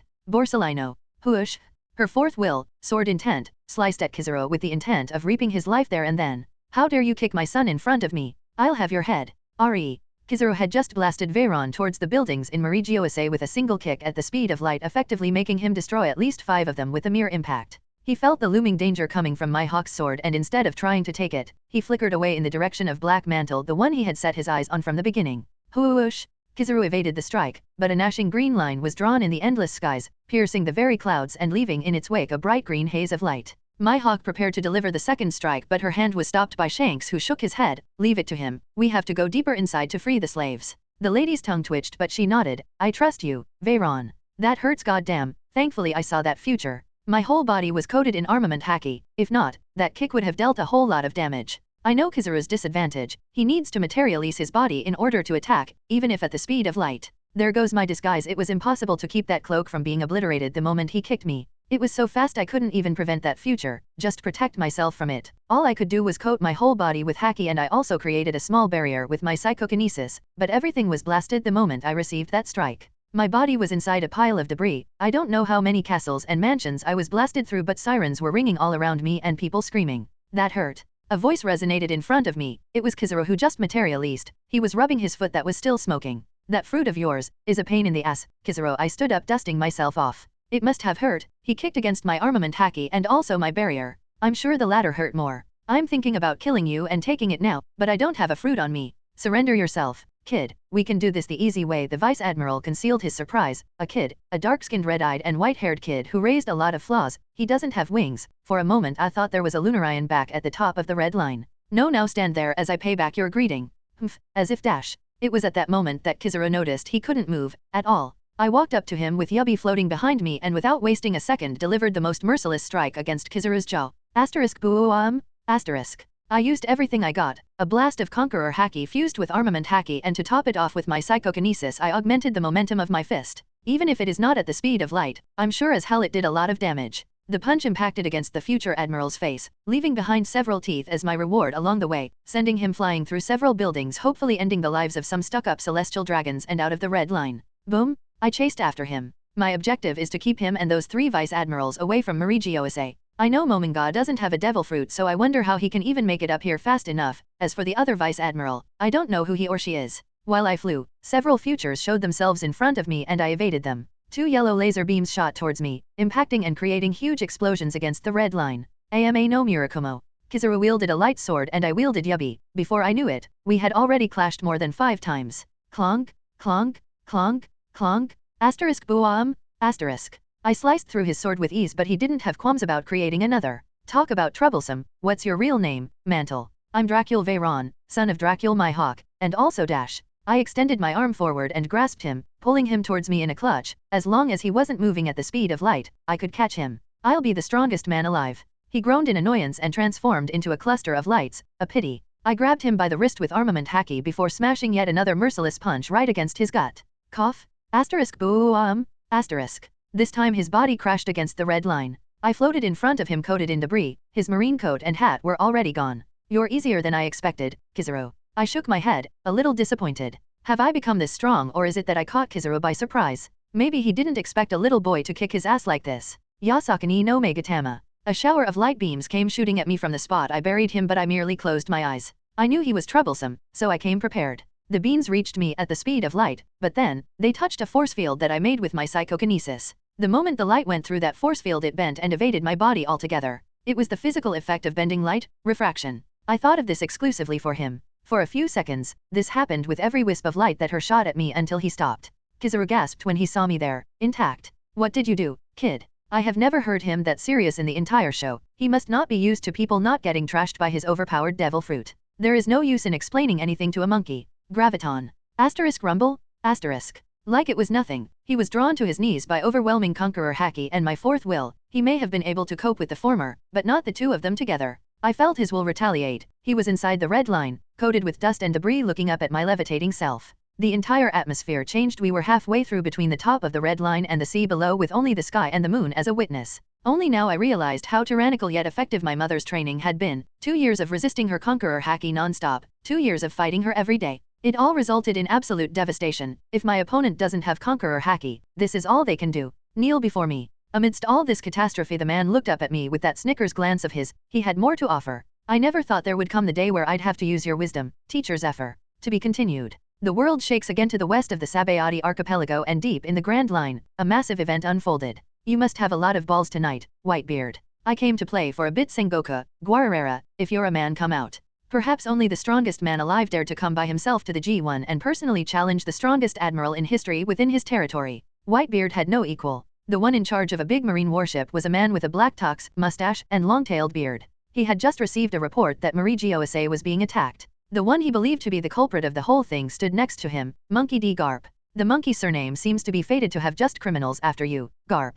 The old man looked away in shame. They received the report that the one leading the attack in Marie Giosa was none other than his son, an ex-member of the Marine Secret Force Sword, Monkey D. Dragon. Both of them knew if that man was involved, whatever was happening in Marie Giosa wasn't simple. Perhaps the vice admirals assigned this time, Kuzan, Borsalino, and Momonga, wouldn't be able to take care of it themselves. Their suspicions were only confirmed by a man of the altitude of Whitebeard coming out to play. It was nothing more than a shameless technique to buy time. 2 titans of the past had come face to face again. But Sengoku was not ready to waste time with the Yonko, not when he could afford to leave someone else. Take care of him, Garp. I'll go to Marie Ge. I couldn't be arsed. The man with a black tux and wrinkled hair openly refused the orders of his superior, shooting into the air and kicking it, propelling himself to the east, hoping to reach the red line in time, but it wasn't going to be that easy. Guerrera, don't change as you grow senile, Garp. Asterisk boom, asterisk. Whitebeard punched forward, a blast that cracked the space itself and released gargantuan destruction in the direction of the marine hero. Galaxy impact. Garp the fist, wasn't called that way for no reason. Asterisk boom, asterisk. The ridiculous impact between the strongest fist in the world and arguably the strongest devil fruit was evident. The waves of power were felt in the nearby islands with but a mere fist. Garp was left unscathed and used the impact to propel himself faster towards his objective while Whitebeard groaned in displease. His objective here was precisely to stall these two, and yet he failed. By the time he turned towards Sengoku, the man had already turned into a gigantic golden Buddha. That lazy old man, so annoying, Sengoku complained. That man wouldn't follow a single order he was given and rejected the notion of becoming an admiral every time. The spot was even vacant for him to take. You tell me, Sengoku, let's get this going. Asterisk rumble, asterisk. 2 powerful conqueror hakis clashed, and every other marine around knew better than to get in between a battle of these two. Do you know why Garp is not an admiral yet, Whitebeard? Because that bastard's too lazy. You know him well. The second round between Kizaru and Veyron was on. His trick to survive, constantly flickering to the point Veyron had a hard time even seeing him. He placed a force field around himself and all of Kizaru's attacks would just be refracted and bent away from their path. I knew you were not a pushover. The light man was now wearing only his trousers with a body marred with bruises. The beams all evaded Veyron much to his annoyance. He didn't even know how he was doing it. He can manipulate his opponent's bodies. Can he manipulate the light too? That's impossible. He shouldn't even be able to perceive it. There are a number of individuals I consider a threat in this world. You're one. Kizaru. Veyron knew this fight was a difficult one to progress. He couldn't grasp Kizaru while he was moving that fast all over the battlefield, but his light also couldn't reach him. Oh, do you know what refraction is? When the light passes from a dense substance into another, an interesting phenomenon is formed. Light can be bent. Ari, we've got a clever one here, but how does that work for you? There is no water here. A powerful beam of light shot from Kizaru's fingers. The light of the beam magically evaded Veyron and impacted the red line much to his annoyance. As expected of a monkey. Do you even know how it rains when it does? This planet is almost completely made out of water. Even if the sun has already fallen, there is still plenty of vapor here for me to work with. I only need to condense it faster. Monkey, if beams don't work, then I'll handle you myself. Kizaru committed the same mistake again. Flickering towards Veyron, yet finding himself in a completely different location altogether. Asterisk boom, asterisk. The blunt side of Yubi swung against him. He had already expected that movement. Veyron coated it with armament haki and thrashed the Vice Admiral, who blocked just in time after recovering from the shock of having his devil fruit completely handicapped. The Vice Admiral crashed against the red line, destroying a massive chunk of it yet again and falling into a defensive position. I always thought that you depended a lot on your fruit, and look where you are now, Kizuru. Kizuru raised from the debris, spitting blood and cracking his neck. This is troublesome, Veyron. You're forcing me to go back to the old days that I wanted to forget. Rumble. Both of Kizuru's arms and legs got covered in purplish armament haki. His eyes were dark and his glasses cracked. Who would have thought I'd have to copy your style again? Teach. The Vice Admiral spoke to the den mushi he had on his wrist. Momonga, Kuzan. I have a perpetrator here right above the red port and need backup. He's a tough one. Kuzan. Veyron naturally recognized the name, the identity of the third admiral. Those two together were going to be a pain in the arse. He even would have preferred if it was Akaino who was sent instead of Aokiji. Kizuru flickered, this time using the overbearing prowess of Rokushiki instead of his devil fruit. Buuam? His fist crashed against Yubi and Veyron managed to resist, but one became twice and twice turned into 10. I'm not an admiral candidate, just for my devil fruit, kid. Bong? So this is Kizuru. Veyron groaned. The difference in physical strength was abysmal, and even in armament haki Kizuru was clearly superior. Graviton. Ugh. He used his Conqueror haki and fourth will to strike back, and this time the admiral's smile drifted. Conqueror haki, a mysterious devil fruit, you're full of surprises. He couldn't think of a possible devil fruit that would give Veyron these many advantages. He could control gravity, fly, attract his opponents, condense vapor. It could be the gravity fruit, but that doesn't explain how versatile it is, and how can he even master it so efficiently at such an age? Could it be awakened? The more Kizuru thought about it, the more questions he had. After discarding pride, he accepted that in order to take this kid down, he'd need Kuzan's help, even after telling him that he wouldn't need to involve himself with the Festival of Stars. The battle continued with Veyron stalling as much as he could, getting closer and closer to the sea below. For Veyron it was like a ring to the finger. All he needed was to make some time until Fisher Tiger, Shanks, and his mom did whatever they needed to do up there. He even had confirmation now that Kuzan and Momonga were still in Sabayati, possibly making their way here. His sword sliced forth, coated in haki, but it wasn't able to completely slice through Kizuru's flesh. His armament haki was stronger. In order to take him down, he had a plan. The boy's eyes gasped when he witnessed a gnashing and gruesome chilling future. Whoosh! An ice spear shot towards him with speeds that resembled a bullet, originating from the sea below. He grits his teeth and deviated it. It is way slower compared to Kizuru's beams. The gigantic icicles came in succession. He used Yubi to slice through them while continuing his hand-to-hand with Kizuru, who would occasionally use a beam. Kuzan is here. Things will get tricky, but my objective is to stall, not defeat them. A spear of ice shot from the sea straight towards his heart, and Kuzan joined the battle officially. Veyron's eyes witnessed how below there was a platform of ice as far as the eyes could see. There were two men standing there, Aokiji and Momonga. Momonga with his sword and Kuzan with his frozen arms stuck into the frozen sea. Let's see how you three cope with this. Kuzan's presence didn't stop his plans. Bong? With a fist to the jaw, he sent Kizuru flying and shot right towards the frozen sea below. Boom! The sonic booms rocked the battlefield, and Kuzan saw the foe get his whole body into armament haki. He's trying to pierce into the sea? But he's a devil fruit user. Suicide? No. Armament haki coated the ice platform, and Veyron gasped. It seemed Kuzan was fast enough to know what he intended to do. These guys are serious bloody hell. Even Kizuru was displaying a fighting style that he hadn't seen in the show. He didn't even know who that Zephyr or whatever was. With no other option, he took Yubi and unleashed it. If only I had an apple with me. He sighed. Kizuru couldn't die yet or he'd lose it forever. Rumble? His Conqueror haki resurfaced to the maximum, coating Yubi. He couldn't use his mother's sword intent as of now, but he could try to replicate it. Whoosh. A single strike from his sword cut a massive hole in Aokiji's platform. You're not going anywhere. He forgot Kizuru's speed for a second. He technically teleported, but that was convenient for Veyron, who didn't need to pull him anymore. Bong? Their first crashed at ridiculous speeds while simultaneously falling into the frozen sea below less than a mile away. Veyron went for a second strike and Kizuru predicted it. What he didn't predict was for his body to get pulled into Veyron's waiting claws. Ugh! This annoying power. Brace, Kizuru. Rumble? With all his strength and with speed superior to Sonic, he blasted the Vice Admiral's head into the armored haki-coated frozen sea crack that he sliced. Boom! An explosion devastated and cracked Kuzan's whole platform, obliterating it in a lot of icy chunks that floated on the sea. Both Momonga and Kuzan watched awestruck how the invicted Vice Admiral and Admiral candidate, Kizuru, was defeated in the most brutal way. They even doubted he was still alive. Fist of Love. Kizuru passed out there and then. If Veyron hadn't sliced a crack in the ice, his head would have likely exploded like a watermelon and his devil fruit would be lost forever. There was no way for Veyron to know where the nearest fruit was, more than likely in Marigioase. I'll kill you some other day, prepared. Veyron sighed. He had already thought about taking a few fruits with him just in case, but after licking his mom's delicious body for half a day, all thoughts and plans went out on holiday. Aokiji groaned as his platform was technically obliterated.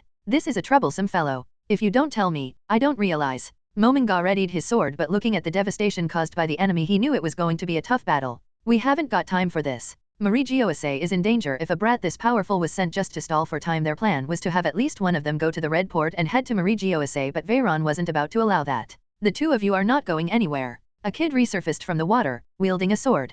Veyron was annoyed. These two together ended up being more than what he signed for. Thankfully they were now on the spot. I have your friend stuck underwater. Soon he's going to drown. He was holding Kizaru's body under the water with his psychokinesis. It was the perfect ransom. Bastard? Who the hell are you? Mominga threatened. They were completely helpless. Kizaru's life was not one they could just abandon for the sake of justice. He was an admiral candidate. I'm Darkmantle. I said your real name, not that P*SSY*SS nickname. TCH, no respect. I'm Dracul Veyron, and if you want Kizaru to live, the three of you are going to stay here with me here. The moment either of you leave **Buam**. It was a future Veyron wasn't even able to see in time. A haki-imbued fist impacted against his face, blasting him away deep into the red line. A man landed on an ice platform and stuck his hand inside the water, taking out Kizaru and throwing him towards Kuzan and Mominga as if he were a sack of potatoes. Garp-san, why are you here? Kuzan was the first to react, in shock. There weren't many things left in this world that could force Monkey D. Garp to personally make a move. The imminent danger of the world nobles was certainly one of them. Hurry up and head to Mihawk. To think a brat reduced the three of you to this state. Cough, cough. Kizaru raised with a head start, his head numb. Vice Admiral Garp. Stop wasting time. Don't worry, I'll give this brat some love in your name, Borsalino. This wasn't Garp's original plan. He wanted to head to Mihawk and personally take care of his traitorous son, but there happened to be some brat wet behind the ears that was somehow capable of facing both promising men of the marine, Kizaru and Aokiji, all on his own. Borsalino threw a last glance towards the pile of debris at the red line where his foe had landed. It was the first time ever since he ate his devil fruit that he faced such a defeat against a pirate. Dracul Veyron, I'll remember that name. Aokiji created 3 pillars of ice that shot Kizaru and Mominga to the skies, heading towards the red line. Crack. The boy cracked his head and floated in front of Garp, gripping Yubi that just resurfaced from the water where it had fallen due to the inadvertent strike. Veyron didn't know how strong Garp was. He only knew the man was strong if that fist was anything to go by. He still felt dizzy from the impact which he received with armament haki, and even yet, it felt like he received that fist bare. If you see Garp or Tsuru, don't even bother fighting them. Those were Mihawk's words, and yet, he felt that he still needed to make more time. I totally didn't sign up for this, old man. Old man? Is that how you speak to your seniors? It seems you're thirsting for love. Brat Garp kissed his fist and Veyron felt the shivers. No, thank you. If that's how you give love, I'd rather you hate me. His job was to stall. Veyron prepared to slice the 3 pillars of ice, but Garp was there to stop him. Bong? It was hopeless. He was once again sent flying, this time into the sea. Garp thought that did it, but Veyron resurfaced from the sea, soaked and angry. This difference was just too abysmal. Rumble? Veyron released his Conqueror haki, even if to just get rid of the dizziness produced by having your head pounded to oblivion by a maul. Garp felt that energy and frowned profusely. You're indeed a brat full of mysteries. So, what you're using is not a devil fruit, huh? Moreover, you have Conqueror haki plus the 4th haki of Dreamers. He knows the 4th haki. But then Veyron thought about it. He was supposed to be Gold Roger's rival. If he didn't know about the 4th haki, who would? What rock were you hiding under all this time, slippery brat? So young with so much potential, and yet you're already going down the grown path. A pity. Don't worry. I'll kidnap you and make you into a fine marine after giving you lots of love. Garp was serious. This old man is insane. Not only did the phrase sound hellish cured, but Veyron knew that were it to happen as he just said, his fate would be worse than death, a fate where he'd receive fists to his head every day, away from his beloved mother. How are you related to Dracul Mihawk? Garp asked again, both of his arms coated in armament haki. She's my mother. Then I won't ask for permission. The first coming from Garp felt like death incarnate. Strong bastards coming one right after the other, so annoying. I'm not going to lose again no matter what. Veyron prepared to receive it or dodge it, it didn't matter. What he knew for certain was that he didn't want to lose again, not after how he felt losing against Mihawk. I'll just stall him a little longer before fleeing. It couldn't be helped if Kuzan, Mominga, and Kizaru reached Mihawk, but if he could stop Garp from reaching it, that would be an achievement in itself. Continental impact. I won't lose again, old man. Graviton. He first used the technique to press Garp down, using the battlefield to his advantage. They were fighting on the scattered pieces of Aokiji's ice platform. I know you're stronger than me. Don't expect this to be a hand-to-hand. Before the fist could hit him, the pressure took Garp to the sea. It didn't matter if his will was strong enough. At the end of the day, he couldn't just fight gravity inside the sea, right? Rumble?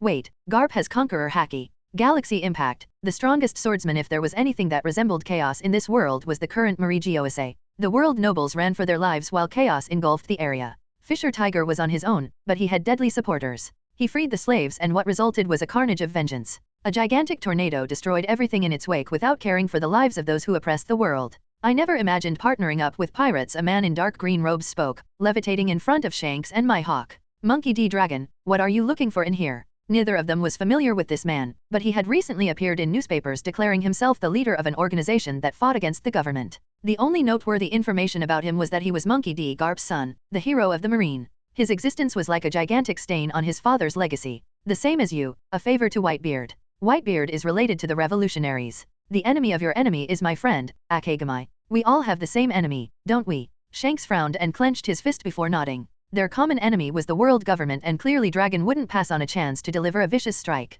They Knights of God are going to come soon. I have somewhere to be. Dragon shot in the direction of a certain castle while Shanks and Mihawk remained to supervise the chaos. The swordswoman was standing to the side on top of a collapsed building, watching how the slaves retaliated against the world government for the first time. Marrow, marrow, marrow. It was then that she saw a girl in ragged clothes and bruised body. Her power allowed her to turn guards and world nobles into stone. She was running together with another two girls. Those are the girls Shucky wanted me to save. They're doing pretty well themselves, Mihawk remarked. They were members of the Kuja pirates who had been kidnapped several years ago. The girl with ragged clothes and long black hair tried to protect her sisters. She looked at the woman standing atop a building with her shining yellow eyes looking down at them. The night was her canvas, the moon her signature. Boa Hancock was shaking. All she wanted was this nightmare to end and go home together with her sisters. Her eyes were begging for guidance amidst the chaos. Mihawk pointed her sword in one direction and the girl nodded in appreciation, even to the point of kneeling before heading towards the boat Fisher Tiger had found for the fleeing slaves. The desire for vengeance was so big that the majority of the slaves didn't even want to be free.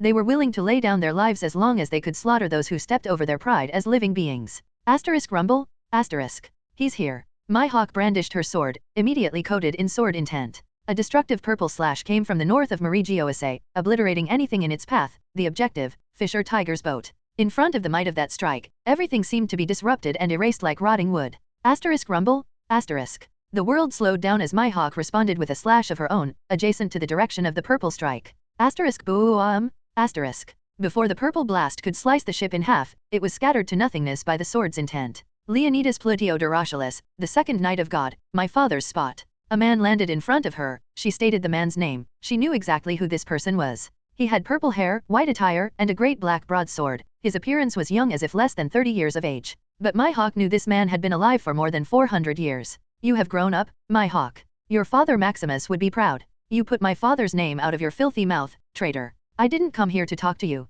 I came here to slice your neck, Leonidas. The man sighed. I wanted to duel you ever since I witnessed your wanted poster. Just now you used the fourth haki. This is not a battle I can win. Like father like daughter, who could have thought you'd awaken it, and the same power at that? Not intending to share further words with this man, Mihawk charged. Clang? Asterisk boom. Asterisk. For as long as that red-haired boy doesn't mature into the likes of Gold Roger, I'm the strongest swordsman. Go ahead and plunder the title from me, Mihawk. Reality rupture. His main power was Conqueror Haki. But even someone as strong as Mihawk felt overwhelmed by the display of power. It was at this moment that she had been working hard for all her life. And yet in that moment, all she could do was think about that boy. You're going to become the strongest man alive, so I can't be any less. Her sword coated with sword intent charged forward. If necessary she'd slice the whole Marigioase for this title. Such was the determination of the strongest swordswoman alive. The Knights of God, hurry up and board the ships. We have to get out of here right now. Yes, boss. The slaves rushed into Fisher Tiger's ship as the chaos wrecked the land and the blood of the world's nobles spilt the streets in retribution. It was a night that would never be forgotten by them, and yet, it would be erased from history as to protect the dignity of the world nobles. Asterisk clong? Asterisk. There was enough vengeance, but it was time to go. There were many influential individuals fighting in the vicinity, and their strikes alone caused unprecedented destruction. If they remained any further they'd all die and the sacrifice would be for nothing. All of the slaves shivered in fright when the two individuals fighting with the sword came closer to them than they hoped. Whoosh! A powerful slash imbued with fourth will created a green line on the soil and the whole field collapsed, sliding down the field and leaving every single individual here astonished and frightened. What sort of ridiculous power is this? For Mihawk this fight was painful. It was difficult for her to enjoy herself against this foe who not only was a traitor but it was also a person she had previously respected as a close relative to her family. She loved to cross swords for dignity, not for vengeance, but tonight bloodthirst was her only fuel. And Lord, it was unleashed, throwing Leonidas into an immediate disadvantage as he struggled to protect his pathetic life. The Kuja sisters boarded the ship before it fell off the cliff. In Hancock's arms there was a blonde little girl bruised all over. They had found her crawling and looking for the way out. They helped countless slaves find their way. Divine departure. Asterisk boom. Asterisk. Another explosion, this time created by red lightning, thrashed the side of the ship they had found. Shanks was fighting against an individual with equally crimson hair, and yet the man's sword was serene while Shanks struggled. Both of their conquerors' hackies destroyed this land that was already determined to be forfeited. Quickly leave, tiger! Shanks yelled while fighting his own opponent. Their conqueror hacky threatened to reduce the whole operation to failure if all of those boarding the ship just passed out. Asterisk boom! Asterisk. A sonic boom was heard in the distance, and this time, although to Mihawk's disappointment, Dragon arrived, but he was being chased by something and covered in blood. Asterisk phi uushh. Asterisk. A gigantic black-like arrow was shooting in the skies and chasing after him with an energy that Mihawk felt was beyond endangering. The energy was so devastating that made the opponents she and Shanks were facing look like infants. It was the fourth hacky? Someone else has awakened it in Mihawk. Cough, I have seen what I needed to see. Akagamai, Mihawk. I'm off. Dragon was coughing blood all over. They didn't know what happened, but he was in a rush to leave. The arrow impacted against the ground and destroyed several buildings while chasing after him. He merely used his power to make the wind levitate the ship filled to the brim with slaves before taking them down the red line into the paradise side. That man was fleeing for his life, and they could tell. What is that arrow? She asked Leonidas, whose response was lackluster at best. You don't need to know. Leonidas Doroshilus was drenched in blood, just like Mihawk. Their battlefield had long become a wasteland, and the man was in his last breath. He knew he couldn't win this fight, not when she had stepped over the threshold of the Conqueror Haki, and her mastery of this ability was this high as well. It is the one that sits on the throne, right? Mihawk remarked. Yoro was ready to slice the life away from the fool. You know too much. Originally, Knights of God were formed from the strongest in the 20 families to protect the land of Mihawk from unpredicted threats. But with how powerful you all are, there had to be a spearhead dash. Clong? The purple-haired man grits his teeth, intending to shut her up with his sword. But he was unable to. She blocked his strike with Yoro's handle coated in haki. A burst of purple aura destroyed everything behind her, but she remained unscathed. Whoosh! A gnashing green slice split his chest in two and showers of blood left his mouth. I'll kill you and take your spot, Leonidas, just like how you backstabbed my father back then. She approached the man whose knees gave away and groaned in defeat. She whispered in his ears, you're nothing but a shame as a swordsman. Infringing a wound on my father's back just to deceitfully take the spot that belonged to your best friend. I'll make sure history never knows about you or the pathetic Doroshilus family whose name you have polluted with greed. Each word was more poisonous than the previous one, fiercely engraving themselves in the man's heart. In her, he could remember those days she was but a little kid learning how to use the sword from her father and even him. What remained now was a ruthless woman whose yellow eyes shone like the moon. If Veyron had seen this version of her, he'd be peeved. It was nothing like her heartwarming yet disciplining self. This was a ruthless version of her that craved vengeance and blood. She took the man's sword with delicacy. One of the 12 supreme swords, Kokyu to Twilight, the dowry of the long-lost Doroshilus family, undeserving of your filthy hands. You have profaned the sword's legacy by wielding it for so long with your disgusting fingers, traitor. It is asking me to be destroyed and forgotten, lest its glorious name is at any point in history associated with you again.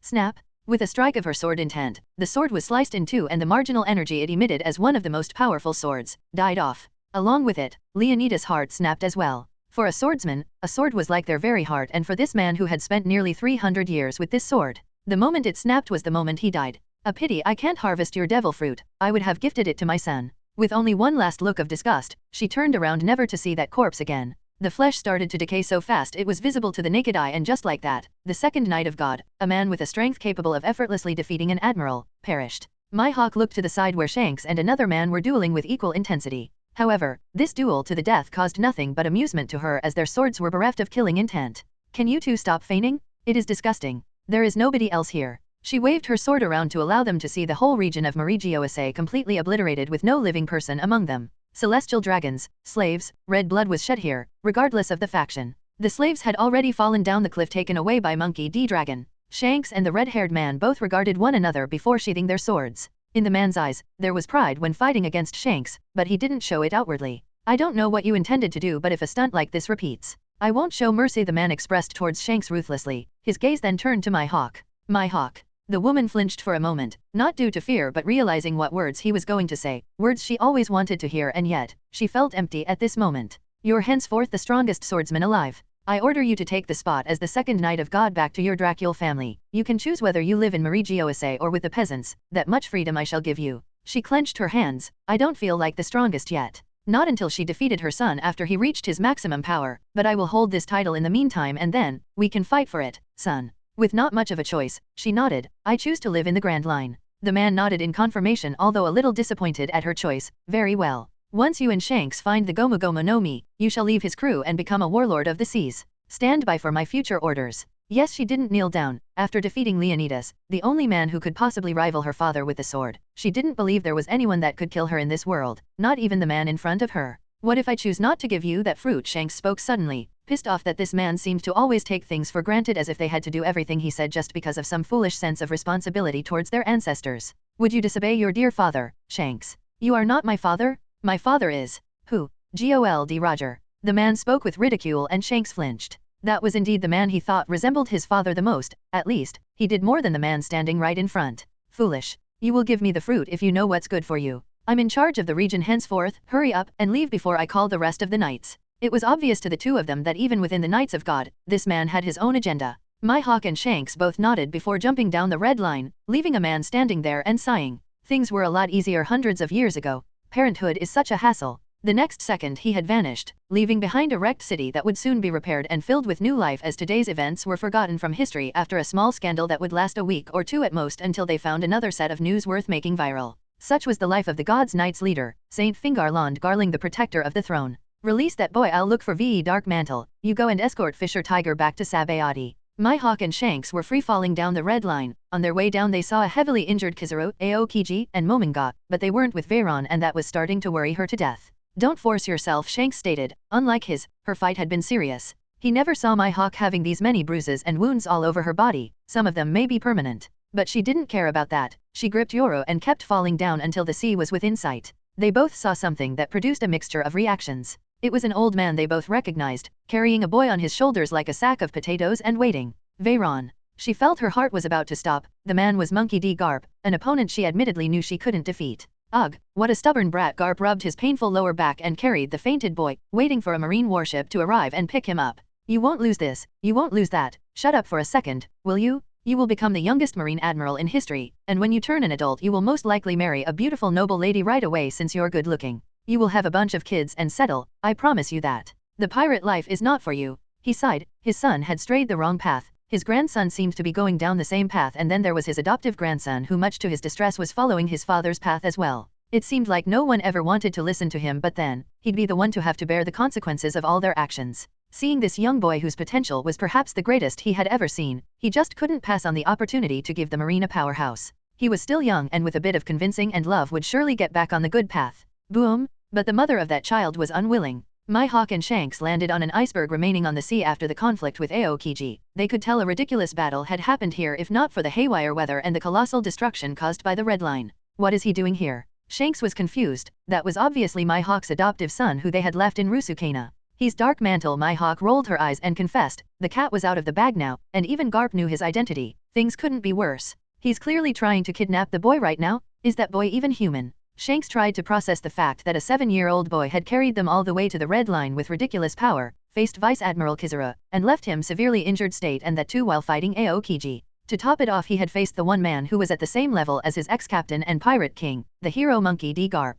Veyron had obviously lost this fight, but he could tell the battle wasn't a 2-second one. The boy gave Garp a run for his money for a while, even leaving several marks on his tux. A part of him felt relieved that the boy lost. If the outcome had been any different, he'd perhaps spit blood and forfeit his own life, since nothing would have made sense anymore. Release that boy, Garp. Mihawk's body was marred with bruises and she was clearly exhausted, but Yoro was still covered in haki and blood. If she had to face off this man right here to recover her son, she would. You can't defeat me the way you're now. Garp spoke openly, unconcerned for the two rookies whom he was acquainted with. One was a member of Roger's crew, the other was the daughter of an ex-knight of God whom he had fought alongside in God Valley. My son seemed to have given you quite the fight.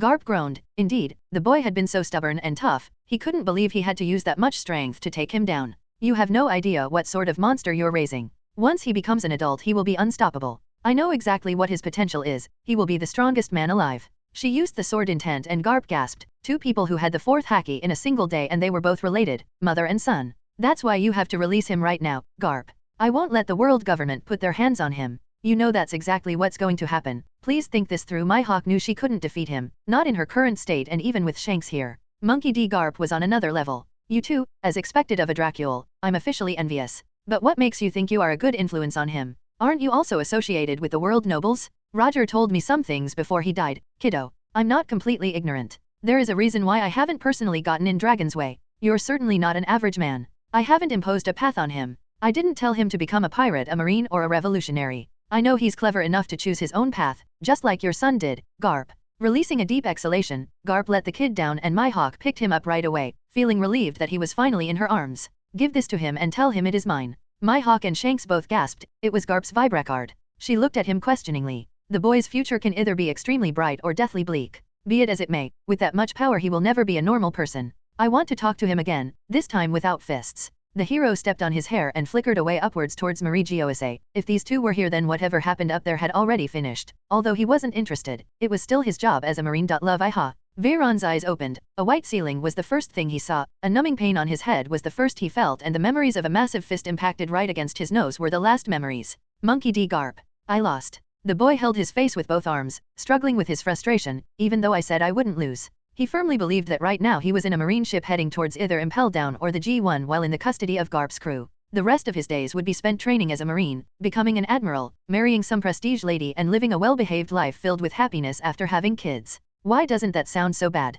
The boy rubbed his forehead and tried to think of what to do in this situation. You're awake. The moment she entered, he recalled why that sort of life was not his type of life. It was completely worthless if she wasn't there. Nevertheless, now that she was in front of him, his shame only enhanced. Are you okay? I thought Garp had taken me. I managed to stop him before he did, but he did leave something for you. She pulled out something from her pocket, a vibrecard. A vibrecard. Yes, he said he wants to speak to you later without fists. It is up to you if you accept his request or not. I'll let you know that I don't mind whichever choice you make, Veyron. As long as you make the choice and nobody forces you. Like usual, Mihawk was being very touchy and heartwarming. He knew she could feel his emotions to a certain extent after being together this long. He held her sleeve and put the vibrecard away, exhaling deeply. As if that lunatic can say anything without fists being in the equation. In any case, it is good to have it. Mihawk took a seat next to him as their conversation once again went stagnant. His mood was really bad since the boy would always find a topic to talk about, especially after this massive event in which she expected him to tell everything with enthusiasm and details, yet there was nothing but silence.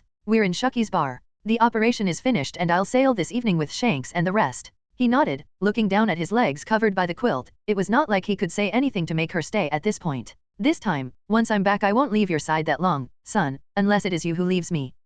What about Shanks? Once we find the Gomu Gomu no Mi, I'll leave the crew and settle here. Really? Why? Mihawk turned his head towards her and delivered a surprising light peck. She seemed to be used to kisses now, not caring about place or moment. Whenever she wanted a kiss she'd go for it. Not that he minded when her lips were that delicious. Even if 1% of his frustrations were released by that kiss, and another 30% by her following words. Because I want to be with you, is that hard to understand? He was the reason why she chose to stay in the Grand Line instead of living in Marie-José. Although living in the Sacred Land never got her attention, now she had a reason to stay. Veyron looked down and clenched his fists. He wanted to resist the urge. Clawing onto this frustration would eventually motivate him to become stronger, but right now all he wanted was to smile and blush. What's wrong with you? If you don't explain it to me, I can't do anything to help you. Mihawk didn't like him being like this. He was usually easy to approach and answered to her affections right away, but now it looked like he was repressing something. I lost. I said I wasn't going to lose no matter what. Doesn't that mean that I'm too weak still? He looked at her, craving an answer. He knew Garp was very strong and that the likelihood of losing was big, but that battle made him feel totally helpless.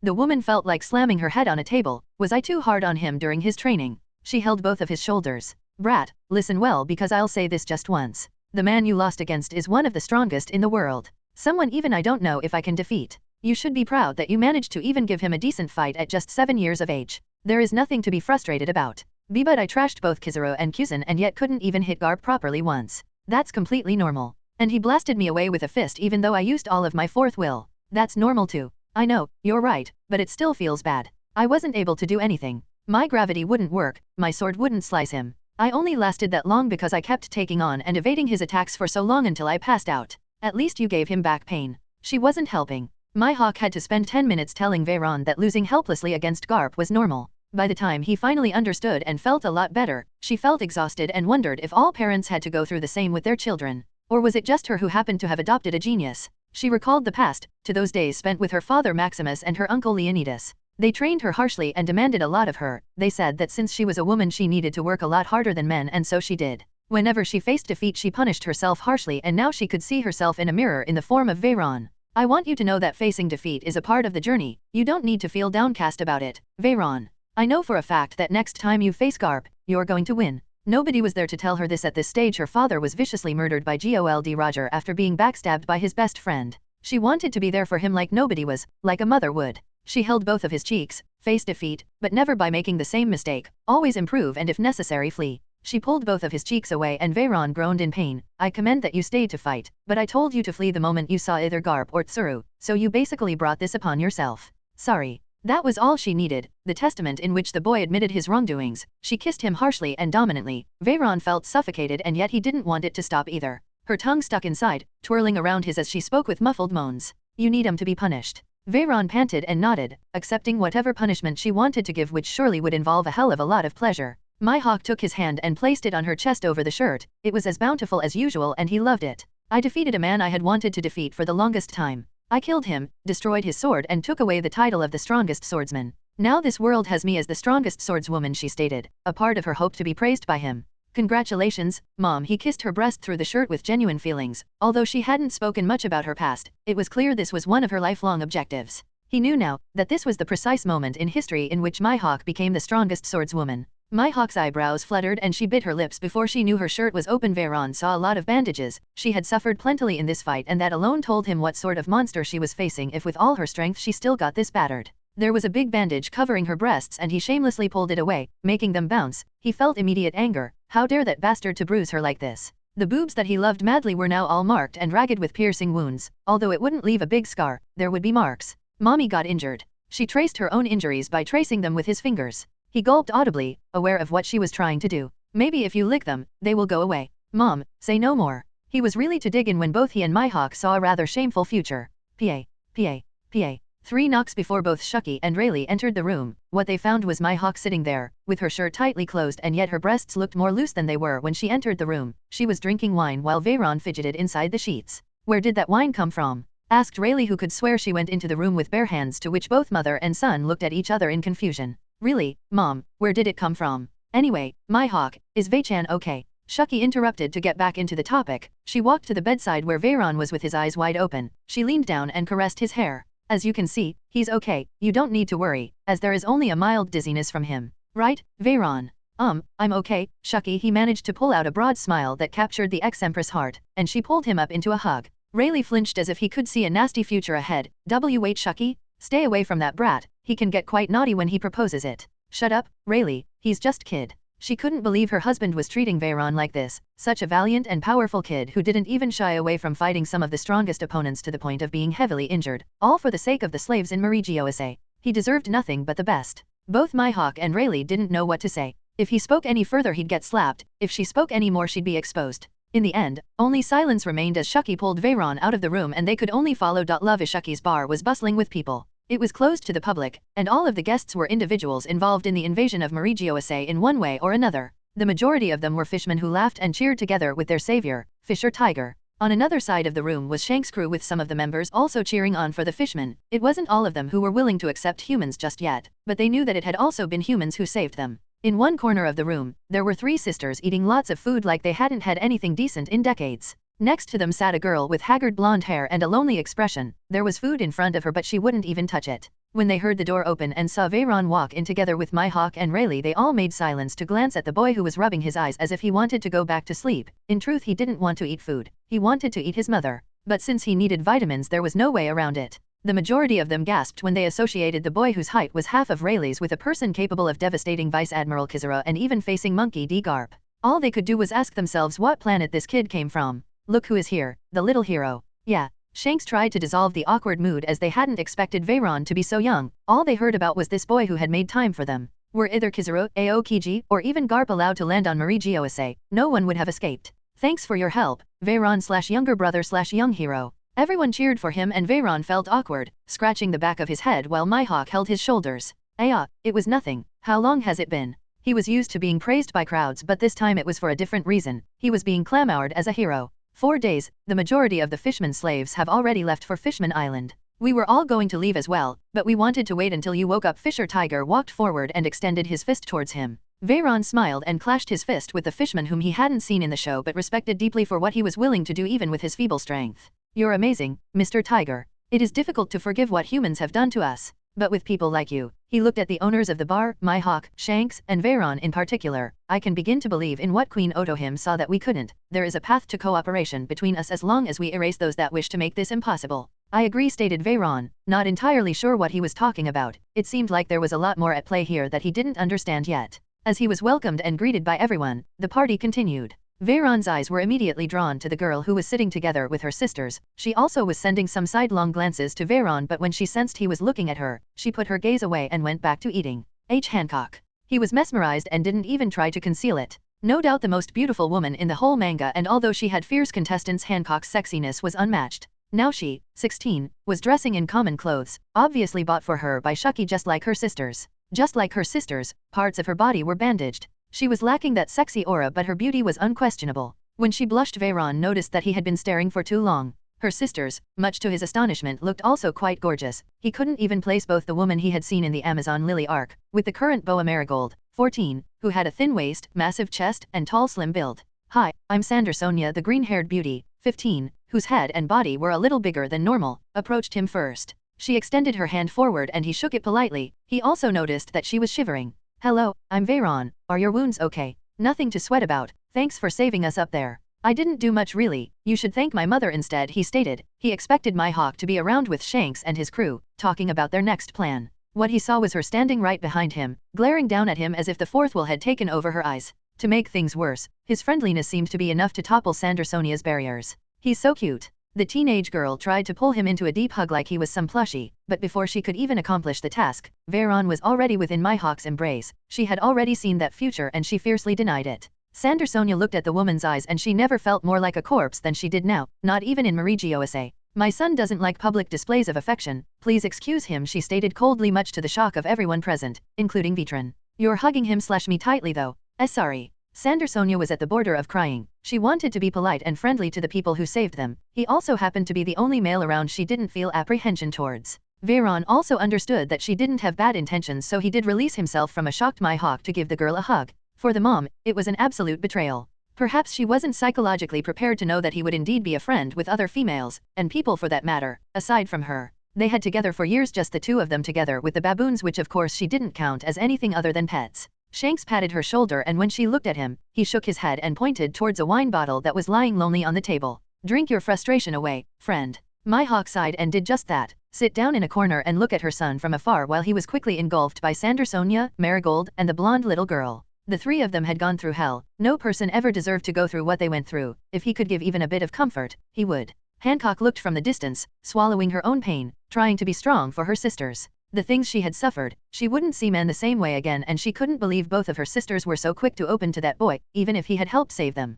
Veyron shared hugs with Sandersonia and Marigold. They were deep platonic hugs. It wasn't like his intention was to squish his head on their massive melons or anything. He just wanted to comfort them. Then there was the blonde little girl whom he believed was the most broken out of the four. He didn't know who she was or if she even was an important character, but when she took a towel and started cleaning the tables with a smile, it almost shattered his heart. Why are you cleaning it? It is already clean. Cleaning is all I can do, master. The words were heard by everyone in the bar, who could only grit their teeth in anger. Even this much chaos and death caused in Marigioase wasn't enough to quell the suffering they had made these people go through. Veyron hugged the hell out of that girl and didn't release her until she desisted on cleaning that table. He even fed her himself to make sure she ate. We will take her with us. She has no place to go. Fisher Tiger also felt his heart quench for this little girl. Although she was human, she had suffered no less than them. No, I want her to live there peacefully. Veyron, sweetie, please take her to Amazon Lily with Hancock and the rest. Shuki was adamant, but it was Fisher Tiger who stepped his foot down. My lady, you must understand, we were all taken away from our homes. This girl also has a home and a family that stresses every day wondering if she's alive and okay. Fisher Tiger placed his hand on her shoulder lightly.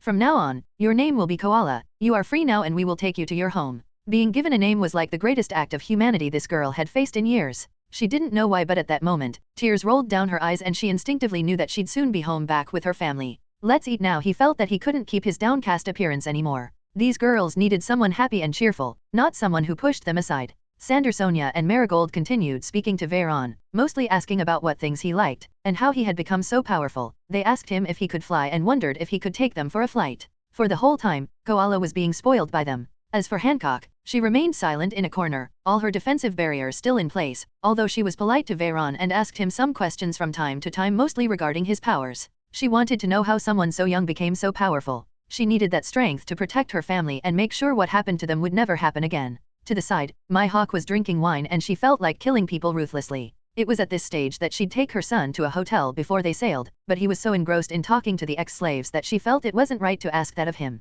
With the atmosphere cheerful and Veyron enjoying himself, she smiled and leaned her head on her palm, watching him from afar a bit more. At least he's not thinking about Garp any longer. Love I. The banquet finished, there wasn't enough room in the place for everyone, so it was time to call it quits. It was deep into the night when Fisher Tiger decided to sail away with the rest of the fisherman slaves and Koala. You don't need to worry, you won't be attacked for now. The Marine has suffered a massive blow and they won't be making a move in a short time. Leave quickly and don't turn back, Tiger. Thanks, Rayleigh, I will never forget the hospitality you have all shown me. Koala received the last big hug from the Boa sisters and Veyron before embarking on the fishman ship. It wouldn't be until much later that Veyron would realize that Koala was indeed an important character in the show, although he didn't know at the time. After that, Veyron escorted Sandersonia, Marigold, and Hancock to their shared room where he received a pair of kisses on his cheek from both sisters. It was Hancock who remained in the entrance, looking at him. Is there anything wrong? He pondered. She hadn't spoken to him that much during the whole banquet. Her questions were mostly about his haki, his prowess, nothing personal, unlike her sisters.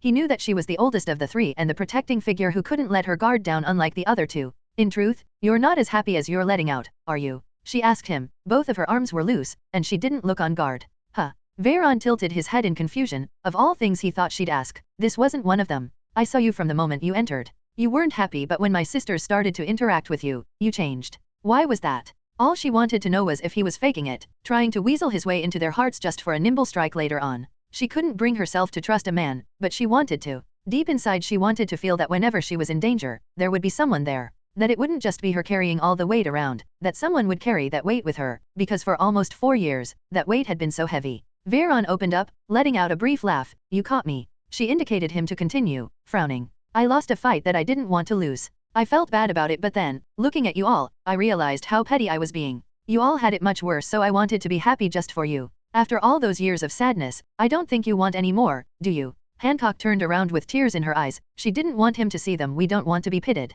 I know, but sometimes it feels good to be pitied, doesn't it? Sometimes we just want someone to understand our pain. I think the capacity to feel pity is what makes us humans. Don't be afraid to look weak in front of me, Hancock. I know you are very strong outside, but your heart is fragile. The beauty bit her lips and clenched her hands, an internal battle. She looked around, making sure that no one was looking before lunging on him, hugging him tightly and crying out all her sadness and fear. She knew she was going to make a lot of noise, so she cried on his clothes, pressing her mouth tightly against his chest. It was a little comical considering that she was a few inches taller than Veyron, but even then, the boy provided a sense of security that she hadn't experienced for a long time. Sob, I was scared. Veyron smiled and hugged her, caressing her silky black hair. She was so beautiful and yet so vulnerable. I want to protect her. It was different from Mihawk, whom he admittedly loved, but he knew deep inside that Mihawk didn't need his help. She was way stronger and more experienced compared to the likes of Hancock, whose life had merely started and yet she had already gone through such heartbreaking experience. You did well, you protected your sisters well, Hancock. I did.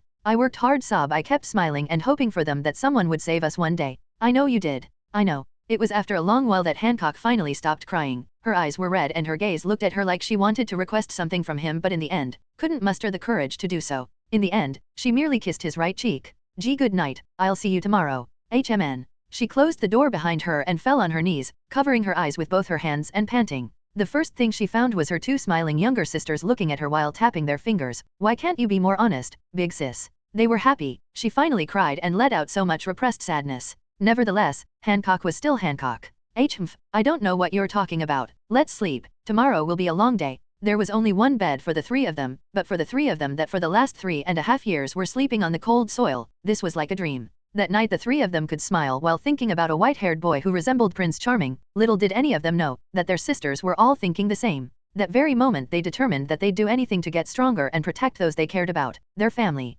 Veyron walked out of the room in the middle of the night. Shanks and his crew had taken the rest of the rooms and some of them even slept on the floor, totally wasted, Shanks included, who seemed to be the one who drank the most. He was even sleeping on top of Lucky Roo, smelling off booze. You done? Mom? I thought you'd be asleep. You sail tomorrow. She was sitting there. He could see her cheeks were slightly blushing, which was something unusual. Mihawk wasn't drinking wine. She was drinking stronger rum. How am I supposed to sleep without my pillow? She declared, tipsy and tilting her head to the side cutely. She was sitting cross-legged on the dark counter. There was nothing but the light of the moon shining through the windows as everybody else was asleep. Where are we going to sleep? He inquired, fidgeting and unaware of what was going to happen now. He felt exhausted and she likely did too, but just like whatever time they found themselves alone in a room, there were sparks. I don't know. I didn't ask Shucky. Maybe we should go to a hotel. She gave a sidelong glance. It was a clear invitation. They could literally sleep on this floor and no one would mind, and yet, she wanted to take him to a private hotel where no one would hear anything. I think so too. He agreed. Last time they were interrupted. Actually, I have a better idea, son. Mihawk discarded her bottle of rum and took his wrist. She extended her right hand. Veyron tilted her head for a second before realizing what she wanted. Yoru and Yubby floated across the room, landing on their hands. She sheathed hers and started leading him outside. Are we going to have a duel? He didn't think that was the case. It would be a really bad way to kill the mood. Passion and jealousy asterisk. As a swordsman, you should learn to never go anywhere without your sword, son. Right now we're among the most sought in the marine. There are many reasons why they haven't called a buster call on us despite knowing that we're the main cause of the chaos that happened 4 days ago in Marigiosa. He had been wondering as well why they weren't just surrounded by marine warships as of now. She raised 3 fingers. 1. This is the Sabayati archipelago. They can't freely take action here. 2. You severely defeated 3 powerful vice-admirals, 2 of them admiral candidates and also faced off against Garp. While I slaughtered a high diligent of the world government. Unless they send Garp, Zephyr, or Sengoku, they're not going to catch us and that's not something they can easily arrange. And lastly, the Dark King, Silver's Rayleigh, is here.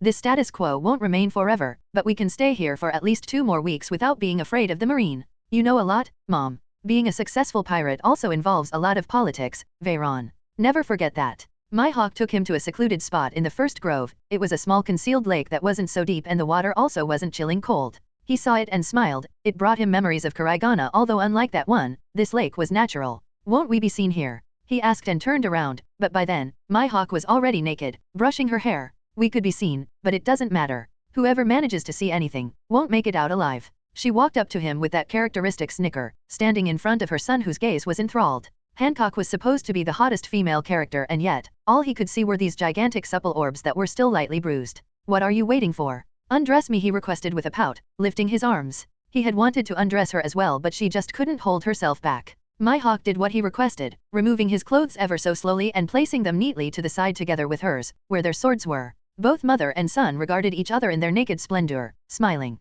She made her move, intending to throw him into the water like usual, a pity. Her floating body was splashed hard into the water. Splash! Mihawk came back to the surface with an irritated sight, looking at her son who was breaking his gut, laughing into the ground. Do you think living with you so many years I don't know what you're going to do? Mihawk released a sigh and her lips curled. She stood up now soaked and wet and brushed her hair. When Veyron's laughter stopped he watched her turn around and start swaying her bubbly butt back and forth. It swayed like the waves of the sea, tempting him. Like a moth drawn to the fire he entered the calm water and hugged her from the back. Mihawk started to take handfuls of water and drop them on her body. Scrub me all up, every bit. He gulped and nodded, doing whatever she wanted. It was one of those days of just spoiling each other rotten and agreeing to anything the other desired. He scrubbed her waist, and the underside of her breasts, careful to not be too rough with her bruises. As he did so, he kissed her back as high as he could reach, eventually copping a full of her full chest and taking a full whiff of her scent which was more addictive than the most toxic narcotic. He washed her hair, neck, and inner thighs. He lifted her leg to clean all of it and her feet to clean between every finger. Her body was a treasure to take care of and she appreciated it. His tongue stuck out, licking every bruise just as she wanted it. Before he knew it, his hands were in between her cheeks, exploring. Mihawk spread her legs even more to allow him access and sure enough, 2 fingers entered her tentatively. He took them as far as they could go pumping back and forth and she started to pant lustily. Her butt stuck out instinctively when his speed increased. HMNAHN. Wet noises revered, the subtle sound of rustling water, and the sloppy noise of her insides squelching. AHN? A thundering moan resonated in this valley, the lovely noise that didn't belong to a ruthless swordswoman but instead to a female reaching the peak of ecstasy. She climaxed hopelessly, falling in her son's arms and shivering. It was as if she knew her every sensitive spot and played her like an instrument he was already adept at. She regarded him and questioned her whole life. When did you become such a weakness to me? I know you're my weakness, but I can't let you go. She took his lips in deep inside the water and pushed him out of the lake and to the shore. Veyron was panting and awaiting her next move. She started by licking his body from bottom to top, and when she passed by his crotch she gave his sleeping friend a long lick before taking it and stroking it. I asked Shuki about what age boys start undergoing puberty and have their first hard-on. A serious Mihawk continued to stroke him and lick. I could have told you that. She will know. He covered his face in shame. What would Shuki think about them now? You don't need to worry. I told her I was worried about you in that sense, as your mother. Which is not a lie. I'm worried that this may happen to you and I won't be there. He didn't know if that was something a mother should be worried about. He thought she was exaggerating, and confirmed it with her next words. Instead, it will be another woman there with you when you get hard, like Hancock or any of those sisters. Her voice started to get cold. Mom dash. If you give your first time to anybody else other than mommy, I will slaughter her until not even dust is left and lock you up forever. When he saw her gaze, licking him up and down possessively, He realized she was serious. Departure 2. Don't remember the last time I spent more than 10 minutes every hour thinking about her. One way or another, like a chain of thoughts, every single experience led me to her. Our lovemaking, if I could call it that, also reflected our personalities in a way. I had lived 40 years of my life and the majority of it was spent in a workshop. The most experience I knew about a woman was the warmth of my mother's hugs before she passed. Kiss me more. Mihawk had spent all her life with nothing but a sword in her hands and wanted posters in the other. Her pursuit to become stronger and attain revenge severely dwarfed my ambition to create things that would help humanity. I guess when this barrier was breached, there was no way to mend it back. Once we knew the warmth of each other's bodies, the natural response was to research further, test the limits, and spread the feelings. All I wanted was to save the taste of her delicious body deep in my mind, and I hoped she was the same. Regardless of whether it was her lips, her neck, skin, breasts, or her sloppy tight garden. I adored it all. She was my first woman, my first experience. In a way, I thought she'd also be the only one I'd ever have. And what filled me with pride the most was that I was also her first man. I could tell she had a lot of theory but little practice. This only added to our experience, like the cherry on top of the cake, the wonderful feeling of being ignorant yet curious and passionate just like your partner. Both our bodies were entwined on top of the grass, deep into the night and still soaked by the lake's warm water. My tongue was as far into her mouth as it could go, and so was hers. We had long gone past the little pecks. She was on top of me, locking me with both my hands on top of my head. She was using all of the advantages her superior physique gave her. Doing all of this to your son. You're so naughty. Mom, I had a hard time speaking. Not when she switched from my lips, to my neck, to my nipples, back to my mouth, like a hungry tigress who had her prey within her clutches. Before, I had her for 5 hours until she sailed. Now, she had me for 5 hours, until she sailed. The tables had turned and I was left breathless by her passion. Wasn't it you who made me like this? She took a light bite on my neck, not harsh enough to cause me pain, but hard enough to leave a mark like she already had dozens of times, all over my body. It seems watching me play with the boa sisters affected her more than I expected.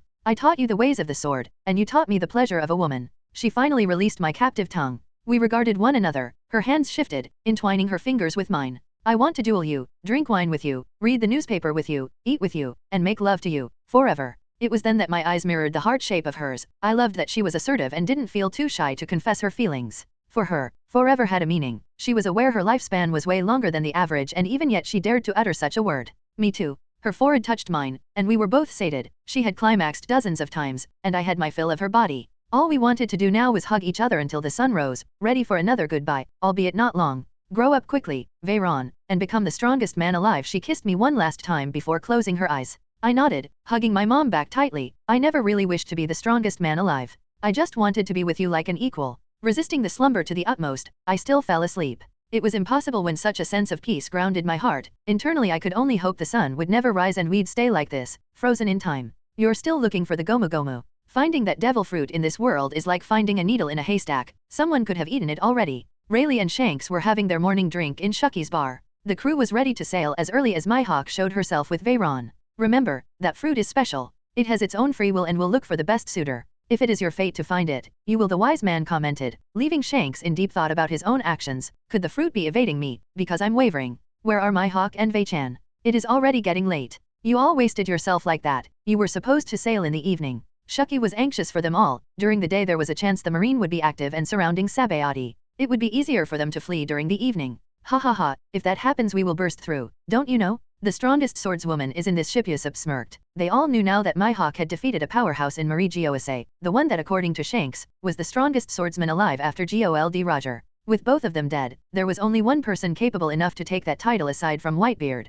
who despite being strong, was not in the path of swordsmanship, and that was Dracul Mihawk. It is good that you depend on me, but don't expect me to save you if they arrest your drunken ass, Shanks. After waiting for her the whole morning, the lady finally showed up. She was neatly dressed, her long hair waved as if she had cleaned and ironed it, and overall she was exuding a womanly charm that didn't go unnoticed. With one hand she was pulling Veyron, and they all noticed that the way they held hands was a little different. Their fingers were entwined. They didn't know what to make of it and decided to think both mother and son had a bonding period after the disobedient Veyron got fiercely scolded. The fools could only dream. As cold as ever. How could this brat change you so much? Look, you're even holding his hand. Lucky Roo pointed out the detail to whoever hadn't yet noticed. How did he change me? He just loved me, Mihawk confessed with a broad smile, making the boy flare up in disbelief and complex feelings. She wasn't even trying to hide it at all, although she also wasn't giving it away. As she smiled, the crew members looked at the woman as if they were looking at a ghost. It wasn't a small giggle or a wicked snicker, no, she was smiling from one side of her cheek to the other.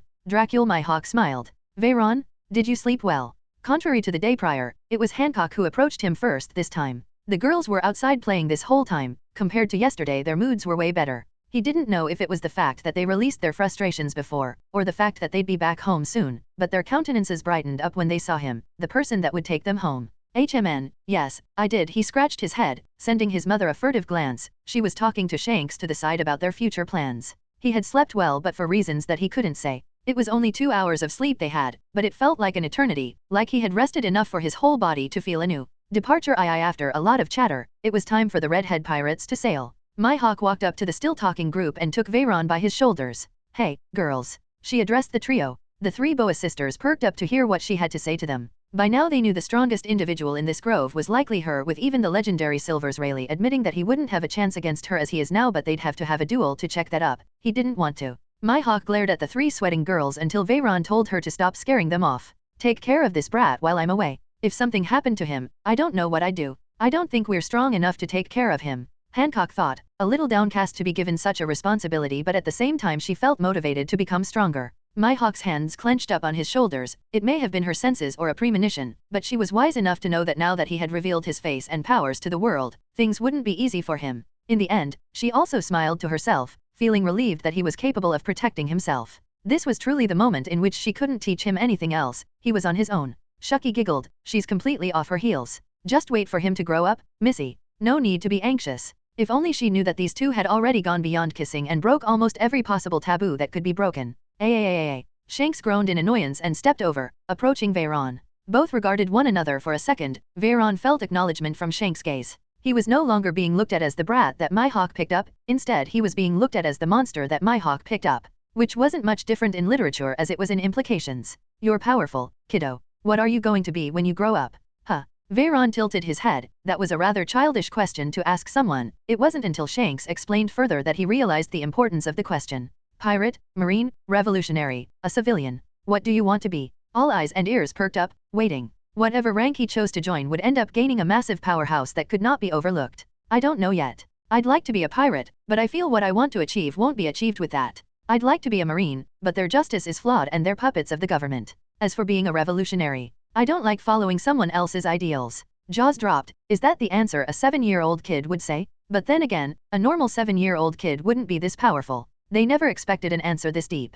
So, neither of them. Neither. I'll stick to my own principles and my own strength. Like my mom here. He pointed at Mihawk, who smiled in return, prideful of his choice. She was a pirate, although not by choice. It just happened that being a pirate aligned with her objectives. The moment being a pirate stopped being profitable, she'd stop. Even now, after defeating Leonidas, she no longer had any need to sail with Shanks if not for a word promise she made to him, promising to help him find that devil fruit, a task that was more troublesome than what she originally signed for. You know that soon your wanted poster is going to come out in the newspapers, labeling you as a pirate whether you want it or not. If you're not with the government, you're against them. Veyron Shanks' voice was serious. I know. But if it came to the point where I decide to openly confront the government, I'll create my own faction instead of joining one. Ho. I'll call it the Liberators. The boy smiled. It wasn't his type or Mihawk's type to be led by anyone. So that's your choice. Shanks ruffled his hair and laughed. Doesn't sound bad, kid. He took something out of his pocket. It was a vibracard. Here, if you ever need me, you know where to find me. Shanks, thank you. I'll keep it safe. They had their ups and downs, mostly due to chasing the same woman, but to him, Shanks was still a respectable individual, even if he was an enigma.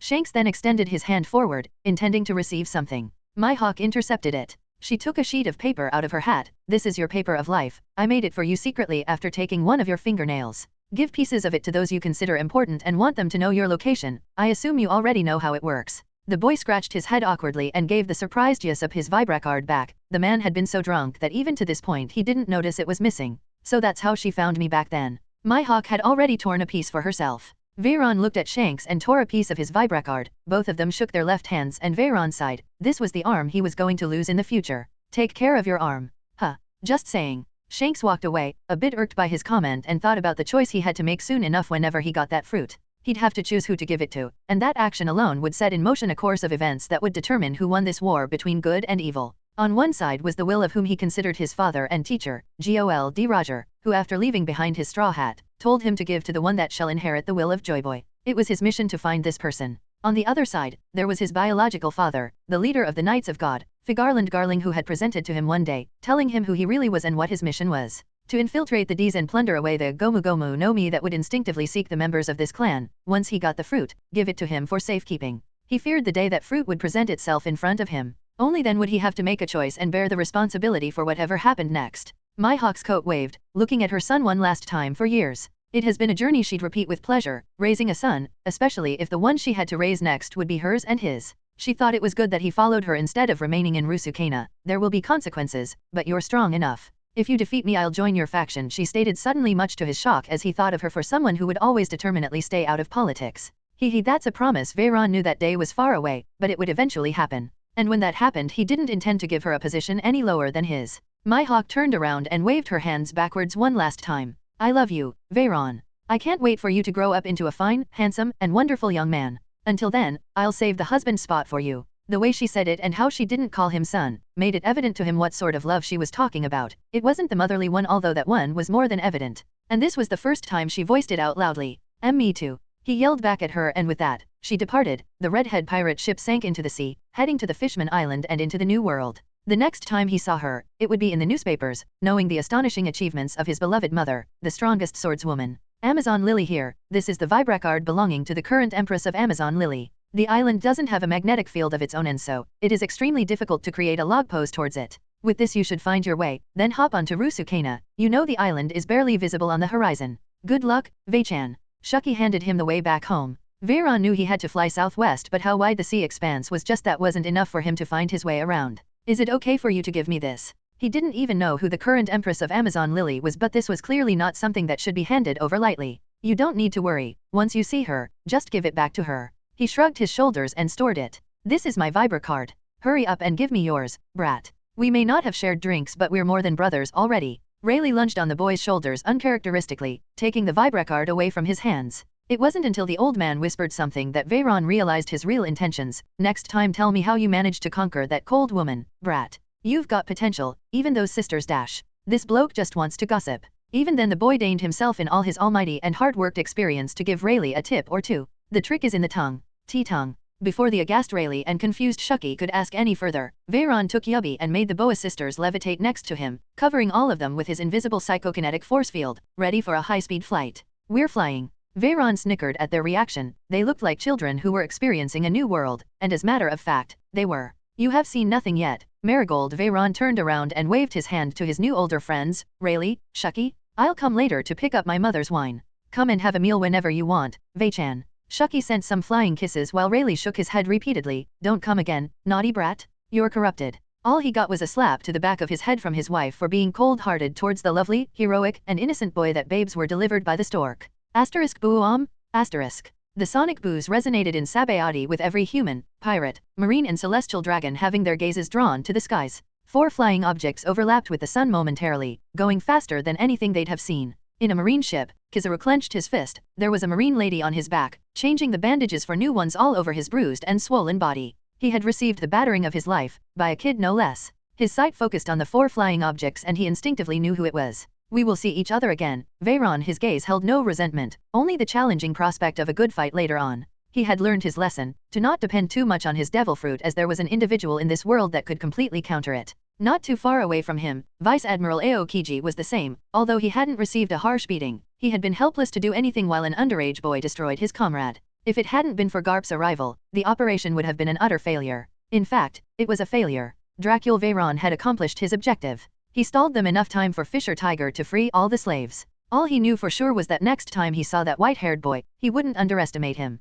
Dracul Veyron. What a fearsome brat. Like mother, like son. In order to reach Amazon Lily and Rusukena, Veyron followed the log pose's directions. While flying he thought about the fights he fought and the friends he made. Rayleigh, Shanks, and even Garp had given him their Vibracards, then the Boa sisters next to him that although weak, he knew who they would become in the future. Deep inside he rejoiced that he managed to save them because although the original story didn't deviate on the exact events that occurred during the night of the Fisher Tiger invasion, he did raise that with the amount of powerhouses that participated, it had been a massive event. Garp's presence would have changed everything. Little did he or even his mother know that Garp wasn't the only one. Admiral Sengoku was also supposed to be there, but he was stalled by Whitebeard. It's so fun. If only I could fly like this. Hancock, Sandersonia, and Marigold were having the time of their lives. Veyron decided to entertain them and flew as high as he could. Flying in circles and doing pirouettes, the journey would take more or less an hour back, and that was if he went top speed in a straight line.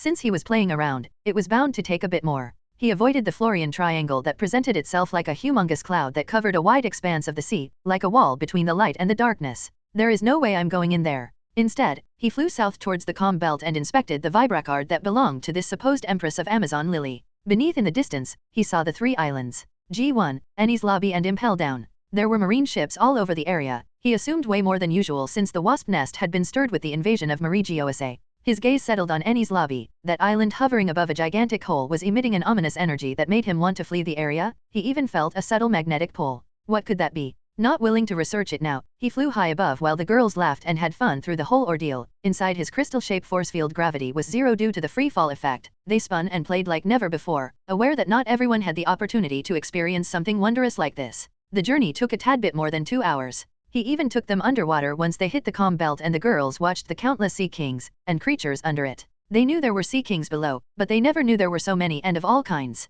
The force field served to repel not only air but also water. This is amazing. Hancock watched everything with eyes shaped like stars, just like her sisters. She then looked at Veyron, who was calm and collected through all this, Yubby casually floating by his side. To her, he didn't look like a 7-year-old boy. He was like a unique existence that could pull out the greatest of oddities. He can go anywhere he wants, above the sky or under the sea. He's truly free. A part of her deeply envied that freedom, especially after years of having hers plundered away. But on the other side, she rejoiced that they were friends, and she was sure if she asked him again to take her on a journey, he wouldn't say no. In the midst of a heart tied with dark ropes, Hancock felt true freedom for the first time. Veyron's eyes widened when at some point the girls all hugged him. Why, you don't need to hold on to me. The problem wasn't that he was being held. The problem was their chest, especially Sandersonia's massive soft pillows. But I'm scared of the heights. You weren't afraid for the last 2 hours. Marigold and Sandersonia held onto his sides with wicked glints. They liked whenever he got shy all around them. He was unlike the disgraceful world noble kids who would undauntedly step on them like rubble. Instead, he felt genuine and showed shame at anyone's display of affection. Little did they know the reason the profane boy blushed wasn't shame. Soon enough the sight of a wondrous island entered their sights. It had several stone-like snakes entwining and the riding kuja firmly plastered in it. Amazon Lily was an island filled with women in a matriarchal and meritocratic society where the majority of women had no idea whatsoever what a man was. In order to reproduce, the strongest ones were allowed outside the island where they'd be impregnated before coming back and giving birth, as per their culture, every time they'd give birth to a female instead of a male. Buam? The ladies of the island heard an explosion come from far away and stood on alert. The situation wasn't the best for the past few years and they were more triggered than usual by the commotion. What is going on? Are we being invaded? Veyron slowed down and landed close to the island's shore. What received him was a whole unit of women wearing snakes as bows and lances. They thought of him as a threat until the woman standing in front recognized the 3 girls that walked forward. Hancock, Sandersonia, Marigold, Chief Shoddy. They all hugged each other and clamoured their wonderful reunion while to the side some of the girls pinched Veyron with their spears. They had never seen anyone with such odd features. Dark skin, white hair, red eyes. He was a kid too and he was levitating. Let alone wondering what country he hailed from, they wondered if he was even from the same planet as them. Perhaps he comes from the stars. And who is this boy? One of them couldn't hold herself back and pinched Veyron's butt lightly. Hey. He rubbed his bottom with grief. Was this supposed to be a sexual assault? Boy, males are not allowed on this island. Leave this place if you don't want to dash. The Chief Shoddy was still hugging Hancock, but whenever she placed her eyes on Veyron, her gaze went all cold and detached.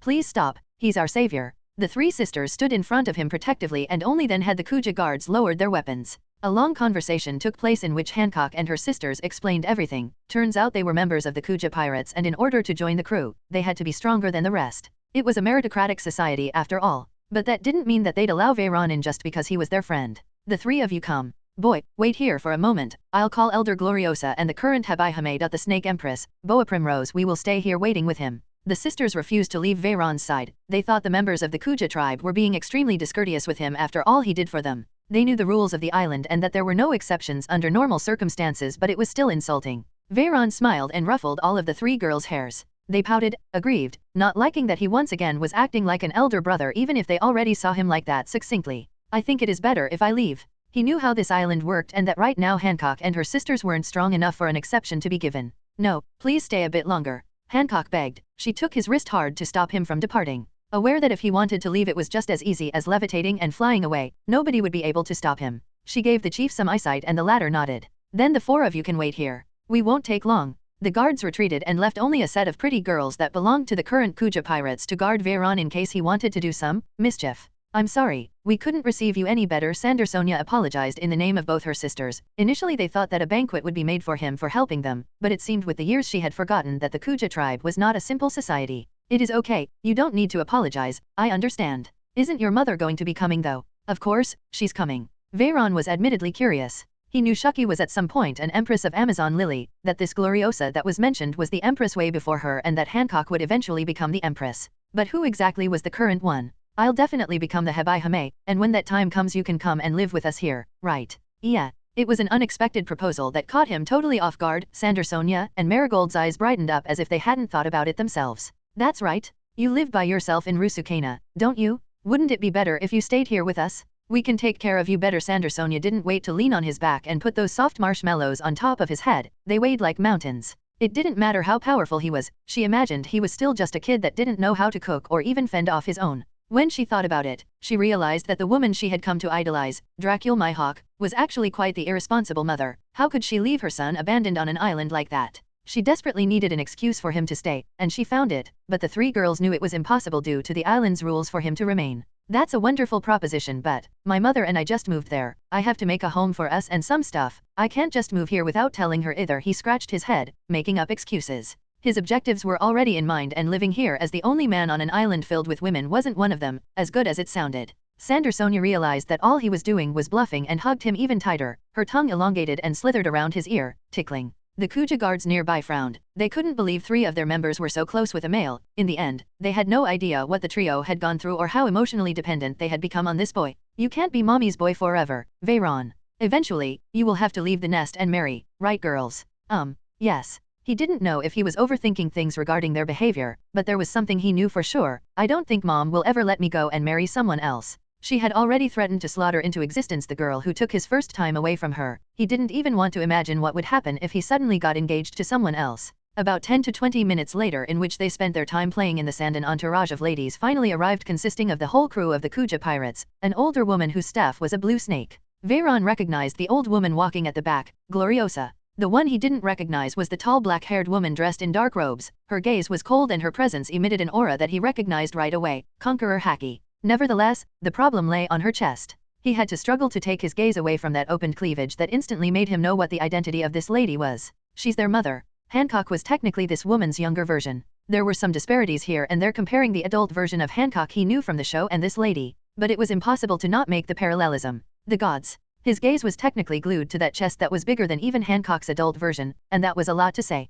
Still, she was tall and her body was very proportionate. She looked strong as well. No doubt this woman had climbed to the top with her strength and vision. You're in front of the current empress of the Kuja pirates, Boa Primrose, and the elder, Gloriosa. Veyron simply nodded. They seemed to be a bit offended that he didn't kneel, but the woman raised her hand and the matter was dropped right away. Boa Primrose? She's their mother indeed. Marigold and Sandersonia also each had some of her traits, but the one who had inherited the most was no doubt Hancock. If there was a way to describe her, it would be peak beauty. The 3 of you, the lady started, walking forward towards the trio of sisters who, contrary to what he expected, looked scared. The 3 of them didn't jump on her right away. Instead, they kept their distance. Mom dash. This island doesn't need weaklings like you. It was then that she raised her hand, and Veyron gasped. This woman was about to hit Hancock. She was going to slap her daughter. Rumble? What the fuck did you say? Veyron wouldn't have it. Promise. The boy's hand blocked the slap. She was way taller and he had to levitate in order to reach her wrist, which he held tightly. Asterisk rumble? Asterisk. His Conqueror Haki was released and without feeling the slightest shock, he sensed hers as well. 2 wills shocked erratically and made the rest of them feel weak on their knees. Conqueror Haki? You're quite something, boy, she smirked, trying to overpower by coating her arm in thick armament. Haki, that much to Veyron's shock, didn't lose against his mother in quality. She was still leagues below the strongest swordswoman, but this woman was not a pushover by any means. The last thing the Empress was expecting was that this feeble-looking boy actually possessed a Haki that made her sense him as a threat. Then again, he had come all the way to this island flying. His methods were already peculiar. For his part, Veyron held nothing but disregard for the woman in front. All of her peak beauty and delicious traits seemed to vanish and be replaced by the darkness of a shallow and unfeeling heart in his eyes. She was no longer attractive. And you're a horrible human being. Your daughters experienced years of slavery and now that they're finally free, this is how you receive them. The woman's eyebrows flinched as her gaze drifted from him to her daughters who were hiding at the back. I told the 3 of them that they weren't strong enough to join the crew. They didn't hear me. Whatever happened to them, they can only blame themselves. Those words were not coming from the heart, they were coming from the ire. But to Veyron that was enough to lose whatever respect there could possibly be. He threw a fist forward and she countered with a kick. Buom? Asterisk. The Kuja pirates covered themselves from the showers of red lightning that shrouded the clash, the fight between two possessors of Conqueror Haki. Veyron's fist was received by her kick, both coated in armament. In the end, the Empress gasped when she sensed herself get pushed back. He's actually stronger than me? No. His Conqueror Haki vastly outstrips mine. Who is this boy? Stop. The elder, Gloriosa, shouted loudly and the woman groaned, stepping back with a jump while Veyron continued to levitate, not having broken a sweat. She was strong, but she was far from being able to compare to the likes of Garp or his mother. He imagined she could perhaps give Kizaru a good fight, but she'd still lose that fight. His Conqueror Haki was stronger than hers by far, but his armament Haki is weaker. His body can't keep up with it. The Empress analyzed all she could learn with a single clash. Hebai, don't make a scandal. This man has saved members of our tribe selflessly. Boy, state your request. I'm afraid due to the rules of our tribe, you can't be here for long, but we're willing to compensate you appropriately for this favor. The elder, Gloriosa, was a lot more polite and reasonable, unlike the cold, ruthless mother of the three girls. She hoped he'd understand. Even if the three of them were the daughters of the Empress, they were no different than the majority of women on this island. Veyron had already seen everything that he needed to see. He stepped forward and made his decision. I'll take these three away with me. The shocked Kuja pirates watched their Empress, whose hands were clenched and shaking. I won't allow that. This time, Primrose wasn't having it. An outsider had just come and he was now making demands about taking her daughters away. If necessary, she'd fight for it. Asterisk rumble? Asterisk. Their Conqueror Haki readied up again, ready for another bout. But this time it was Hancock, Sandersonia, and Marigold who made a move, aware that if they didn't, things wouldn't end well. I'm sorry. I'm really sorry. Hancock hugged him first, so tight, as if she wanted to impregnate all of his smell on her body. Hancock, I can take you three. He was confident enough that they could live in Rusukayan with him. He didn't know how much that would change the story, nor did he care. These girls deserved a better home. But the condition for that to happen was that they were willing to come along. Please leave. Hancock said coldly, refusing to look him to the eye. Just as he had made his decision, she had made hers. The three sisters then walked to their mother's side, leaving him completely aghast and confused. Why? Was all he could ask. Because we're Kuja. Veyron, please wait for me. I'll become the Hebai and look for you at Rusukana. All right. Hancock resisted the urge to cry uncontrollably. She had known true freedom and now she had to let it go again. If I can't even achieve this, then I can't stand by your side. I promised your mother that I'd take care of you, but I can't even take care of myself. Please say you will wait for me. Please wait for us. Marigold and Sandersonia weren't as strong. They wanted to go away with him, but Hancock was pulling their wrists so hard that they knew they didn't have another choice. You heard them, boy. Thanks for saving my daughters, but you must leave now. Wait until Hancock becomes the Empress. Primrose took her daughter's wrists and pulled them back to the island. All of the ladies followed behind her, leaving only Veyron and Gloriosa. Would you like to have some tea, boy? Veyron, downcast, followed her. He was willing to wait as long as necessary for them, but he still believed this was not the right place for them to be. Boa and Dracul to be the Empress of the Kuja tribe. It takes a lot of strength, ruthlessness, and also, wits. I ask you to please understand the Hebai. She wasn't like that. She was made into that in order to protect all of us. The pair of individuals, boy and grandma, walked on the sand bordering the island. Gloriosa took Veyron through what he recognized was a secret path into the city, towards her private lodging. He understood what she was trying to say, but that didn't mean he had to agree to it. She was the Empress, she had to be impartial to everyone and punish those who made mistakes, but even then it was a matter of humanity. They're her daughters. She's not allowed to show favoritism. The Hebai is tasked to protect all inhabitants from outsiders and insiders. Even if she wanted to pursue her daughters, she was shackled to this place that also needed protection. In the last years we have been invaded more often. Gloriosa started to explain that this island being in the calm belt made it secure against invasions, but ever since the sea stone was reproduced, marine and pirates have become more active in the area. Let alone in this new age of pirates, the brazen adventurers didn't fear the sea kings as much as before. The Kuja pirates needed to plunder the resources from the nearby island in order to feed their citizens. They were in the end still pirates, and even Boa Primrose had a price for her head. For years she has worried about them, unable to do anything. That's why I ask you to please understand her. Those girls will only receive some scolding for a while and that's it. They won't be mistreated. That is not how we handle things on this island. That's how Hancock handled things in the show though. He recalled how she had transformed the girls into stone just because they had helped Luffy. In a way she resembled the first Primrose she saw. He even recalled Hancock being way colder in the manga than what he had seen so far. In order to become the Hebai, Hancock must have defeated her mother. It was clear that to become the Empress she had gone through a lot and never really resolved her mental trauma. He wanted to help her, be there for her, but not while breaching the beliefs she considered important. If Hancock didn't love her island and culture, she wouldn't have stayed, making that promise. There must have been a huge misunderstanding between mother and daughter. They reached a small hut where Gloriosa started serving some tea with leaves. Could you tell me more about you? What's your name? I'm Dracul Veyron. The woman started to shiver. Are you related to Dracul Mihawk? Gloriosa took a newspaper and showed it to him. It was a wanted poster with Mihawk's face. She was worth 400 million bellies, although he believed that price would be changing very soon. She's my, adoptive mother. He felt the necessity to clarify their relationship now since it had now gone way beyond regular mother and son. Although such a juvenile term didn't exist in this world, she was what he'd call a girlfriend.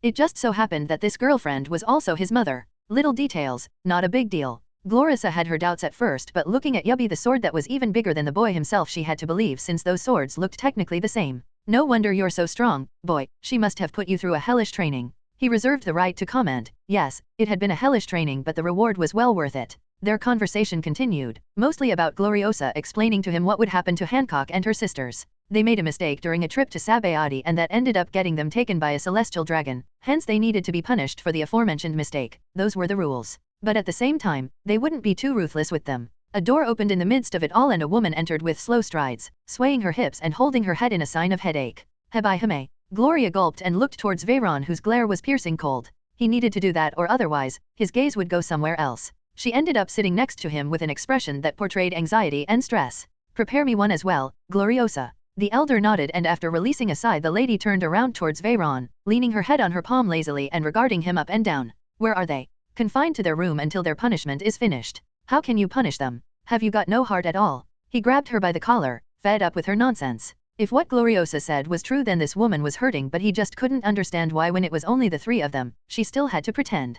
Primrose never cast his grip away. Instead, her blue eyes regarded his red ones. Soon tears pooled up in there and Veyron faltered. A woman crying, pretty or ugly, was not a sight he enjoyed. He released her collar and the woman's gaze went down to the floor, shedding tears. It's their punishment for making me worry for 5 years? What do you even know? You're just a kid. Those girls wanted to leave the island. They were very strong at a young age, like you. I reluctantly allowed them on the ship to gain experience. It was an exception. We sailed a few times. Our island doesn't produce many resources and it is the crew's responsibility to ship the goods back to the island. We reached Sabayati. Those girls left my sight. I warned them to stay together with me. Before I knew, they were being taken, shackled. I couldn't do anything. We can't defy the celestial dragons. If I hadn't allowed them in the ship. She's blaming herself. For these years I haven't had a single night in which I could sleep well. Every single night was spent thinking of what those bastards were doing to my little girls. I have already been punished for my mistake. Do you think they haven't been punished for theirs? The lady bit her lips until they bled. It was a humongous internal battle. One in which she had to decide between her responsibilities, her family, and the wicked feelings and frustrations stored for 5 years. Even if someone has to be blamed, I can't blame them for this. Neither you nor they are wrong, Primrose. What's wrong is this world. With the sight of Veyron's clenched hands, she understood, like a bright realization. She didn't realize when it became something normal in their lives, perhaps from generations ago, that the celestial dragons were untouchable and blameless. Her eyes opened with a newfound flame and black lightning that Veyron felt just slightly, like a newfound determination. The blame is theirs. You're right, they have already been punished for their mistake. There is no need for further punishment. She stood up before kneeling down next to him until her forehead hit the floor. From the bottom of my heart, I thank you for saving my daughters and opening my eyes.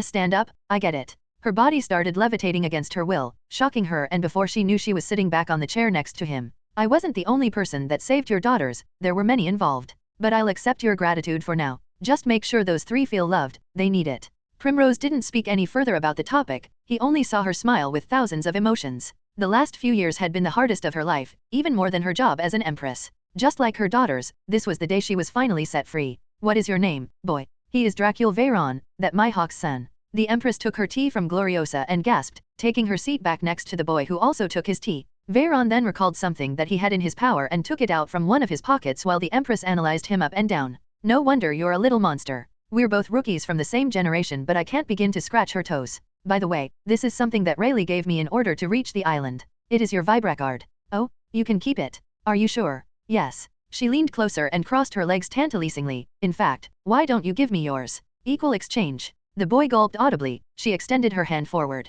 Giving one's own Vibracard wasn't a trivial matter. It had been Mihawk who also told him that he should only give them to the people he trusted. He tore a piece out of his paper and handed it over. Primrose giggled and stored it away. Although they had their crosses at first, Veyron thought he'd never mistake an aggrieved mother. Primrose was not a bad person, just someone misunderstood with a weight on her shoulders. Thanks. About this, Hebai, have you considered the proposal? Gloriosa observed all the exchanges and joined only when the time was right. Not yet, but after what they've done to my babies. Even if it is advantageous to Amazon Lily. The conversation drifted to a position in which he was lacking information. Primrose was about to explain. She sipped her tea and accidentally let out a bit of it fall on her cleavage. Oh my, how uncouth of me. If you may excuse me, she giggled and proceeded to clean her top, her eyes glaring at him at every instant, gauging his expression. Don't mind me, he turned around, inhaling and exhaling as deep as he could. The level of sexiness irradiated by this woman was through the roof. He closed his eyes, thinking about his mom in a not-so-pure way and trying to remove any wicked thoughts towards the Empress. Primrose borrowed a towel from Gloriosa and cleaned herself, smiling lightly when the boy's ears flared up, she could see from his back. After she was done, the conversation continued. I was invited to be a warlord by the world government. My bounty is 130 million bellies, and for them, it is convenient to have an island in the calm belt that's not in their jurisdiction. How do you guys even cross the calm belt? We love and worship snakes. Our ancestors developed a relationship of love and companionship with the Yuta, a powerful race of poisonous sea serpents. The sea kings avoid them callously. He recalled their ship was always pulled by 2 serpents, so that's them. What do you say, boy? Should I become a warlord of the seas? A dog of the world government. Doing so would guarantee the safety of my island, but I'd be at their disposal. Primrose leaned back, crossing her arms and waiting for his answer. She merely wanted to hear his point of view and know if he was someone worth befriending. She could never join the rank of warlord herself. Not when the world government that was reigned by the celestial dragons had done that to her beloved daughters. She expected a simple yes or no, but never could she have thought he'd suggest this. No need to join them. I'll protect this island myself, Primrose said, the boy whose sword was bigger than him. Shocking the world eye, the boy's voice dropped. Protecting the island of Amazon Lily. His intention was not void or lacking in determination. He wanted to protect Hancock, Sandersonia, and Marigold from a future of disregard. I know they can fend for themselves, but if I can make their life easier, I will. He knew that if given better resources and upbringing, those 3 could reach an even higher tier of power, especially Hancock with her Mero no Mi, which he thought was very overpowered. Ah, you're quite audacious. How exactly are you going to protect this island? Primrose crossed her legs and arms with amusement. She thought he was quite strong, there was no point denying that. But protecting an island and making it your territory entails a lot more than you think, Veyron. We may end up being invaded by a vice admiral or even an admiral if my bounty keeps increasing. Will you protect us then? The same way I defeated Aokiji, Kizaru, and Momonga. I could even hold my own against Monkey D. Garp. Veyron puffed his chest. Yes, he was defeated. But he thought there was no one in this world right now who could say they achieved something like that. Gloriosa and Primrose looked at each other for a second before breaking into a fit of laughter that did nothing but sink the boy's pride. Ha ha ha ha ha. Hey. The 2 ladies started to laugh loudly, much to his irritation, and the Empress hugged him. Just for that I'll personally take you to Rusukana. You have made my day in more than one way. Defeat Kizaru and Aokiji? Even if that was somewhat possible given his background and a bit of surreal magic, when the name of Monkey D. Garp was mentioned, that was the moment his statement became a flamboyant joke worthy of a boy his age. I'm telling the truth. When I said that I saved your daughters, what do you think I did? They couldn't possibly be thinking that he just waved his hand, said abracadabra, and puff, they were free. Huh, well, you can fly, so maybe just snuck into Marigiosa and freed them? The newspapers haven't mentioned anything about the matter. Gloriosa stuttered, unsure, and Primrose nodded. That was precisely what they were thinking. No way. Veyron rubbed his forehead in exasperation and brushed the Empress aside. Humph. I don't need you to send me off, just make sure to keep your jaws inside your mouths when my wanted poster comes out.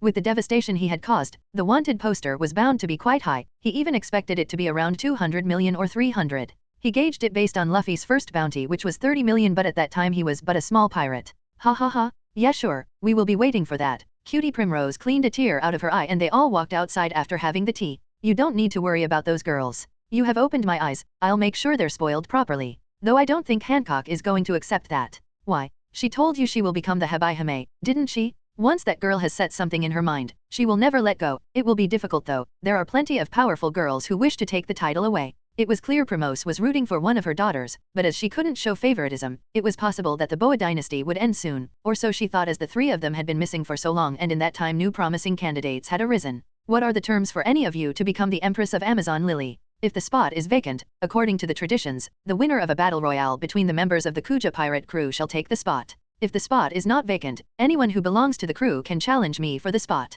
It is simple. That means Hancock would have to challenge her. He sighed. Boa Primrose was strong and it would be a long time before Hancock could face her in combat. I hope you keep your word, Habai-Hime. He referred to her taking care of the 3 beauties. The lady nodded. The first she'd do upon his departure would be to go and see them, and then they'd have a long conversation. Call me Primrose, Veyron. Until we see each other again. She grabbed his cheek and planted a kiss on his cheek. It wasn't short, it elongated to the point he could smell her sweet scent. He levitated in front of them and waved his hands before shooting towards Rusukana. The shockwave hit them lightly as they said their farewells. Buam, what a unique boy, Gloriosa started, her gaze fixed on the flying dot that thundered the skies. Indeed, such power at such a young age, he must never have had a rest. I'm sure the lady that manages to procreate with him will be lucky. Primrose added with a slight snicker. I hope you're not thinking what I think you're thinking. Hebai Hime. Settle down, Gloriosa. He's just a young boy, can't be older than 10, and my daughters also fancy him. There is no way I would dash. It hadn't been even a few seconds from the time Veyron left, they could even see him still in the skies.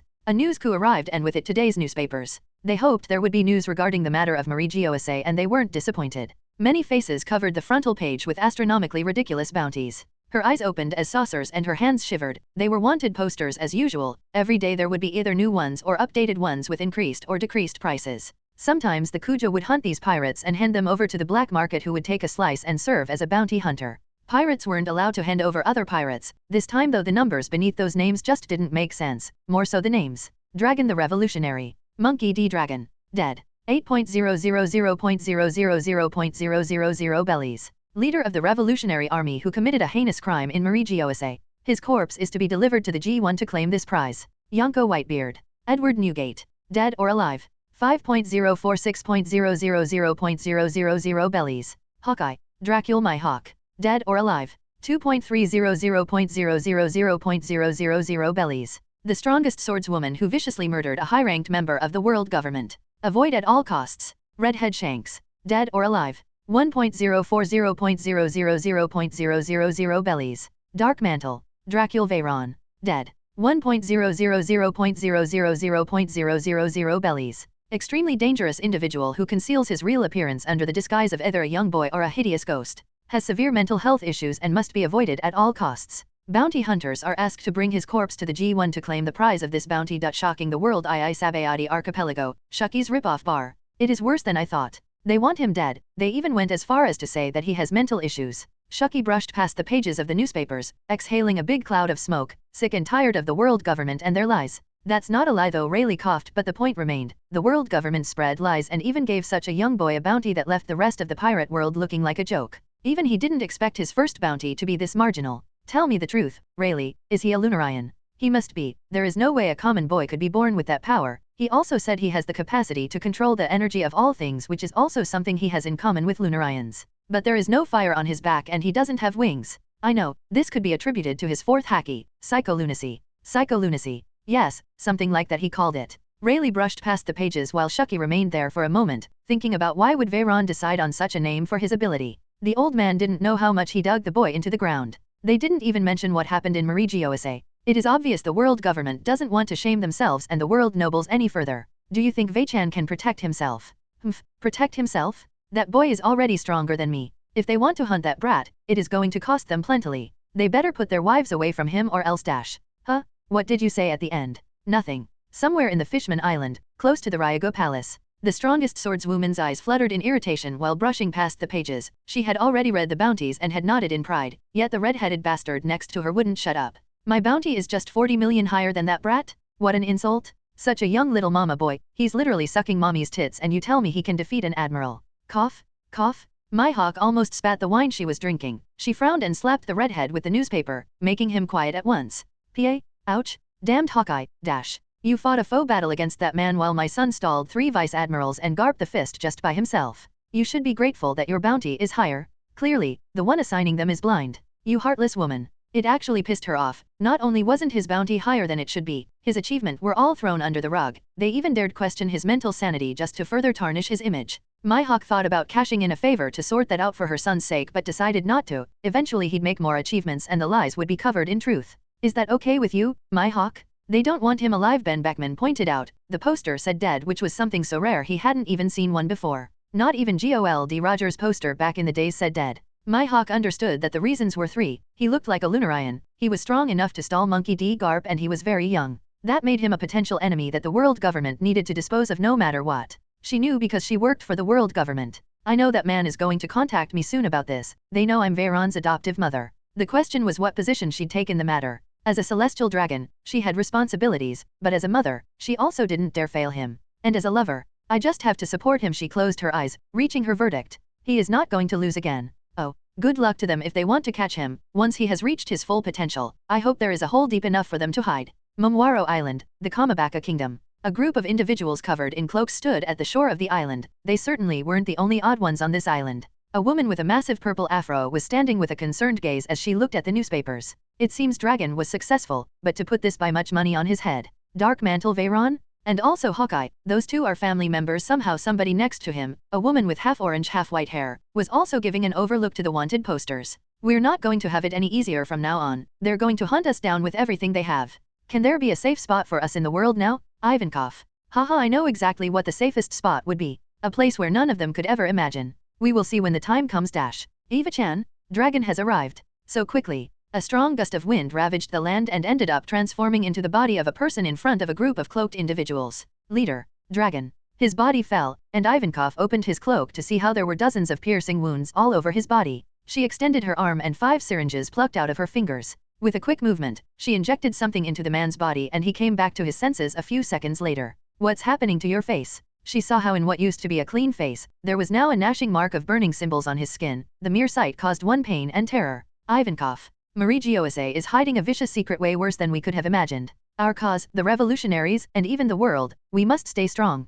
They have, a cor dash. Before his words could finish, he passed out bringing chaos and confusion to his allies. The world government concealed 2 terrorizing secrets, and he was the only one who knew at least one of them. Home sweet home Larry. Triggered baboon noises. Veyron landed on the shore of Rusukana after dropping the Boa sisters. The first one he saw was his favorite baboon, Larry. The human drill jumped in joy. It expected Veyron to take a lot longer to arrive. The colony of baboons seemed to be doing very well. There were even new births. The jungle was peaceful and it was time to check up on whether they accomplished his tasks or not. Larry led the way to the southern side of the island where a load of human drills were performing some sort of profane ritual with bonfires and burning sticks. What the dash? They were dancing and singing around a gigantic barbecue-like bonfire where 5 creatures were tied and rolling while sweating in utter fright. A lion, a crocodile, a gorilla, a panther, and lastly a gigantic black mamba. They were being rolled like meat sticks. Why the hell are you doing, Larry? I told you not to eat them. Rumble? Depressed baboon noises. The human drills felt their leader's wrath and retreated, hurriedly putting off the fire lest they be thrown into it.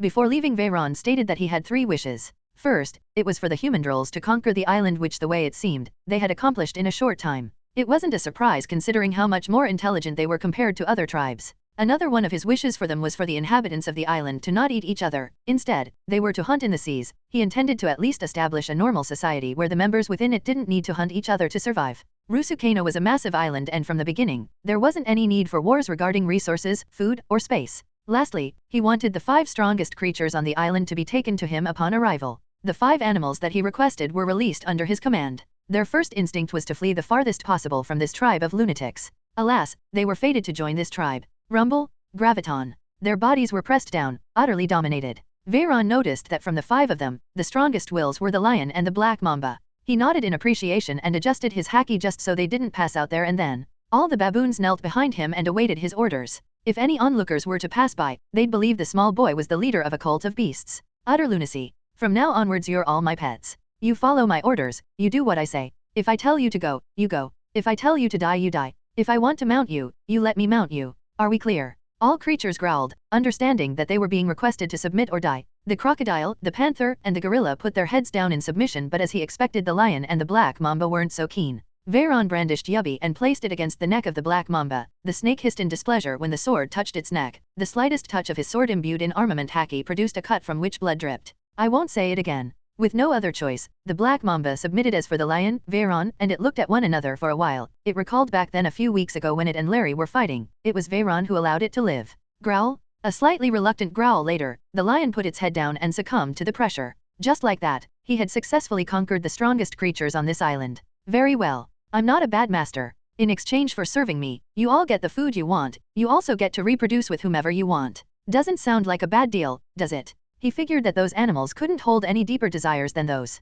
The 5 creatures nodded erratically and he then released the pressure of his haki on them. Nevertheless, they remained in a kneeling position. He pointed at the lion that was as big as a small building. You're Nemia. Then at the gigantic blue ape, you're Kong. The ominous black panther's name was Noir. The dangerous crocodile's name was Gator. And finally, the one he was the most interested in. His eye fixed on the snake's green slit one. The snake's name was Gorgon. Depressed baboon noises. Don't look at me like that, Larry. You're Larry, so you're staying as Larry. All of the new members of the family snickered at the human drill who, despite being the most threatening out of them all, was fated to have a dull name for the rest of its life. Now that I'm here, the first thing we're doing is a massive banquet. Welcome to the family, you all. You're not getting eaten, good for you. The baboons were all happy and they started to do their preparations for the banquet while the new creatures grimaced at the lunacy of the group they had just joined. But anyway, at least their master was going to give them food. It has been 2 days since the boy left Amazon Lily. I didn't want to appear too desperate, chasing him right after he's left. But well, I'm desperate. I, Boa Primrose, have vowed to never chase after a man. My pride as the Empress of Amazon Lily would never allow that.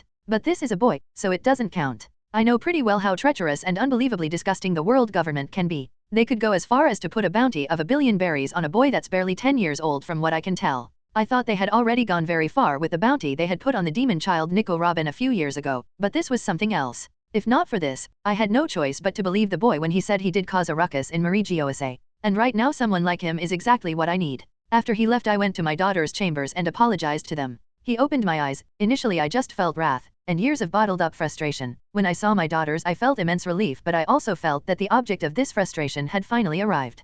Thankfully he was there to point that out for me. I would have made a massive mistake otherwise. My daughters told me everything they had gone through in those years. How their dignity had reached the bare minimum as they were stepped over by the celestial dragons. It was then that I made my choice. I can never be a warlord, not when they allowed those bastards to do those things to my babies. But we still need protection. I alone can't protect our island from all the threats looming in the calm belt as of late. Powerful pirates, marines, bounty hunters, everything. That's why I decided to gamble on this boy. I took my daughters with me in the Kuja pirate ship. For the last 2 days, Hancock was asking me with determination that she wanted to train to be the next Habaihame. I know this girl has fallen in love with that boy and I'm afraid she's not the only one. Sander, Sonia and Marigold too. How dare he take all of my daughters? I'll have to punish him. We arrived at Rusukena, an island we avoid most of the time due to how dangerous it is. Although most of them are not dangerous for me, they're for the rest of the crew and hence they're all barred from coming here for resources or anything. Their lives are worth more than that. A hell on earth is what we thought until we saw what lay in front of us. What is going on here? Pointed out the members of my crew, confused.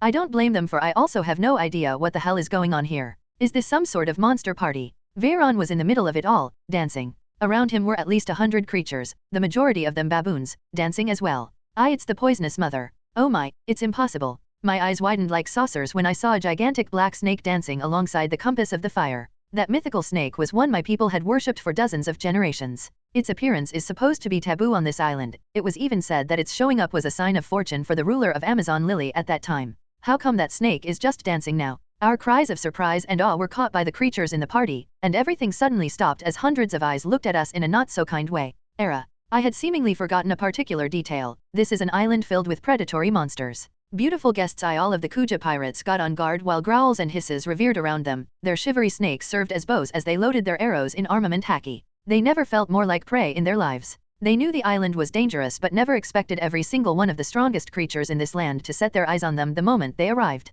Habaihame, orders. We're already surrounded. The Yuta serpents from the ship hissed at the incoming creatures. A war was about to break out at any moment. As for Primrose, she was just standing there, regarding the boy in the distance. We need to take Veyron away from here. Hancock pulled the mother's wrist just like Sander, Sonia and Marigold, who were already behind her, transformed into their snake forms. The Empress shook her head, emitting her conqueror haki and deterring the creatures from coming any closer. I think he's the boss here. Her conqueror haki was felt by Veyron, who immediately turned his head towards the shore and saw the predicament the Kuja pirates were in. At the same time the human drills detected the pressuring will from someone else other than their boss to retaliate. Angry human drill noises? But before anything could escalate any further, all that was needed was his word. Leave them, they're my friends. Calm human drill noises. The thirst for blood disappeared as fast as it arose. All the creatures surrounding the Kuja pirates retreated and allowed them to breathe at last. The boy abandoned the party that continued right after he made the announcement. He levitated out of the crowd and landed in front of Primrose and her shocked crew, who still couldn't believe this boy had managed to pull all of this out.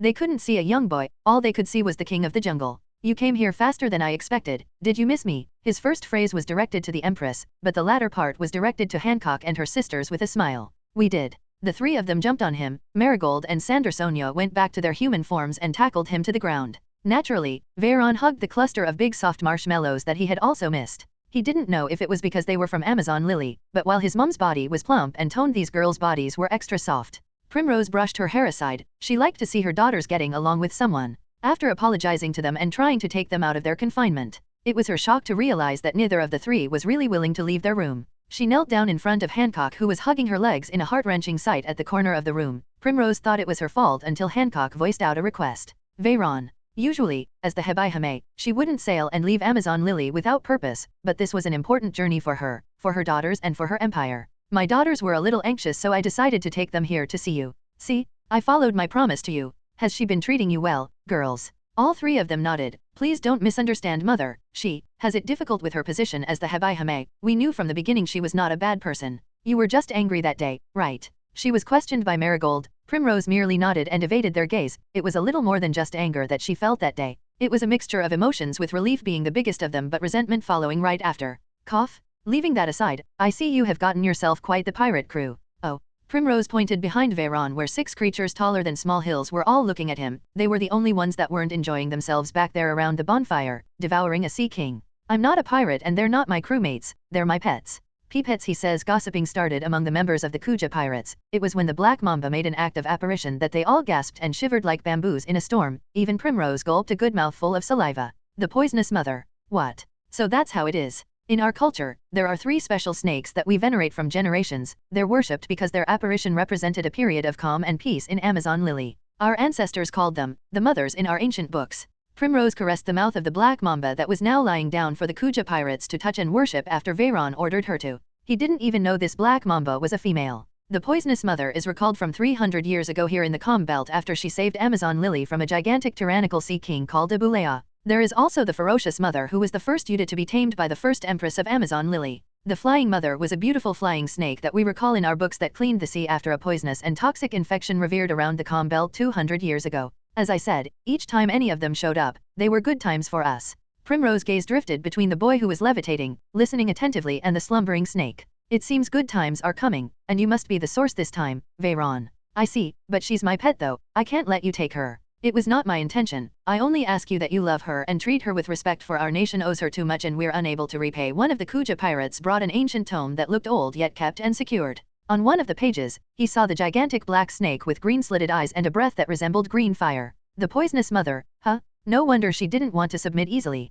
Don't worry, I treat all my pets by allowing them to eat the best goods. But I'll also give them jobs. They won't be living here rent-free. It was you who invaded their home, tyrant brat. The outraged Kuja shook their heads in exasperation. They just couldn't deal with genius-broken children. Anyway, I came here to give you something else, as I figure newspaper coups don't come to this island. Primrose took a sheet of paper out of her massive chest. It was so big Veyron wondered if anything could fit in that cleavage. Hancock and the girls flinched and looked at him with expectation to know what his reaction would be. They had already seen his bounty. HMN? They should be coming here. My mother got the subscription in Sabayati. He picked up the newspaper and brushed past the pages. It was from yesterday. That is not how it works, Veyron. This island, just like Amazon Lily, doesn't have a magnetic field to allow it to be reached with a log pose. When you get the subscription, you must indicate to them the nearest route to this island. Otherwise, how can the coup know where to deliver it in? Are you listening? I can't believe they said that I need mental health. I mean, they could have made all the BS they wanted about me, but this. Is that what worries you? The Kuja pirates just couldn't with him. Shoddy, the chief and vice captain, made some hand signals and the crew went back into their ship after saying their farewells to the poisonous mother. Aren't you more worried about dead part of it? You know bounty hunters won't even try to capture you, they'll try to kill you. Primrose was worried about him for many reasons. He was their benefactor, and although his tales spoke wonders of his powers and she even experienced them firsthand, one could never be secure enough. A lot of people could get crazy for such an amount of money. You don't need to worry. They can try. They will have to beat these 6 first though. He pointed backwards towards his pets, with Larry being the most optimistic out of them all. Brushing that aside, I can't believe my first bounty is $1 billion. Moreover, my mother's is $2 billion and something. That man she killed must have been really important for her bounty to jump from 300 million to 2 billion. Veyron realized that now she was being acknowledged as the strongest swordswoman. A smile couldn't help but show up on his face. She had claimed the title back, although not the way she wanted. Then there was Shanks, whom I already expected to have a high bounty, but to my surprise, his is smaller than my mom's and even just a tad bit higher than mine. He sighed in defeat. If I had slapped Kizaru 2 more times, maybe my bounty would have been higher than Shanks. Beautiful guests too. And lastly, Edward Newgate's bounty and the revolutionary, Monkey D. Dragon. Were those people even present during this whole ordeal? Why else would their bounties increase as well? I remember during the show the bounty of Luffy's father was never exposed, but 8 billion. My goodness, let alone just like me, he has only a dead requirement to it. Veyron. Hancock shook him a bit. He had been deep in his thoughts for a while now. Do you have any idea why only mine and this revolutionary dragon have a dead in it? The question was directed at the Hebei. Primrose frowned and shook her head in absolute cluelessness. If anything, it was the first time she had seen a dead wanted poster. He asked, although a part of him already knew the answer. As far as he could tell, both Shanks and his mother were celestial dragons. The former had an apparent contact with someone from those ranks, while his mother was from the Dracule family and her father Dracule Maximus had been a knight of God. One needed to be a celestial dragon to belong to those ranks. That may be the reason why they were wanted alive after the incident, which should have severely shaken the world government. But then again, he brushed past the newspaper pages and found Fisher Tiger's bounty. It was 200 million and he was also wanted dead or alive. He wasn't a celestial dragon for sure, and his involvement in the whole thing was no less than his, no, Fisher Tiger was actively involved. That means the reason they wanted to kill the two of us is something more personal. I have no way to know right now, or even ask my mom. Putting all thoughts aside, his gaze towards Primrose switched a wicked and snickery one that put some of her hairs on an end. Did yours and Gloriosa's jaw drop? He recalled how they had shamelessly looked down on him and his tail. The Empress flinched and sat down next to him and the girls. All she could do was accept defeat and nod this time. It did also. Gloriosa fainted on the spot. Ha ha ha ha ha. We're talking about an elderly woman passing out, boy, don't laugh. Ha ha ha ha ha. This time her daughters joined him. Primrose swallowed her pride in this one and accepted the L for both hers and the elders' sake. I see, it is good that you know. Now tell me, what is your reason for coming here? It can't be just for Hancock and the girls, right? That is right. My question to you is, are you still willing to form an alliance with us? Primrose's voice weakened. She thought that now that the cat was out of the bag and he knew his real worth, he wouldn't want to enter an alliance with them that easily. Little did she know, the voice hadn't changed his mind in the slightest. Of course I still want it. He had his reasons as to why he wanted to ally with them, even past Hancock, Sandersonia, and Marigold. The Empress' eyes brightened up and she clapped once. Then would you come with us to Amazon Lily to discuss this? When I was a brat talking nonsense, you didn't want me. Now that my bounty is through the roof, you want to ally with me. You all just want me for my bounty. Bounty diggers. He faked some tears that faltered Primrose's heart. Was he always this cute? That's not true. We like you the way you are. The three sisters panicked and jumped on him, pulling him into their warm, soft, and squishy embrace as they thought he was crying for real. Being a kid is the best, said the wicked kid while he fondled away, all the way from Rusukana and into Amazon Lily with no shame whatsoever. Then we will discuss the terms of the alliance. Gloriosa served as the intermediary. It was the Kuja tribe's main palace in Amazon Lily. A table big enough for 100 people to sit comfortably. On one side were Primrose, Shoddy, and Gloriosa. On the other side was Dracule Veyron, on Sandersonia's lap with Hancock and Marigold sitting at either side of him. Primrose insisted, but those two wouldn't budge. They didn't intend to join the negotiations. Their only desire was to cuddle the boy to death. Are you on your own for this? Shoddy asked. My mother is the only other resident of that island aside from my pets. She's not present, so I'll be on my own, the boy declared, and the opposite party nodded. They thought it was better that the sword psycho wasn't here.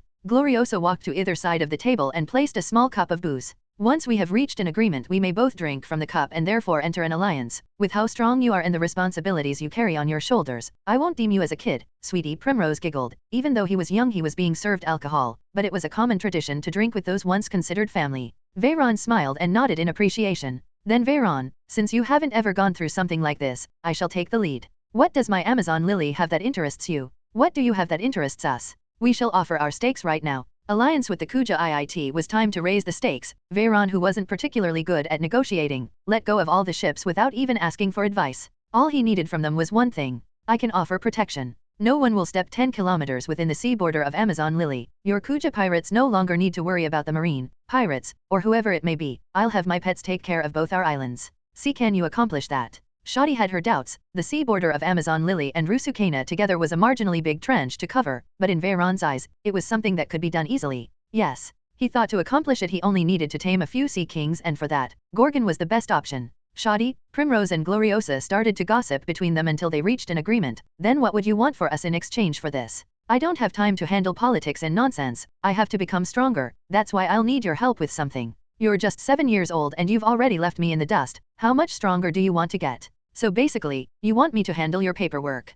Primrose tapped her fingers at the level of shamelessness and irresponsibility of this request. She would usually rejoice in obtaining another territory just like that without even fighting for it, but the paperwork. Instead of outright saying yes, Veyron added some *T here and there. I want you to be the empress of both Rusukana and Amazon Lily, handle all the politics related to my island. You're free to allow your citizens from Amazon Lily to live in Rusukana as well. All I want is order. I spend most of my time creating things and training, and I don't have time to make order. I may not even be on the island at all times. Is your island ever going to have other inhabitants aside from you and your mother? It may in the future, but right now I don't have that intention. It is my and my mother's home. Also, my pets. So cute. Talking about those gigantic monsters as if they're just puppies. Hancock, Sandersonia, and Marigold clearly had no idea. Then I accept. I'll make sure that your territory is respected and discuss every matter of concern with you. I will also discuss matters regarding Amazon Lily with you as well. You're my partner after all. Primrose put a lot of thought into the word partner. She didn't dare call him the emperor, but his role was just the same.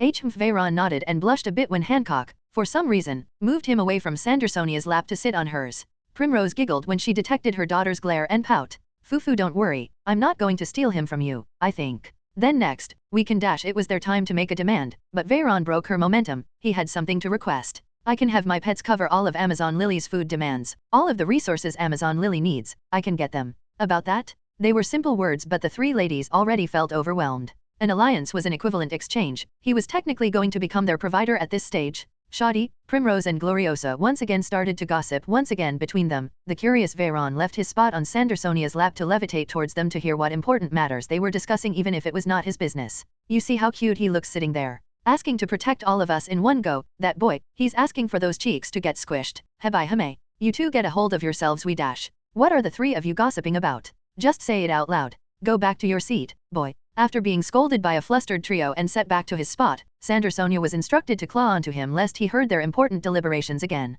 Cough. It would take away one of the main purposes of the Kuja pirate crew, which is to supplement our island. This is a complicated one, Gloriosa added. If they accepted this demand, it could put in question their independence. Since I'll be taking care of that, doesn't that mean that you have more time of resources to grow your influence? Veyron added, leaving them to think for a while about what would change if they were to accept this deal. That's true too. We always wanted to have more than just one ship, but our rate of distribution barely meets our demands. Lately, there are a lot more marines in the comm belt, which makes it difficult for us to hunt, Shoddy mumbled. After some gossiping between Gloriosa and Primrose, the former nodded in acceptance and the proposition was accepted. That would be great for us indeed. It is going to be difficult to adapt to the change after hundreds of years of fending for ourselves, but the change is welcomed. I hope you ask for something qualitative in exchange. Since they were going to be completely dependent on him, he needed to request something that would make him completely dependent on them. Only then would this exchange be equivalent. It is like this. Veyron had a reason why he wanted to ask that from them, and even the reason why he was interested in forming an alliance in the first place. You want laborers. They were a bit shocked about what he was asking them to do, which also tied up to his previous request to have women from Amazon Lily living in Rusukana.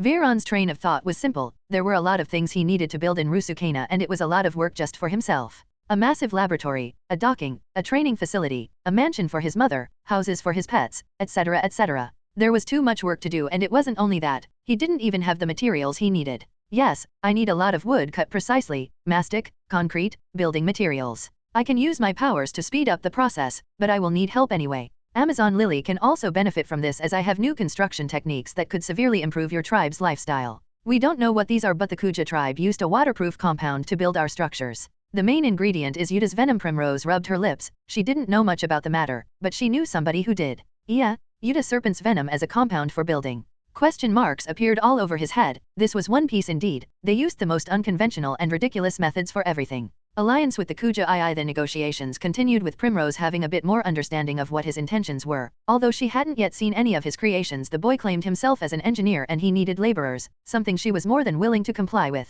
The head engineer of the Kuja tribe is a lady called Alemina. I'll introduce her to you and you both can talk to each other about your projects. The tribe's construction methods have been passed from generation to generation to her family. It would be my pleasure. Also, the Yuda's poison is highly durable and waterproof. The poisonous factor doesn't last long, which makes it an extremely good material for building. Wouldn't that work? If you need to produce it in big quantities, then that shouldn't be a problem for us. We can provide you with as much as you need. Of course, there will be laborers as well. They will be chosen to your liking and sent to Rusukana. Primrose was more than happy with this deal. It definitely put them in a position in which they were needed by him. Then that's a deal. I'll be looking forward to it. Now, I believe this last condition shall determine if this deal goes through or not. Both Shoddy and Gloriosa looked at Primrose with confusion. It seemed like they didn't have any further demands aside from protection and resources, so what else could the Hebaihame be interested in? If anything, they needed to look at what else could they offer to him. So far negotiations were wonderful, and Veyron was quite expectant to know what else they wanted. You shall marry a member of the Kuja tribe once you turn 18. We also expect you to conceive at least 10 children within the tribe.